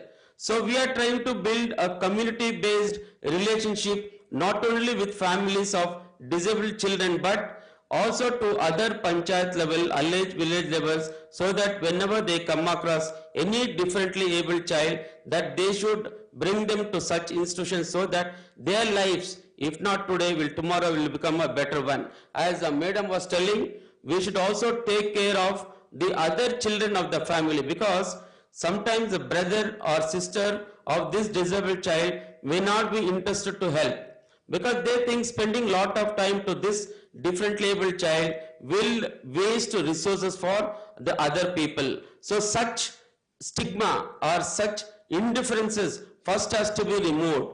So what I'm trying to say is use the technology. See, we have lot of technology today, mobile banking, WhatsApp banking, internet banking, lot are there. So bring the communication together using all this technology, so that any update of this child, any good thing happening in this child, any award received by this child in any context should be shared to the entire community, so that the community will come forward to help these children, not only their own children, but if they see any other disabled child also, they will be happy to engage fully.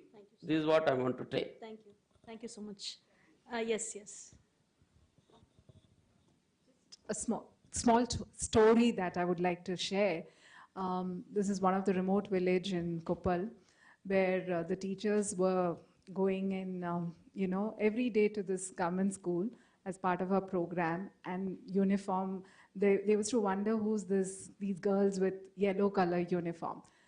So, and then that village office members, panchayat members wondered how come so many children with disabilities from other villages are coming to the school.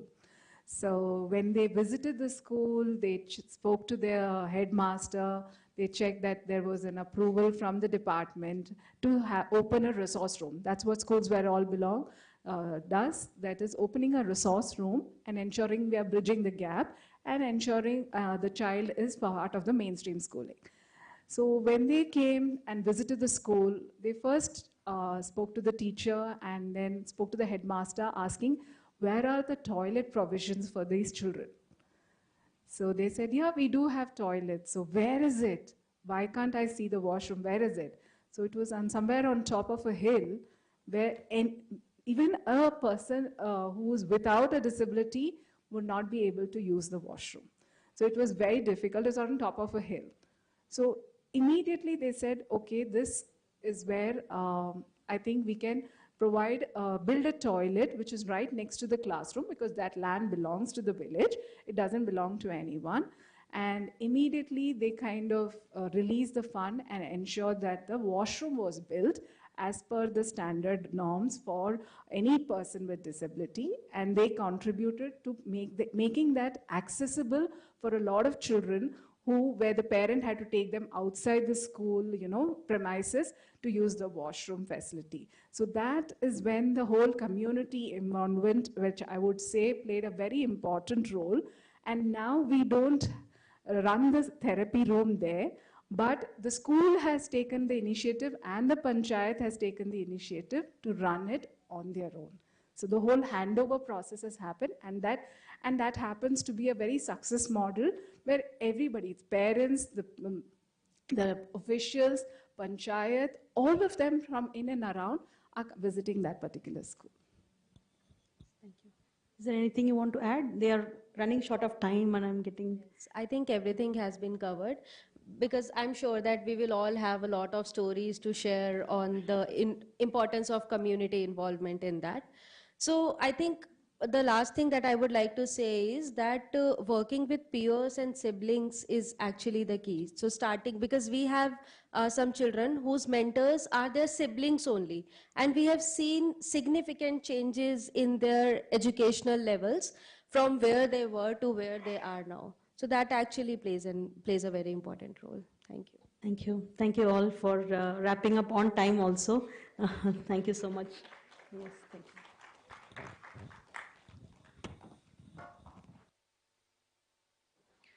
Thank you so much. It was a privilege to hear your thoughts, and I'm sure that attendees found great value in the dialogue.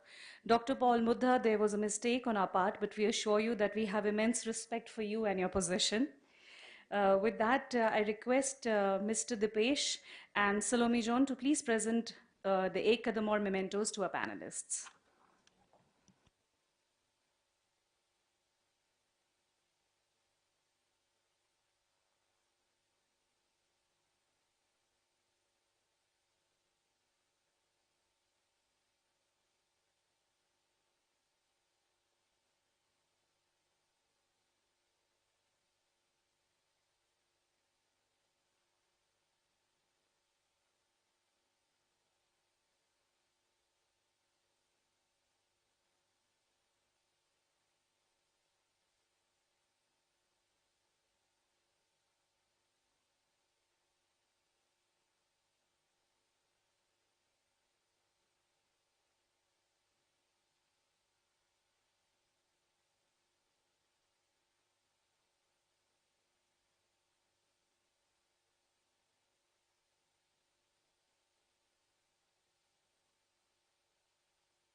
Next up, we have Mr. Ravi Ganeshan, who is a focal point for Fourth Wave Foundation's inclusive education program that's called Schools Where All Belong, and Nanagu Shale in Kannada, a multi-stakeholder model project on inclusive education across the state of Karnataka, specifically focusing on the slums of Bengaluru and the semi-urban areas around the state.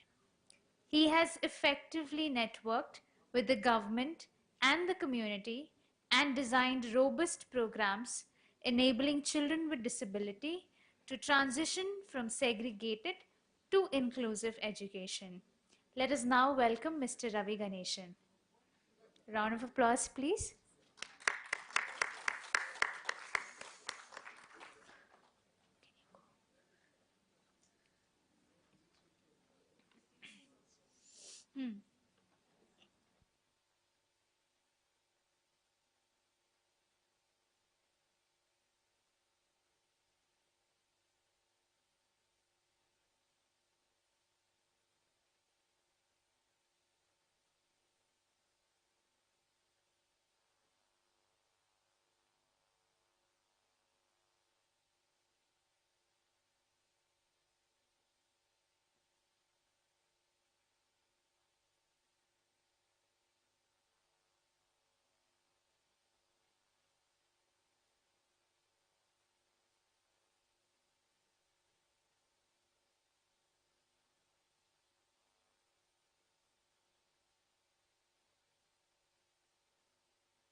moves up and this. Okay, good afternoon, everybody. Technically, what we have been doing, we should have done it in the beginning, because I have been asked to speak about the loss with relation to education for all, inclusive education per se. Inclusive education per se. And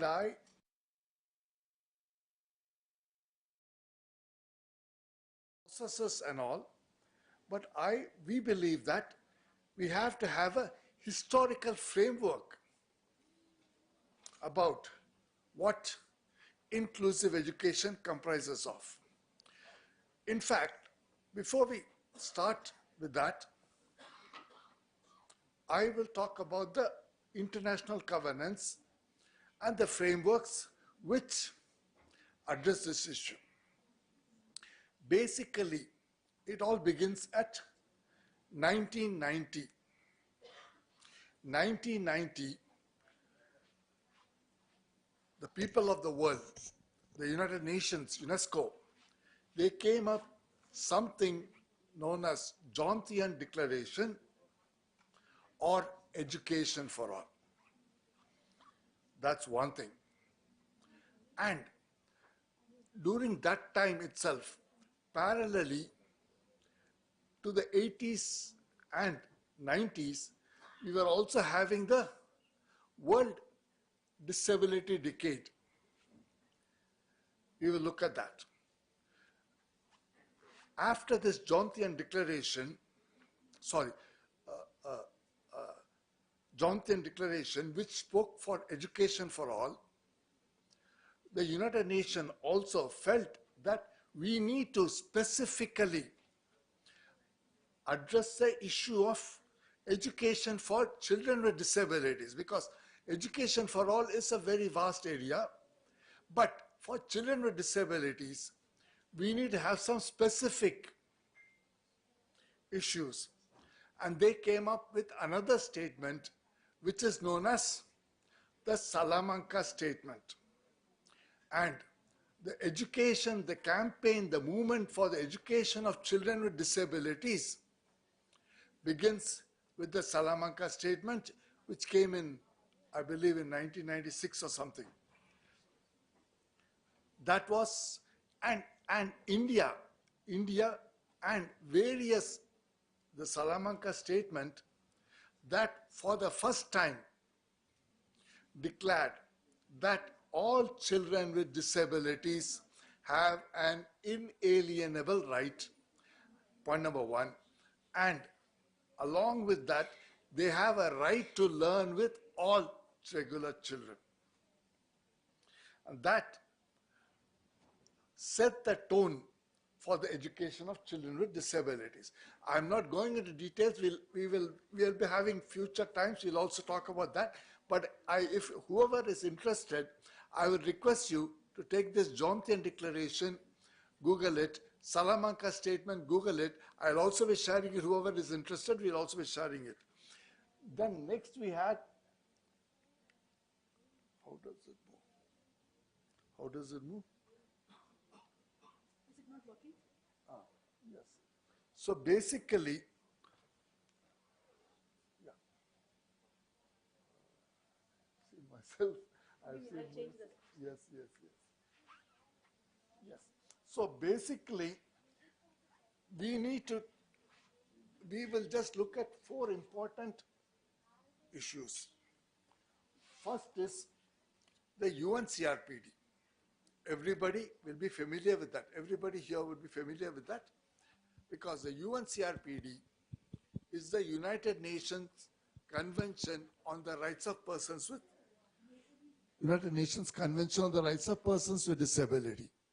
It's a very vast document. I will not go into all that. But Article 7 of the UNCRPD stresses the fundamental, it stresses that the right of a child is to education is fundamental until as a part of the world, the global human rights process.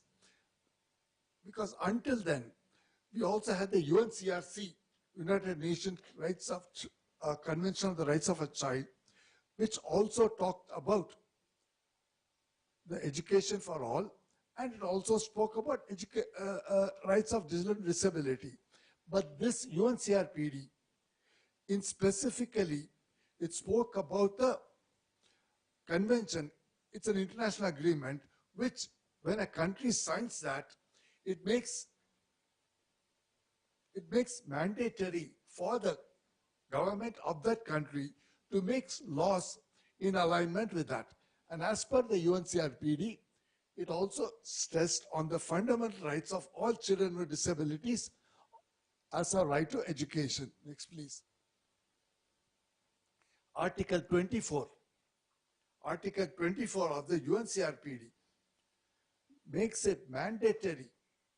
Any country which signs this agreement, it has to give a report every 5 years or something about what is it doing about the rights which are enshrined. And Article 24 of the UNCRPD says that first, the right of a person with education, and important is ensure inclusive education. Now, education for children with disabilities, we have various schools. Schools for the blind, school for the mentally retarded, school for the hearing impaired, and all. But as per the UNCRPD, inclusive education. Inclusive education ka matlab, all children with and without disability learn together. And there are people who also tell that children with specific impairments should have their own teachers. We don't reject that. Disability is divided into 4 categories you'll all be aware of. Mild, moderate, severe, and profound. Mild, moderate, severe, and profound. And of these, mild and moderate and severe can all learn together. Severe and profound, there are children of those categories. They may need special schools. But if we strengthen our education system per se,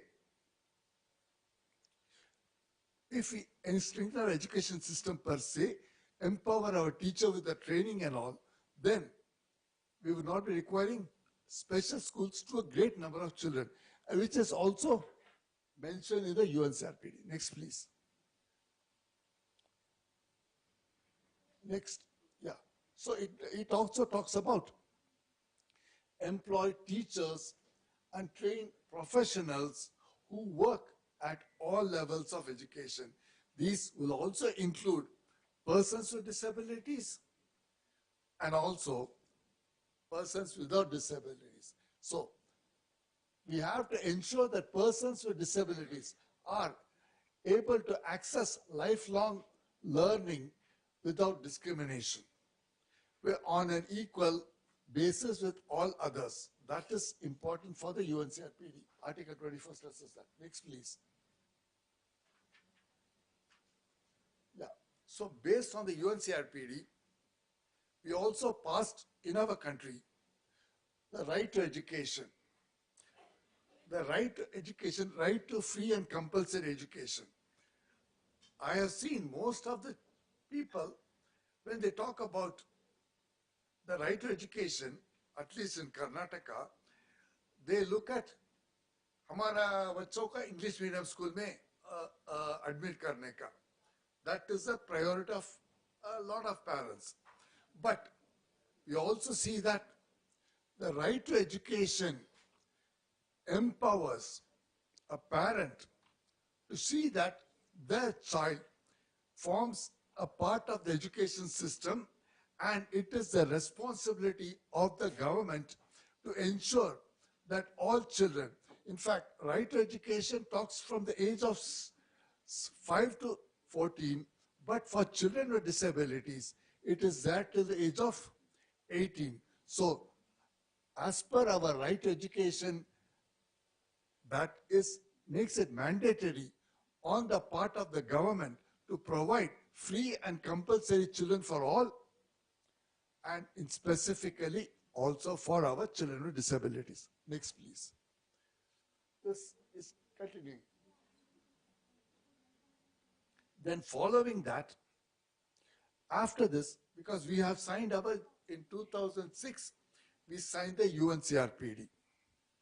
Then after, in 2016, after a great deal of debate, we also passed this RPWD Act, Rights of Persons with Disabilities Act. Now, this act is a follow-up of this UNCRPD. UNCRPD is an international convention which had to be translated into an act. And as an outcome of that, we also had this RPWD Act. One important feature of this RPWD Act is it also defines inclusive education. Inclusive education as a system of where students with and without disabilities learn together. And the system and teaching of learning is suitably adapted to meet the learning needs of the different types of students. Now, this act, this column, makes it important, mandatory, that for a child with disabilities, it becomes the rule of the government. It becomes a mandate of the government to provide education for all and in an inclusive environment. They cannot say, we don't have facilities in our school, we don't have teachers to teach you, we don't have teachers to train you, we don't have any systems to provide you. We'll have to provide the washing facility, washing room, toilets, ramps, etc., which is all mandated as per the RPWD Act. But the issue is, most of the teachers are not aware about it. Most of the education headmasters are not aware about it. The BO, BRC may be aware about it at the block level. But at the ground level,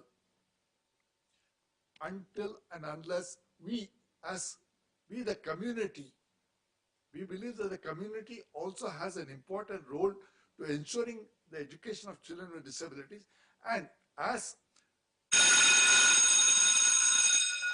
we have to ensure that this right is also enshrined. Next, please. So the section 16 and 17 of the RPWD Act specifies what is the role of the government in providing education for all, for an inclusive, in an inclusive condition. Next, please. We also had the National Education Policy 2020, which our previous speaker also spoke about that. This National Education Policy, for the first time, it has a chapter 6 and subsection A or B or C or something like that, where it details the rules and the regulations, which the law is different, but the policies for inclusive education has been clearly spelled out. That was also brought into action, and based on it, while we also acknowledge that the education is a state government issue. So, based on it, RPWD Act specifically mentions that children with disabilities come under the socially and economically disadvantaged groups, and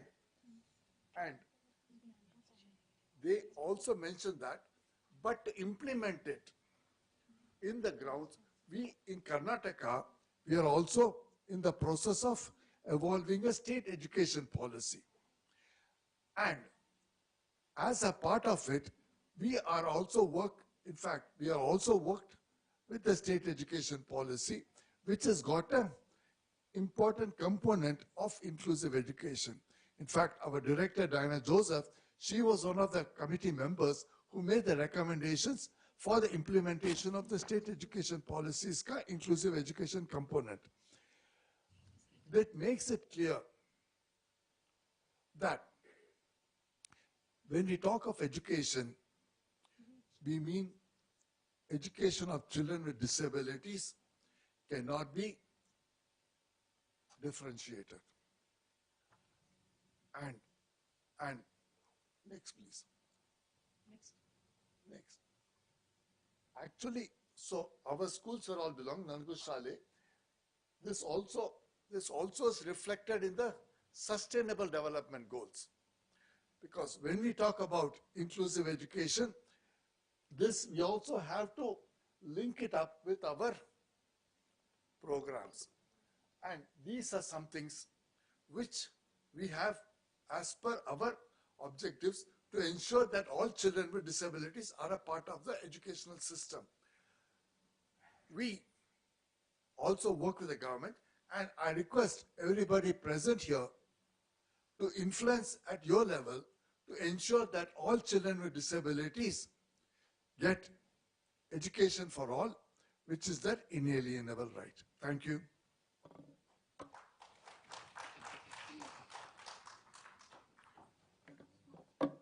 Any questions?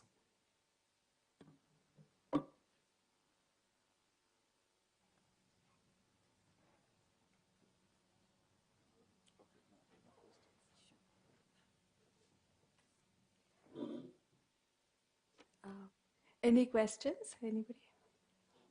So, thank you, Ravi, for your insightful talk. I request retired Wing Commander Vandana to present memento to Ravi.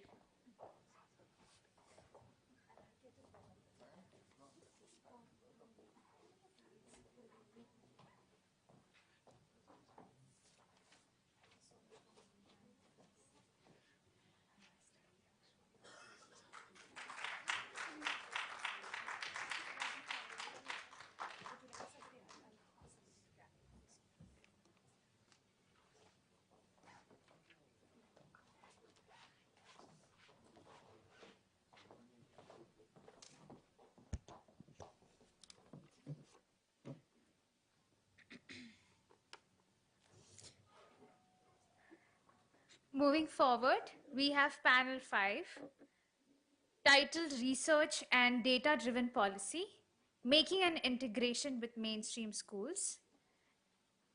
We have with us Ms. Bianca Ghosh, who is a media, brand strategy, marketing and communications leader. She works at the intersection of storytelling, creative content, and marketing for global technology firms. Her expertise spans mainstream media, digital communications, brand, and thought leadership strategy in the Asia Pacific and US market.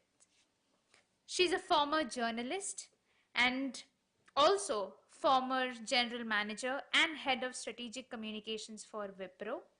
Her unique charter is to use marketing and communications strategies innovatively to help establish companies that she has worked with, not just at the cutting edge of technology transformation, but also one that is committed to sustainable and inclusive business. Passionate about equality and education, she is also on the advisory board of Ek Kadam Aur Foundation. Please put your hands together for Bianca Ghosh.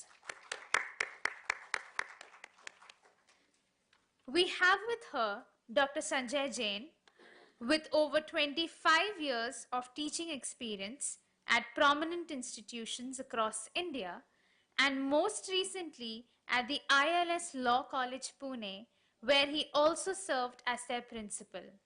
Dr. Jain has dedicated his career to advancing the rights of persons with disabilities particularly in the realm of education and legal reform. In recognition of his exceptional contributions, Dr. Jain was awarded the prestigious National Award in the Employee category by the Ministry of Social Justice and Empowerment in 2004, which was presented to him by the former President of India, Dr. APJ Abdul Kalam.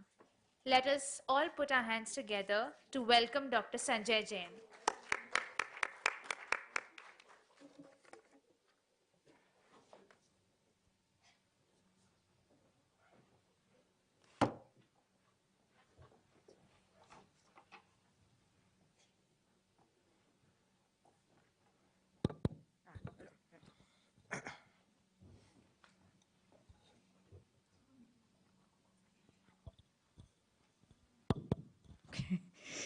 That was a very long and convoluted introduction for myself, but which was not necessary at all, because I think I'm just really honored to be able to host this conversation, because I have great reverence for the fierce activism and the experience and knowledge that Dr. Jain brings. Thank you, Kadam Foundation, for bringing this platform together. Now, Dr. Jain, you've got a career that spans 35 plus years. You've got so much behind you, whether that's in terms of the award, the national award that you got, or the books and the essays and the publications that you have both published as well as you're continuing to be quoted in. You're an activist. Now, our conversation today is meant to be on research. When we think about research, what comes to mind is an academic exercise, right? But whether it is, if we want to be better at diagnosing, understanding, preventing sight loss, then I think the starting point of that really has to be data and research. So it's a very critical part of the entire conversation we've been having today. So would you contextualize this for us, Dr. Jain? Talk to us a little bit about our education protocols in India rooted in research and data insights. Do they even have access to reliable data and insights? Do we do it well? Thank you very much. First of all, let me thank the organizers, the NGO, Kadam for giving me this opportunity to speak to my mind and meet all of you. And I'm very excited to meet Priyanka. I've heard her voice on television. I think only one thing you got wrong about me. Right now, I'm not teaching in ILS Law College. Right now, I'm in National Law School, India University, Bangalore. So my employer will otherwise get angry. And I think NLSIU was my dream place 25 years ago. When I came to get admission in NLSIU, I was told, I'm just contextualizing the topic. I was told by the Vice Chancellor that the terrains of the place are not suitable for you. And then I very politely asked him, but sir, I'm just visually impaired, I can walk. So what terrain of a place has to do with my ability to learn? But somehow he was invincible and in his approach, and so poetic justice. 25 years later, I am able to be a full professor, highest position after Vice Chancellor, in the topmost law school of India. That's amazing. So that goes to show that how you observe people with disability without research, without any background information. Mostly, I think, people with disabilities are perceived by mainstream community with a baggage, with stereotypical assumptions. And therefore, even before the dialogue begins, it ends in most cases, right? That's the scenario. That's the general scenario. Now, coming to your education for people with disabilities in general and blind people in particular, it cannot be overstated than just referring to UNCRPD. I think Article 32 of UNCRPD stresses a lot on collection of disability desegregated data, because without data, how would you formulate policies? Without data, for example, how would you know what are the requirements and what are the different needs people have? And just as this point is applicable to people with disabilities in general, it is also applicable to people with blindness or blind people in particular as well. Yeah. So, but I mean, at least if I were to talk about a scenario of 20 years ago, most of the times people would open up institutions with philanthropical mindset, and their purpose would be simply very innocent purpose to do something for the people with disabilities, and they will open up NGOs and they would work for the disabled, including blind people. I don't think that those institutions were research driven. The institutions were opened up based on some data sets or based on some insights gathered from previous research. But gradually, I believe, there is a shift in this scenario. But still, like Professor Aneja talked about his research study, how many studies really we conduct? Very seldom, very few. So I think more or less even today, although there are educational institutions, are they backed by research? Are they backed by data? I have my own doubts. Right. And then the question is, where is the funding coming from to bring about credible research? Do we know how much public expenditure goes into research that are specifically focused on disability rights, and what minuscule part of that goes into sight and sight loss? And that's a very important point. I mean, if money were the horse, I would ride it, right? But then you can't just mint money. So from where money will come for research? And no offense made, but if you look at the budgets of the government of India of last 10 years, every year budget is receding, right? So in general itself, there is a reluctance to allocate money. And when it comes to doing research on disability, and that too on education, I am reminded of a very interesting anecdote. I went to a scientist. I wanted to meet him in Indian Institute of Science because he had done some research on screen reading software.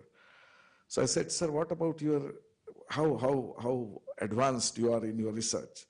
Mm-hmm. So he said that, Government of India has closed down the project by giving me the award for doing research.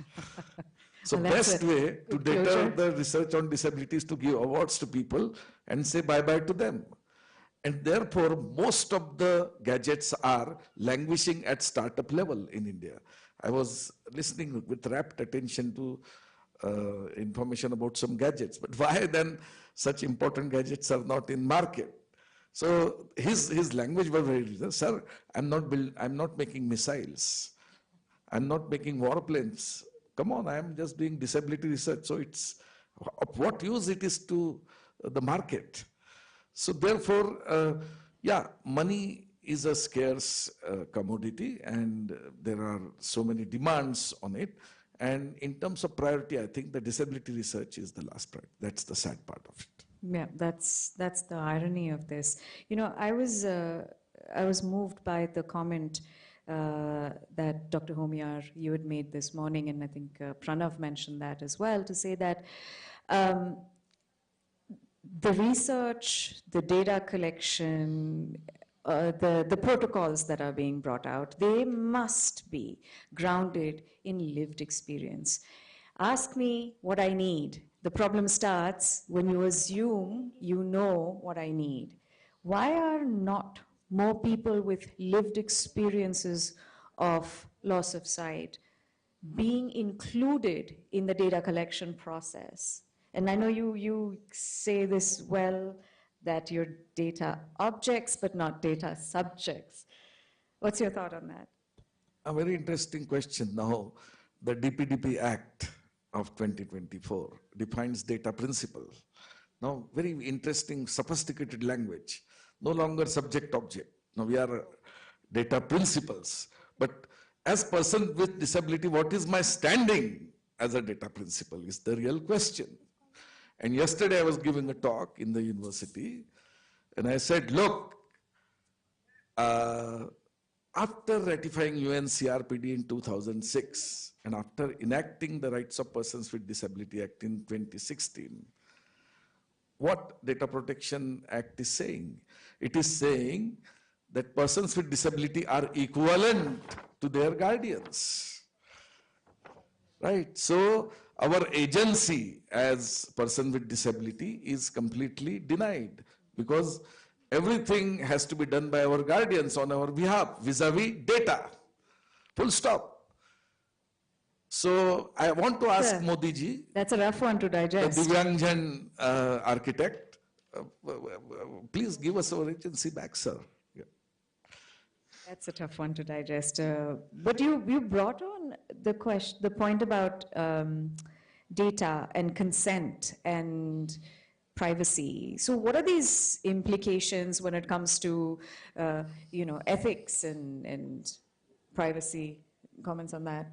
We are completely written off so far as ethics and privacy is concerned, because our consent will be given by our parents. I'm using the word parents deliberately. I want to bring to notice Section 9 of Data Protection Act, which the heading of Section 9 is consent of children while gathering data. But when you read into the section, then miraculously, disabled are para-dropped in that section. So along with children, disabled are placed. So placement is problematic, the optics is problematic, and the assumption that people with disabilities are equivalent to children is deeply problematic. I hope I'm not a child. But the million-dollar question is, suppose in breach of Section 9, I give my consent for processing my data as a blind person, whether I will be punished by law, because now Section 9 obligates that if the data of a person with disability has to be processed, it has to be processed through his consent mediated by his or her guardians. So it's a very confused scenario. So although we want to do research, but for doing research, if we want to process data, want to gather data, the principal legislation for doing the same itself is stereotypical, prejudicial, and I'm planning to challenge the validity of this section because already my PIL is pending in Supreme Court. And that way, the outgoing Chief Justice of India was my big fan because at least to my 2 books he has written long forwards. Yeah. And we, those of us who can, will absolutely back this challenge that you're going to put out because it's a really tough place to be in. I wanted to bring about the element of integrating insights from the research that is happening or not happening from the lack of funding that we've already talked about. But let's assume that on a positive side, we do have access to credible, legitimate data that has been gathered following data protocols and consent and privacy, etc. When we do have access to that, how do you use those insights to take that to the government and the policymakers and use that to influence policymaking? And B, how do you then take that to the schools, the school levels, so that the inclusive education protocols that are being implemented are actually inclusive in real life? So two-pronged question. That's a tough one because I'm a law person, right? You're asking me a policy question. But if I were to answer it simply, I would say that first you will have to generate expectation in the state that people with disability are educable, right? Because that expectation is very dim presently. And secondly, you'll have to convince the bureaucrats that they should resist the temptation of representing the people with disabilities and let people with disabilities themselves speak, right? This competition amongst the bureaucrats and politicians to speak for the disabled is so big in this country that I have to wait for my number all the time, right? So I think give us our agency and please recognize that we have some talent to make our case and make our case reasonably well, right?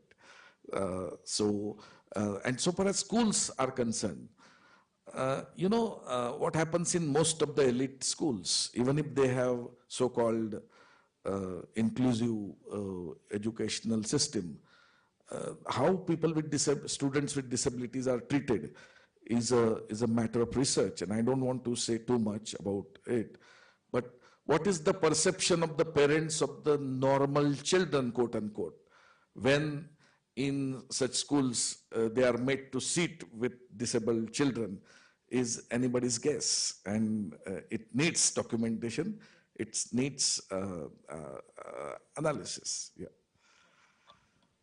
And my last point is, for God's sake, don't confuse inclusive education with integrated education. Presently, the shortcut is close all special schools and force all the disabled children into normal school, including even the elitist school, without even bothering to find out whether those schools have ready infrastructure for the accommodation of the disabled children. Or then another pet area is, okay, teach students with disabilities at their home. But whether every children with disability should be taught from home is another matter. I think time is running, so I would pause. Thank you. Okay.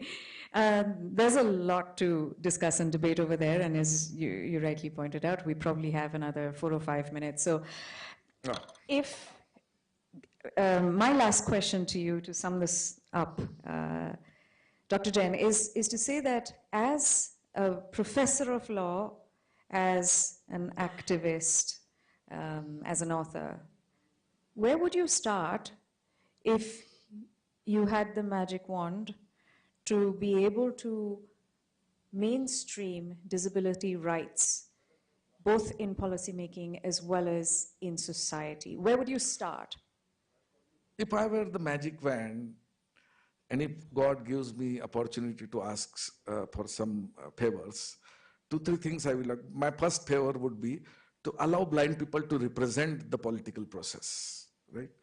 Because still we speak out in major policy making bodies, till we have proper representation in major policy making bodies from parliament to panchayats. I think nothing will happen because representation is the key.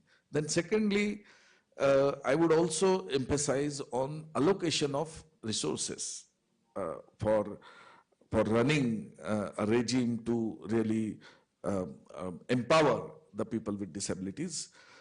Presently, in the name of budget, in the name of funds, what we have is anybody's guess.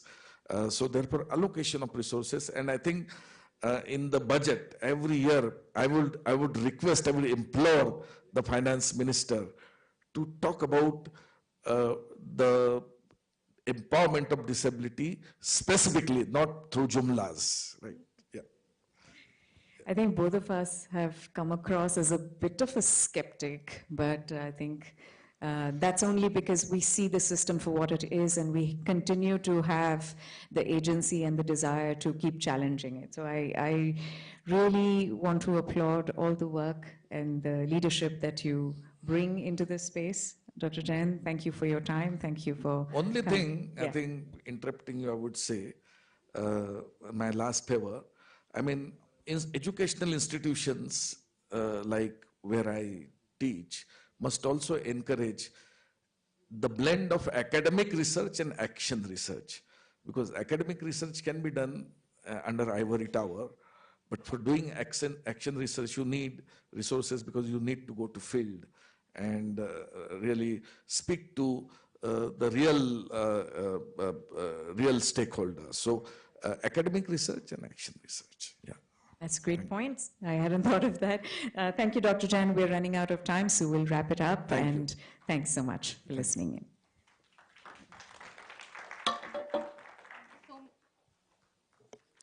Thank you so much, Bianca and Dr. Jain. It was really lovely having you. Great discussion for the wonderful speakers you are. Thank you so much. I would request Ms. Bonita Sarkar and Mohit Rani to please come forward and hand over the mementos to our panelists.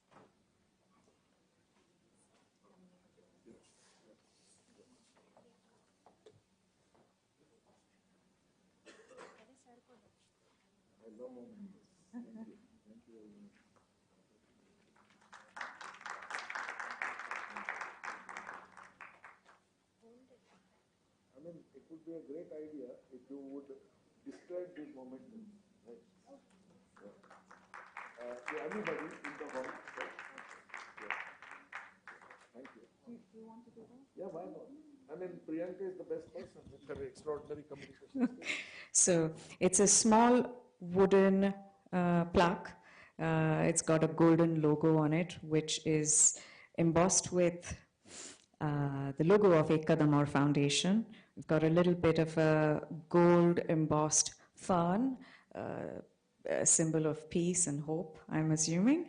And then it's got a little square plate underneath, right here. It's gold with black alphabets on it, which has your name and the fact that the Kadam Foundation is really appreciative of you contributing and participating in the conference. Thanks a lot. Thanks.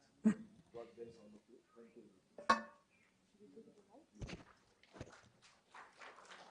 Thank you so much, Bianca, for so beautifully describing our memento. And I also thank all the speakers who have waited so patiently so far and stayed with us to be a part of the next panel discussion, which is going to be on the topic of public-private partnerships and funding innovations. In this panel, we have Rahul Gupta, MD and CEO, JC Flowers Asset Reconstruction India, Research Associate, Mittal Institute, Howard University, USA. Please welcome Rahul Gupta. Next, we have Lokesh Gudrappa, a lead in monitoring and evaluation, process excellence at United Way Bengaluru, a non-profit organization. Lokesh has previously worked with organizations such as Justice Care and Voice for Girls, focusing on impact analysis, monitoring, and evaluation. Let's welcome Lokesh. We also have with us Dr. Mahantesh today.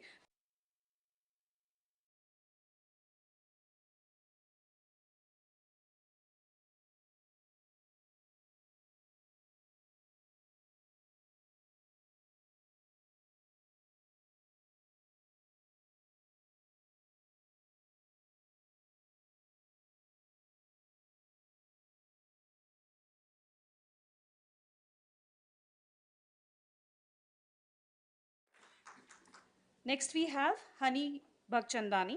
He's the founder of Torchet Electronics, a social enterprise that focuses on providing affordable assistive technologies to people with disabilities. Under his leadership, Torchet has reached about 4 lakh people in 40 countries. Hani's work has emerged and earned him an international recognition, including fellowships from MIT Media Lab and the Royal Academy of Engineering. In addition, he has received the National Award from President of India for his contributions to assistive technology. Please welcome Mr. Hani. We also welcome Pia Nandi, a CSR professional with 19 plus years of experience in strategic implementation, monitoring, and evaluation of CSR projects. Pia has expertise in managing diverse stakeholder relationships to drive health, safety, and developing their projects. Please welcome Pia. And over to you.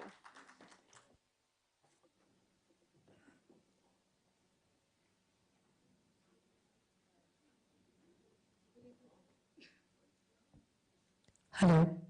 Good evening, everyone.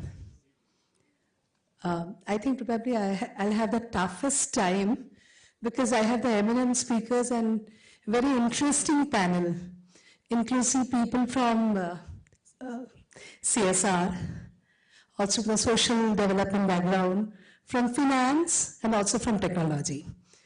So I guess this discussion of the panel itself is it shows that we understand that inclusive education is not only the responsibility of government, it's a responsibility of NGO, corporates, and also an effective collaboration. So my first question to you, sir, to start with. So I read your intro, and I know whatever I know about you, is that how do you think that we are talking about PPP model, public-private partnership model. So in India, we have seen a number of successful partnership models, and you have actually handled a lot of them and a lot of CSR projects. So if you can also enlighten us with some of such successful projects. First of all, thanks a lot for inviting me. It's really a privilege to be here. And I'm sorry, I feel like, among these three eminent speakers, I am an outlier. Why I'm saying so is, because my job... Humble, I guess. My job at the organization that I work, United Way Bangalore, is predominantly impact evaluation. So measuring whether the intervention works or doesn't work. So if it works, what is it that makes it work is something that I look at. So I think Rahul sir would be the right person to answer your question. But having said that, I have a very limited knowledge in this particular space. We all know that under CSR we have education programs, we have a lot of spending goes on education, a lot of spending goes on health. But one thing definitely which I tried to search over a period of last 6 years, that I am in this field of CSR, is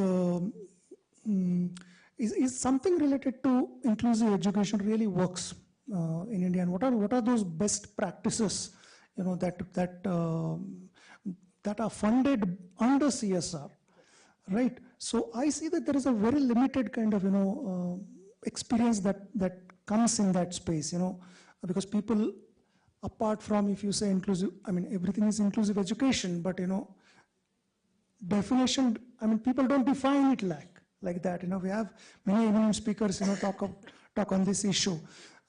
So there are very limited examples, I would say, and I think I may not be a right person to answer that question, so I would rather give it to Rahul sir. Maybe he is the right person to speak on that.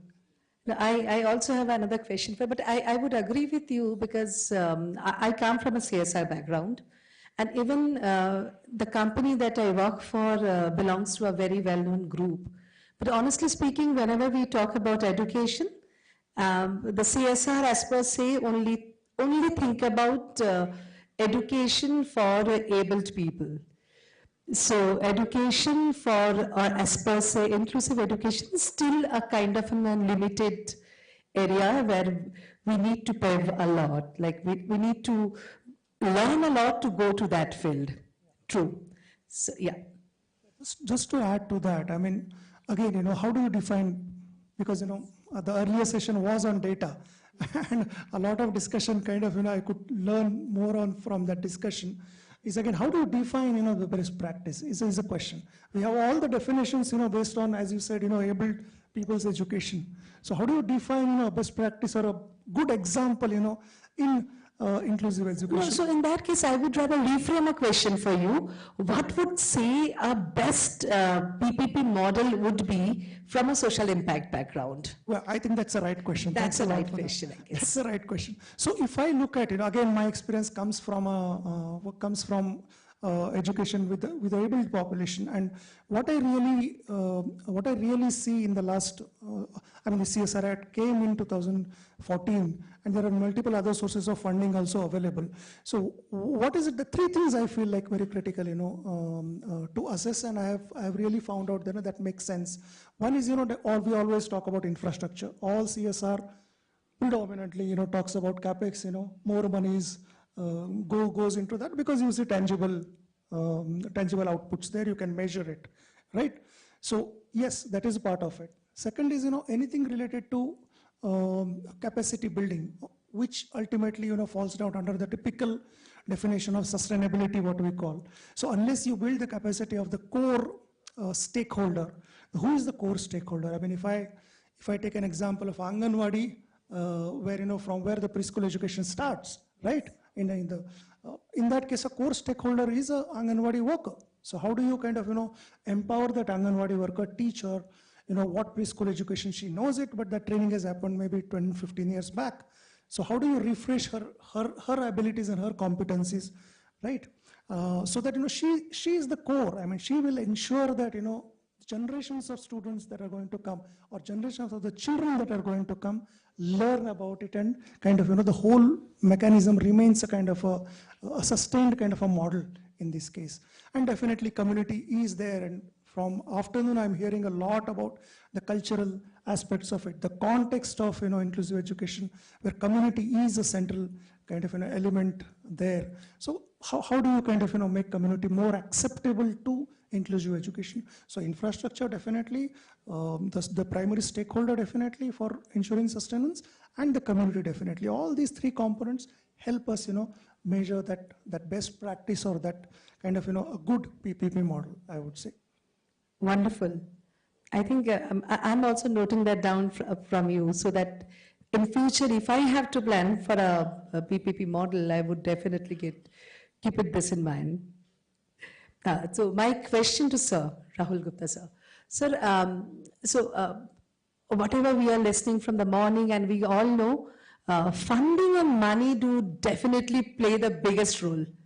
So be it government, be it CSR, or be it as a kind of a fund from any international sources, whatever. So my question to you is that what role does, how can a funding innovation ensure a sustainability of an inclusive education program? Yeah. So thank you for that question. I think, as you said, money is key, funding is key, so that we do promote inclusive education. So let me just divide this into two parts. One is that to mitigate risk that inclusive education initiatives are not starved of money, you have to diversify the sources of funds. So how does one do that? First is that you have to have public-private partnerships, whereby the bulk of the funding should be from the public sector. I speak specifically for India. And what the private sector could do is bring in the technology, the expertise, to get the right synergy between money and the capabilities, and also look at supplementary funding. So that's the diversity. You have to create diverse funding sources. Add to that crowdfunding, philanthropy, CSR funds, because the key for the success of inclusive education is that it should not be starved of funding. So that's extremely critical. Now, you did talk about innovation. It's not just straight money, but there are some very interesting innovations, one of which is social impact bonds. Correct? So the question is, how do you link funding with outcomes? So you have a great example of the New York City social impact bond, where the private sector funds schools for inclusive education. And if the outcomes are measurable, the government reimburses the private sector. So that's a very great social cause backed by the government, started by the private sector, and then backed by the government. Then let's move on to another innovation, which is impact investing. You cannot find a better combination of social good with financial outcomes. At the center of the two, you can get a combination where if you have financial outcomes, then there is sustainability. So it's not a one-way street of philanthropy and charity, but it is to ensure there is continuity. And that can be provided through impact investing. And I will very quickly, in the interest of time, cover a few more things. There is also initiatives. I talked about technology and skills. Look at the Khan Academy. Now that does tech-enabled inclusive education. You also look at the Bridge International Alliances in Nairobi, not in Nairobi, actually Nairobi is right, it's the capital of Kenya and Nigeria. This is affordable education for the underserved and for inclusive children. Let's move on to some other aspects which you can sustain inclusive education is, I think, policy advocacy is extremely important. Inclusive education is not a fringe initiative. It has to be mainstream, and that requires policy advocacy. There are a few more, but I do not want to take too much airtime. I'll leave it here. Thank you. No, I think the two very interesting points that you have touched upon is the social impact bond.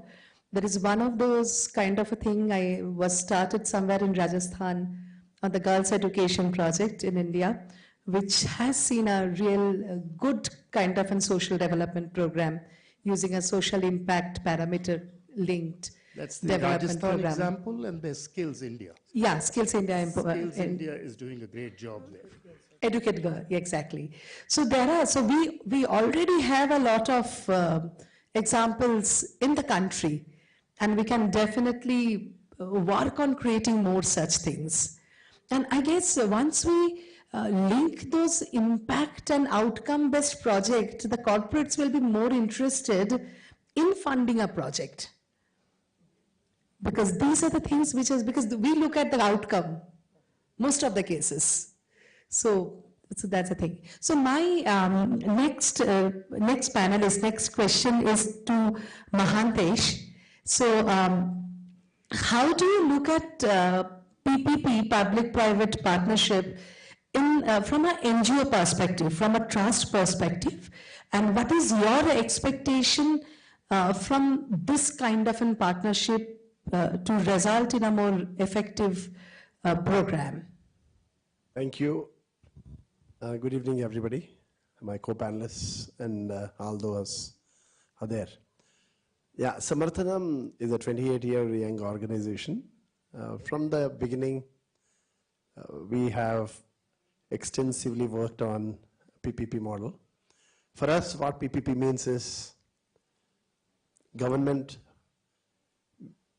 we may not get a lot of money from them, but you need government, primarily for policies, for permissions, and for a lot of inputs for beneficiaries and a whole lot of things.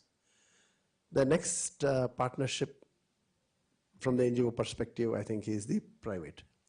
For us, private is one, much before CSR. Yes, companies, HNIs, philanthropists, foundations, trusts who give money to organizations like us. So from 28 years, as I said, from 1997 to 2014, what Samarthanam was, from 2014 to 2024, we grew 10 times, thanks to CSR bill. So for us, I think CSR bill came as a boon because we were ready. We were ready for the partnerships, were already forged. We only needed to take it to next level because their funding capability also gone up. That really raised our thoughts. And for having worked with large companies, we learn from them to scale, to replicate, and to sustain. So, as I said, we have gone 10x from 2014 to 2024. I have told my fundraising team, you should continue to grow 10x in next 10 years. So that is the target I have given. And as Rahulji mentioned and Lokesh Bhai mentioned, we have made sure the funding is kind of taken to all our programs. They all have grown. Not only we grew 10 times, we grew at least 50 times in each of the programs, the number, the size, and the impact. We built our own infrastructure, massive infrastructure, and it has also helped us to think big and dream big. So, and PPP, I think, is very important because each one brings certain strengths, certain capabilities. Sometimes government gives money, as Rahul sir mentioned, get technology from private IT companies or universities.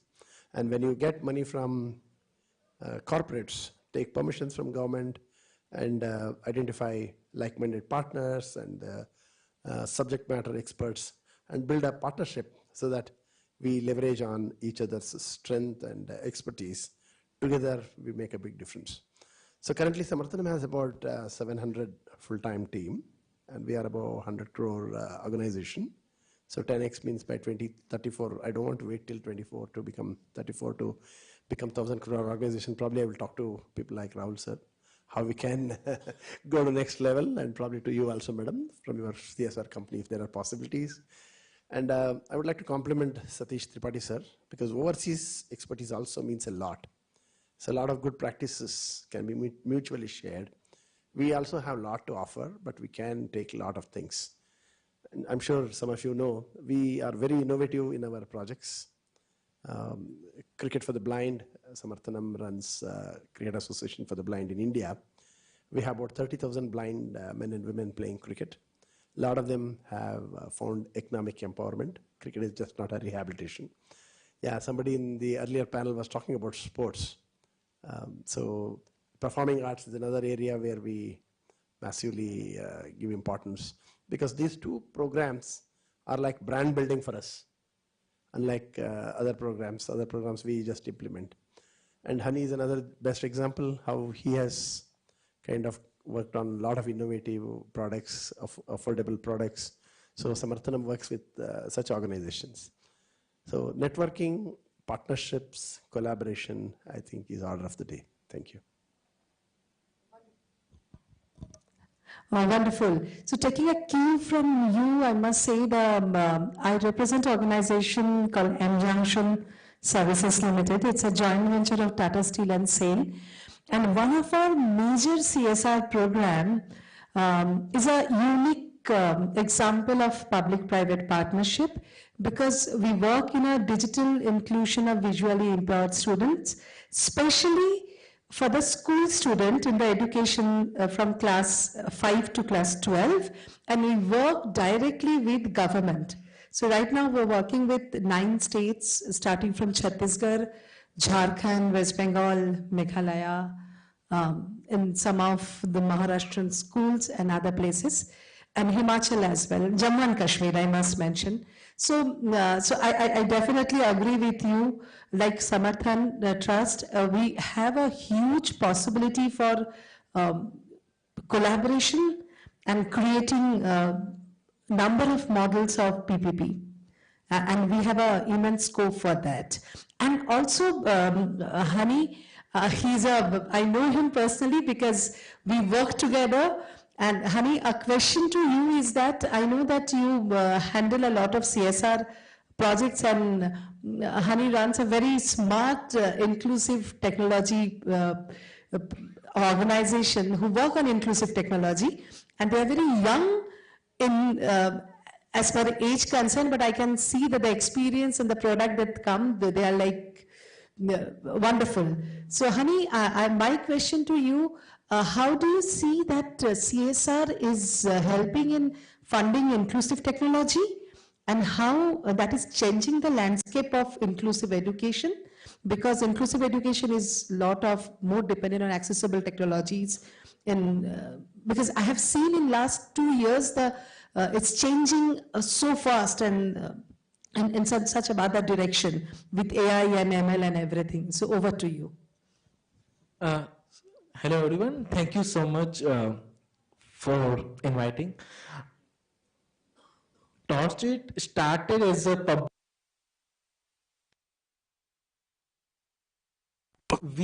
I come up with a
Enable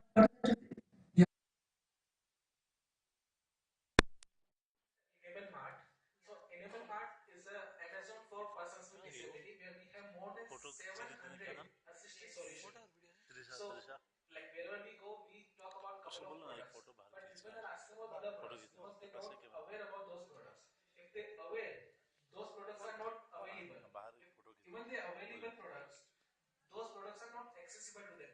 Who will train them? How I can get a service? How even though these are available, awareness, accessible, but products are not affordable. So Torchit works on awareness, availability, accessibility, and affordability of assistive devices to make their life with more independence. So taking a perfect cue from you, I guess a perfect PPP model should also look into this four pillar: awareness, availability, affordability, and accessibility. So if we have these four pillars in a project, so our inclusive education PPP model should actually look into these four pillars. Isn't it so?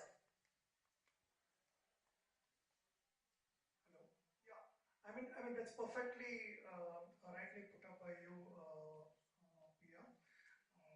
And thanks a lot, Hani and Mahatesh, to really, I mean, putting forward this idea and taking it up really. So yes, I mean, what I earlier said, again, I'm coming back to that. There is again, affordability factor, yes. Accessibility factor, yes. Availability factor, yes. That is bridged by your funding, which either comes from CSR or any other fund, trust or philanthropic fund.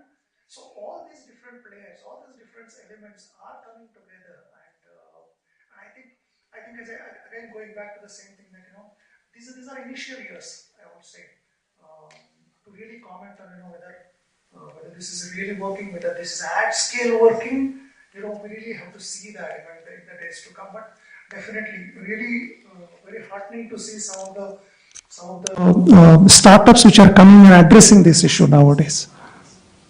Wonderful. Thank you, sir. And thank you, Hani. And I have last two questions. I would like to have pointers from all of you, one point from you. My first question for all four panelists is, I was saying this to Lokesh, sir, that corporates, we always believe in numbers, in outcomes. That's because unless we have a profit, how will I do CSR?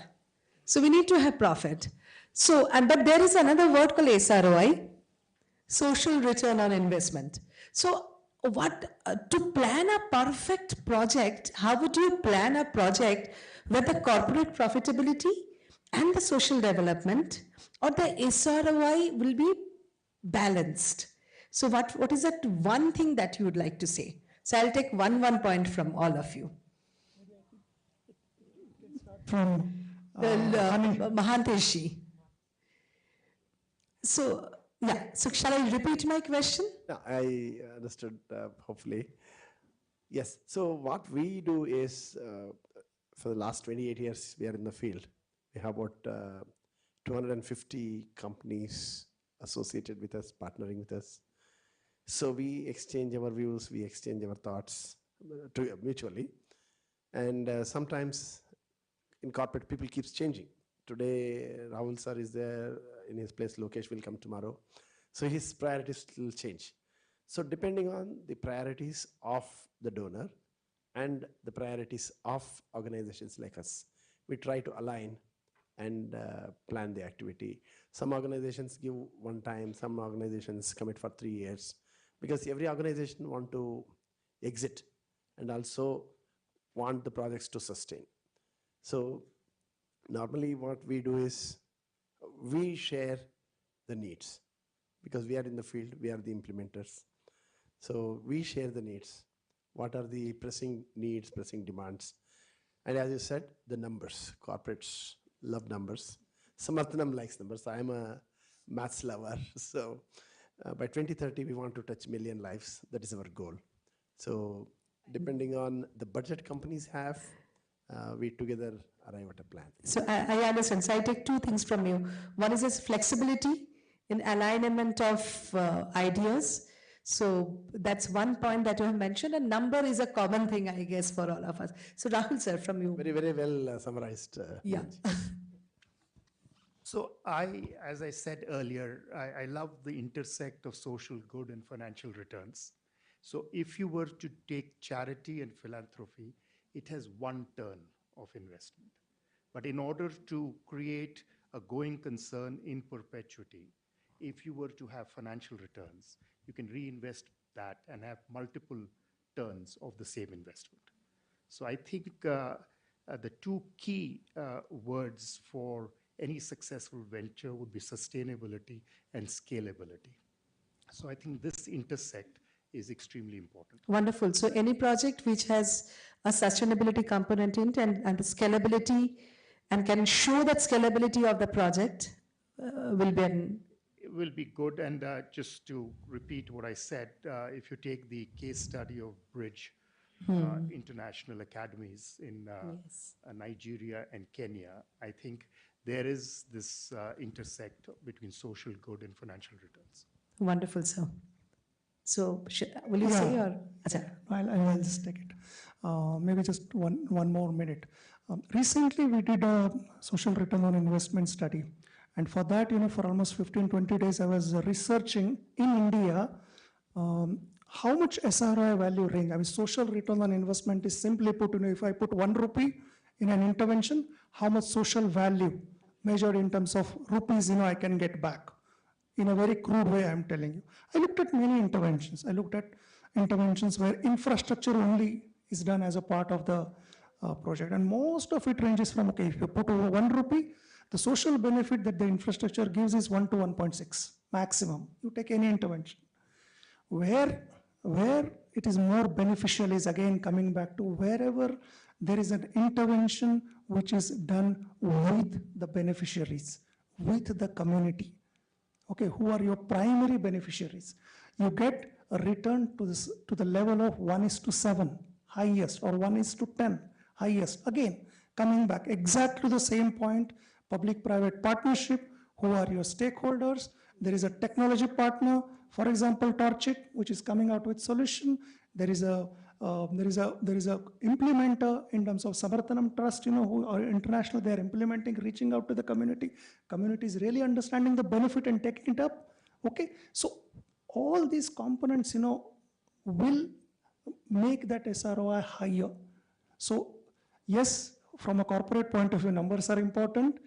How many beneficiaries have reached, all that is fine, return on investment is fine, but also as increasingly we can see that, even the CSR spend almost more than 56% of the corporates have spent more than the 2% legal mandate for which, it's legally mandated. And most of that is now, if you see, on a long-term projects, something, more than 2 years or more than 3 years. So that kind of a mindset is also kind of setting in now, and which is very good for the sector also, and which is very good for the whole ecosystem also, where you get maximum kind of a social return on investment. Wonderful. So I had 2 more points. One is that it should be a bottoms-up approach. So whenever you're designing a project, you include your beneficiaries, you include your stakeholders. I would rather say the stakeholders into it, to design a project to see the result of it. And second is that long term. So nothing can, definitely in 1 year, we can only think about an outcome, not even outcome. It's just a kind of an result, not even an outcome. So all your projects should be impact based, not only just an output based project. So Hani, the last point from you. I don't have much experience, but with my little experience, what we understood, we also work with 40 to 45 CSR companies, and what we deliver is measurable outcome. Yeah, so say example in terms of Jyoti, we are giving a live dashboard. Like if you are impacting 1,000 lives, so any point of time you can log in and you can see this 1,000 people where they are using, how much objects they have discovered, how many pages they have read, how many currencies they have identified. So like this, we are very transparent with our funders, and this is what makes us reinvest in our projects, and we are getting repeated impact projects with those same corporates? I think you have touched upon a wonderful point and very important point. It's transparency. It generally happens in the PPP model regarding the funding, regarding the result, regarding the whatever outcome that we are having, or the way we are showing the result. So the transparency and the data-driven project will definitely will be there for long term. So I guess I'll park my last question, because last question I thought I will keep for asking the barriers to the inclusivity. But then I thought that why to end a session, such a wonderful session, in a negative note? Because I presume there should not be any barriers, or whatever the barriers would be there, we will overcome with a successful collaboration, keeping all the points that have come up from the panels. So I think that's end from all. Any end note that you would like to make, panelists? Anything that you would like to, your closing remark? Or in that case, we would just close it with the remark that we ensure that a successful collaboration is a key to the inclusive growth. Thank you. Thank you. Thank you. Thanks a lot. Thank you so much. I want to extend my heartfelt thanks to all our panelists for their valuable contributions. And I now request Manoj Trivedi and Namita Tripathi to please come up and present Ek Kadam Aur mementos to our esteemed panelists.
So it has a gold leaf and logo. So this is what Mahathir sir independently can do it.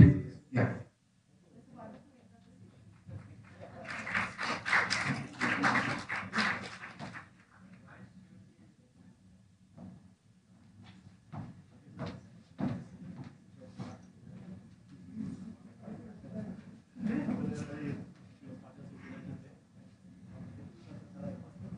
As we come to the close of our conference for the day, we have something special for you. We have Ritvik Rajan here with us, who has joined us to share his story with all of us. I would request Ritvik to please come on stage.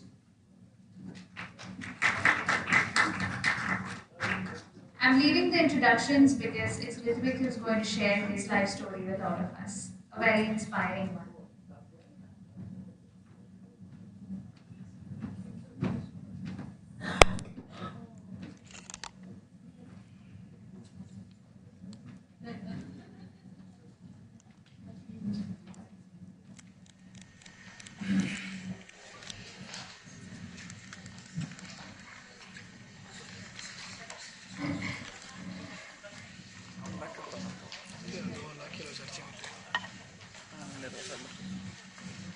ಒಂದು ಸಾದೆ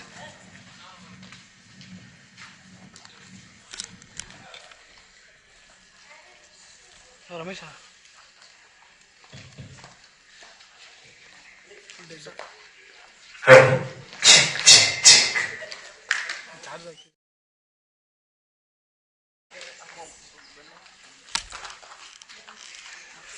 ನೋಡಬೇಕಾದ್ರೆ ಟೈಟೇ ಮಾಡಿಲ್ಲ. Good evening, everyone. I am Snehalata Rajan, mother of Ritwik Rajan, and I'm so proud and happy that he is standing before you to talk instead of sing, because he is a singer, basically a professional singer, having performed all over India and world, and it's a real honor that Wipro has invited him to speak, and he was supposed to perform after his speech, but I think due to some technical glitch, there has been some, they have just said, wait for some time. So at the end of his speech, if you would like to hear him sing, he will sing without music. Okay? We'll go to that later. Over to you, Ritwik. Good evening, everyone. I'm Ritwik Rajan, a professional singer and music teacher. This is my first public speech in my life so far, and I feel happy and proud. I thank Jennifer, teacher at Delhi Public School, Bangalore North, for introducing me to Miss Pallavi Kaushik, because of whom I'm here talking with you. I have been to school. However, I have passed NIOS secondary course directly. I have completed Visharat Purna in Hindustani classical music from Gandharva Mahavidyalaya and Balakrishna Madhuskar Puraskar, received Balakrishna Madhuskar Puraskar, securing the highest marks. I have completed grade 5 Western vocal from grade 5 Western vocal and grade 8 from grade 8 rock and pop from Trinity College of London, securing the 94% marks. I worked as a music teacher at Delhi Public School, Bangalore North for 6 years, supported by my mom. At present, I teach music at home, that is Sarin Music School, both online and offline. You may be wondering how I successfully prepared for these exams. My mom records the lessons, entire lessons, question answers, spellings, etc. at a slow pace in cassettes, each line, reading each line 3 times, interspersing with my favorite music to break the monotony. For my musical performances, I listen to the selected songs and number of times my mom records the lyrics, reading each line 2 times.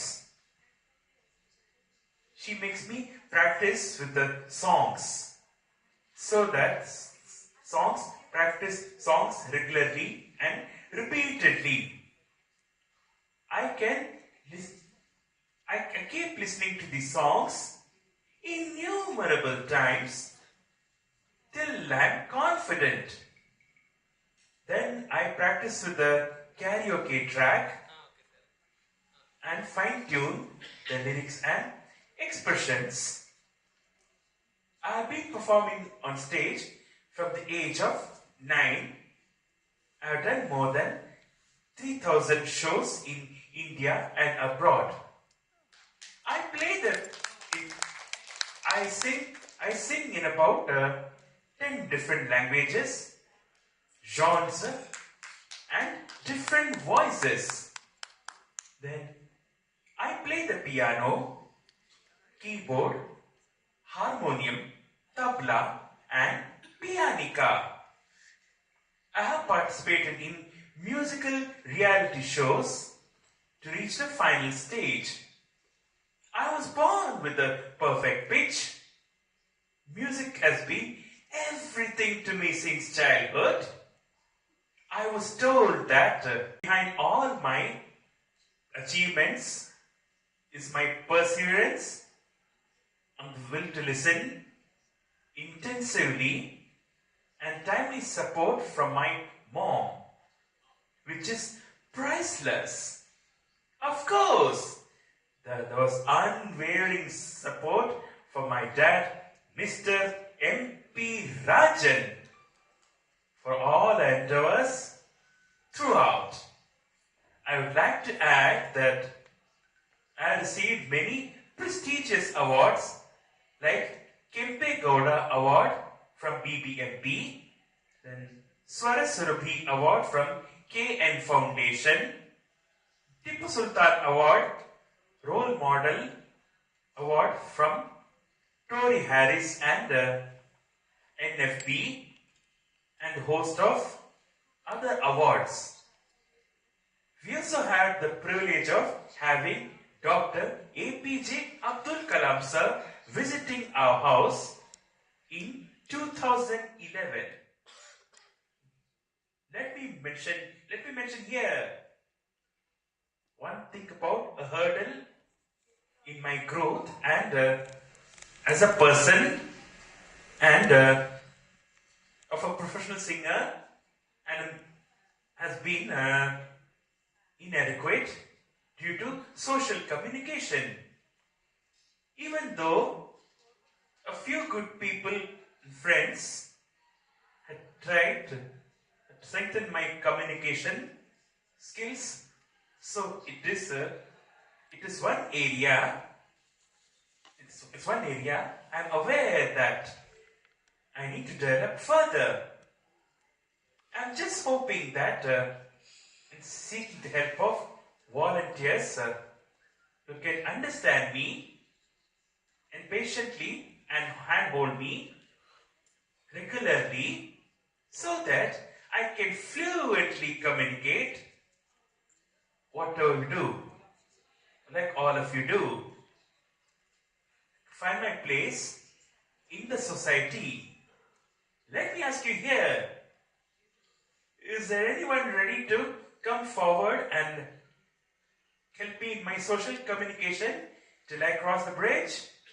Can I hear a loud yes from some of you? Yes. Thank you.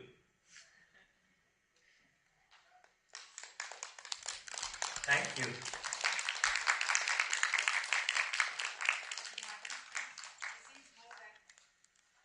He sings more than he speaks. Can you hear me? Yeah. Yeah.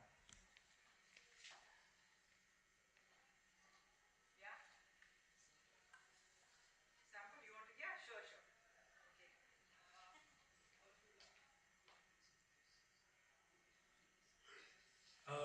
Would like to hear Hindi songs.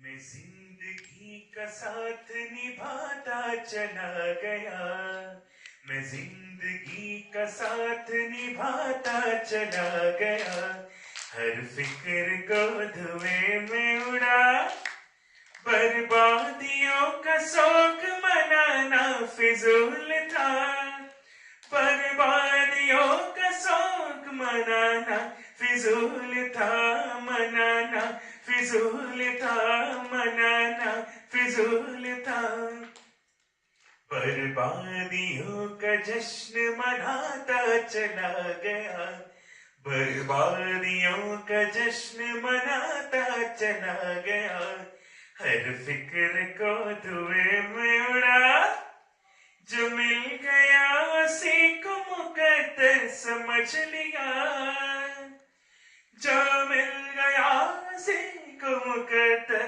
समझ लिया, मुकद्दर समझ लिया, मुकद्दर समझ लिया। जो खो गया मैं उसको भुलाता चला गया, जो खो गया मैं उसको भुलाता चला गया।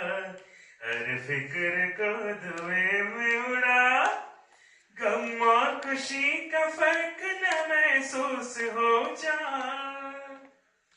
गम और खुशी का फर्क न महसूस हो जा, न महसूस हो जा, न महसूस हो जा। जो खो गया मैं उसको भुलाता चला गया, जो खो गया मैं उसको भुलाता चला गया। हर फिक्र को धुएं में उड़ा। Thank you. How that? How about fast song? ये चांद से रोशन चेहरा, जुल्फों का रंग सुनहरा, ये झील से नीली आंखें, कोई हंसे इनमें गहरा। तारीफ करूं क्या उसकी जिसने तुम्हें बनाया। ये चांद से रोशन चेहरा, जुल्फों का रंग सुनहरा, ये झील से नीली आंखें, कोई हंसे इनमें गहरा। तारीफ करूं क्या उसकी जिसने तुम्हें बनाया। एक चीज कयामत भी है, लोगों से सुना करते थे, तुम्हें देख के मैंने माना। वो ठीक कहा करते थे, वो ठीक कहा करते थे। है चाल में तेरी जालिम कुछ ऐसी भला का जादू, सब बार संभाला दिल को पर होके रहा बेकाबू। तारीफ करो क्या उसकी जिसने तुम्हें बनाया। हर सुबह किरण की लाली है रंग तेरे गालों का, हर शाम की चादर काली साया है तेरे बालों का। हर सुबह किरण की लाली है रंग तेरे गालों का, हर शाम की चादर काली साया है तेरे बालों का, साया है तेरे बालों का।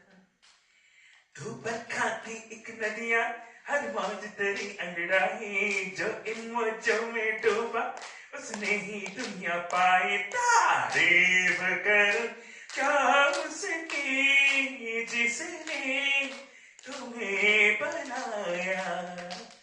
ये चांद सा रोशन चेहरा, जुल्फों का रंग सुनहरा, ये झील से नीली आंखें, कोई हंसे इनमें गहरा। तारीफ कर क्या उसकी जिसने तुम्हें बनाया।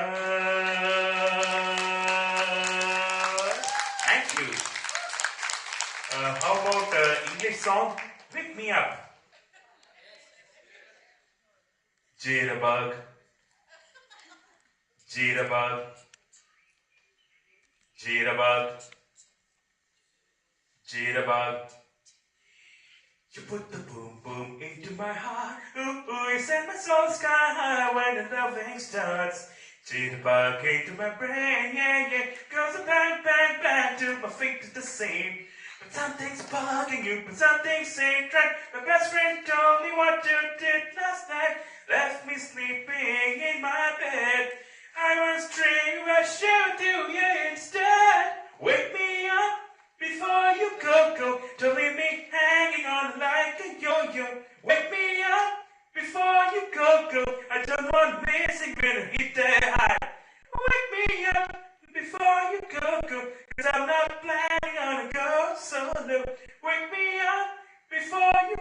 go now.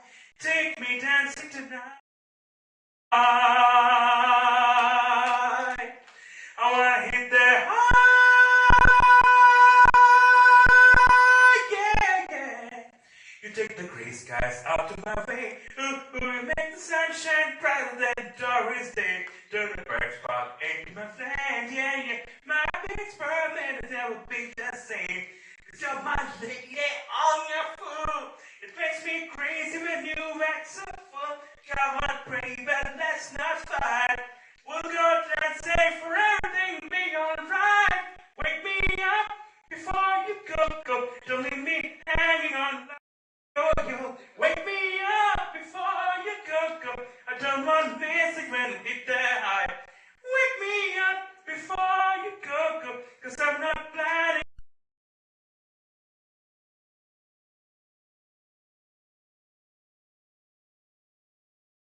I don't want music when it hit that high.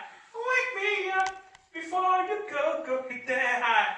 Wake me up before you go. 'Cause I'm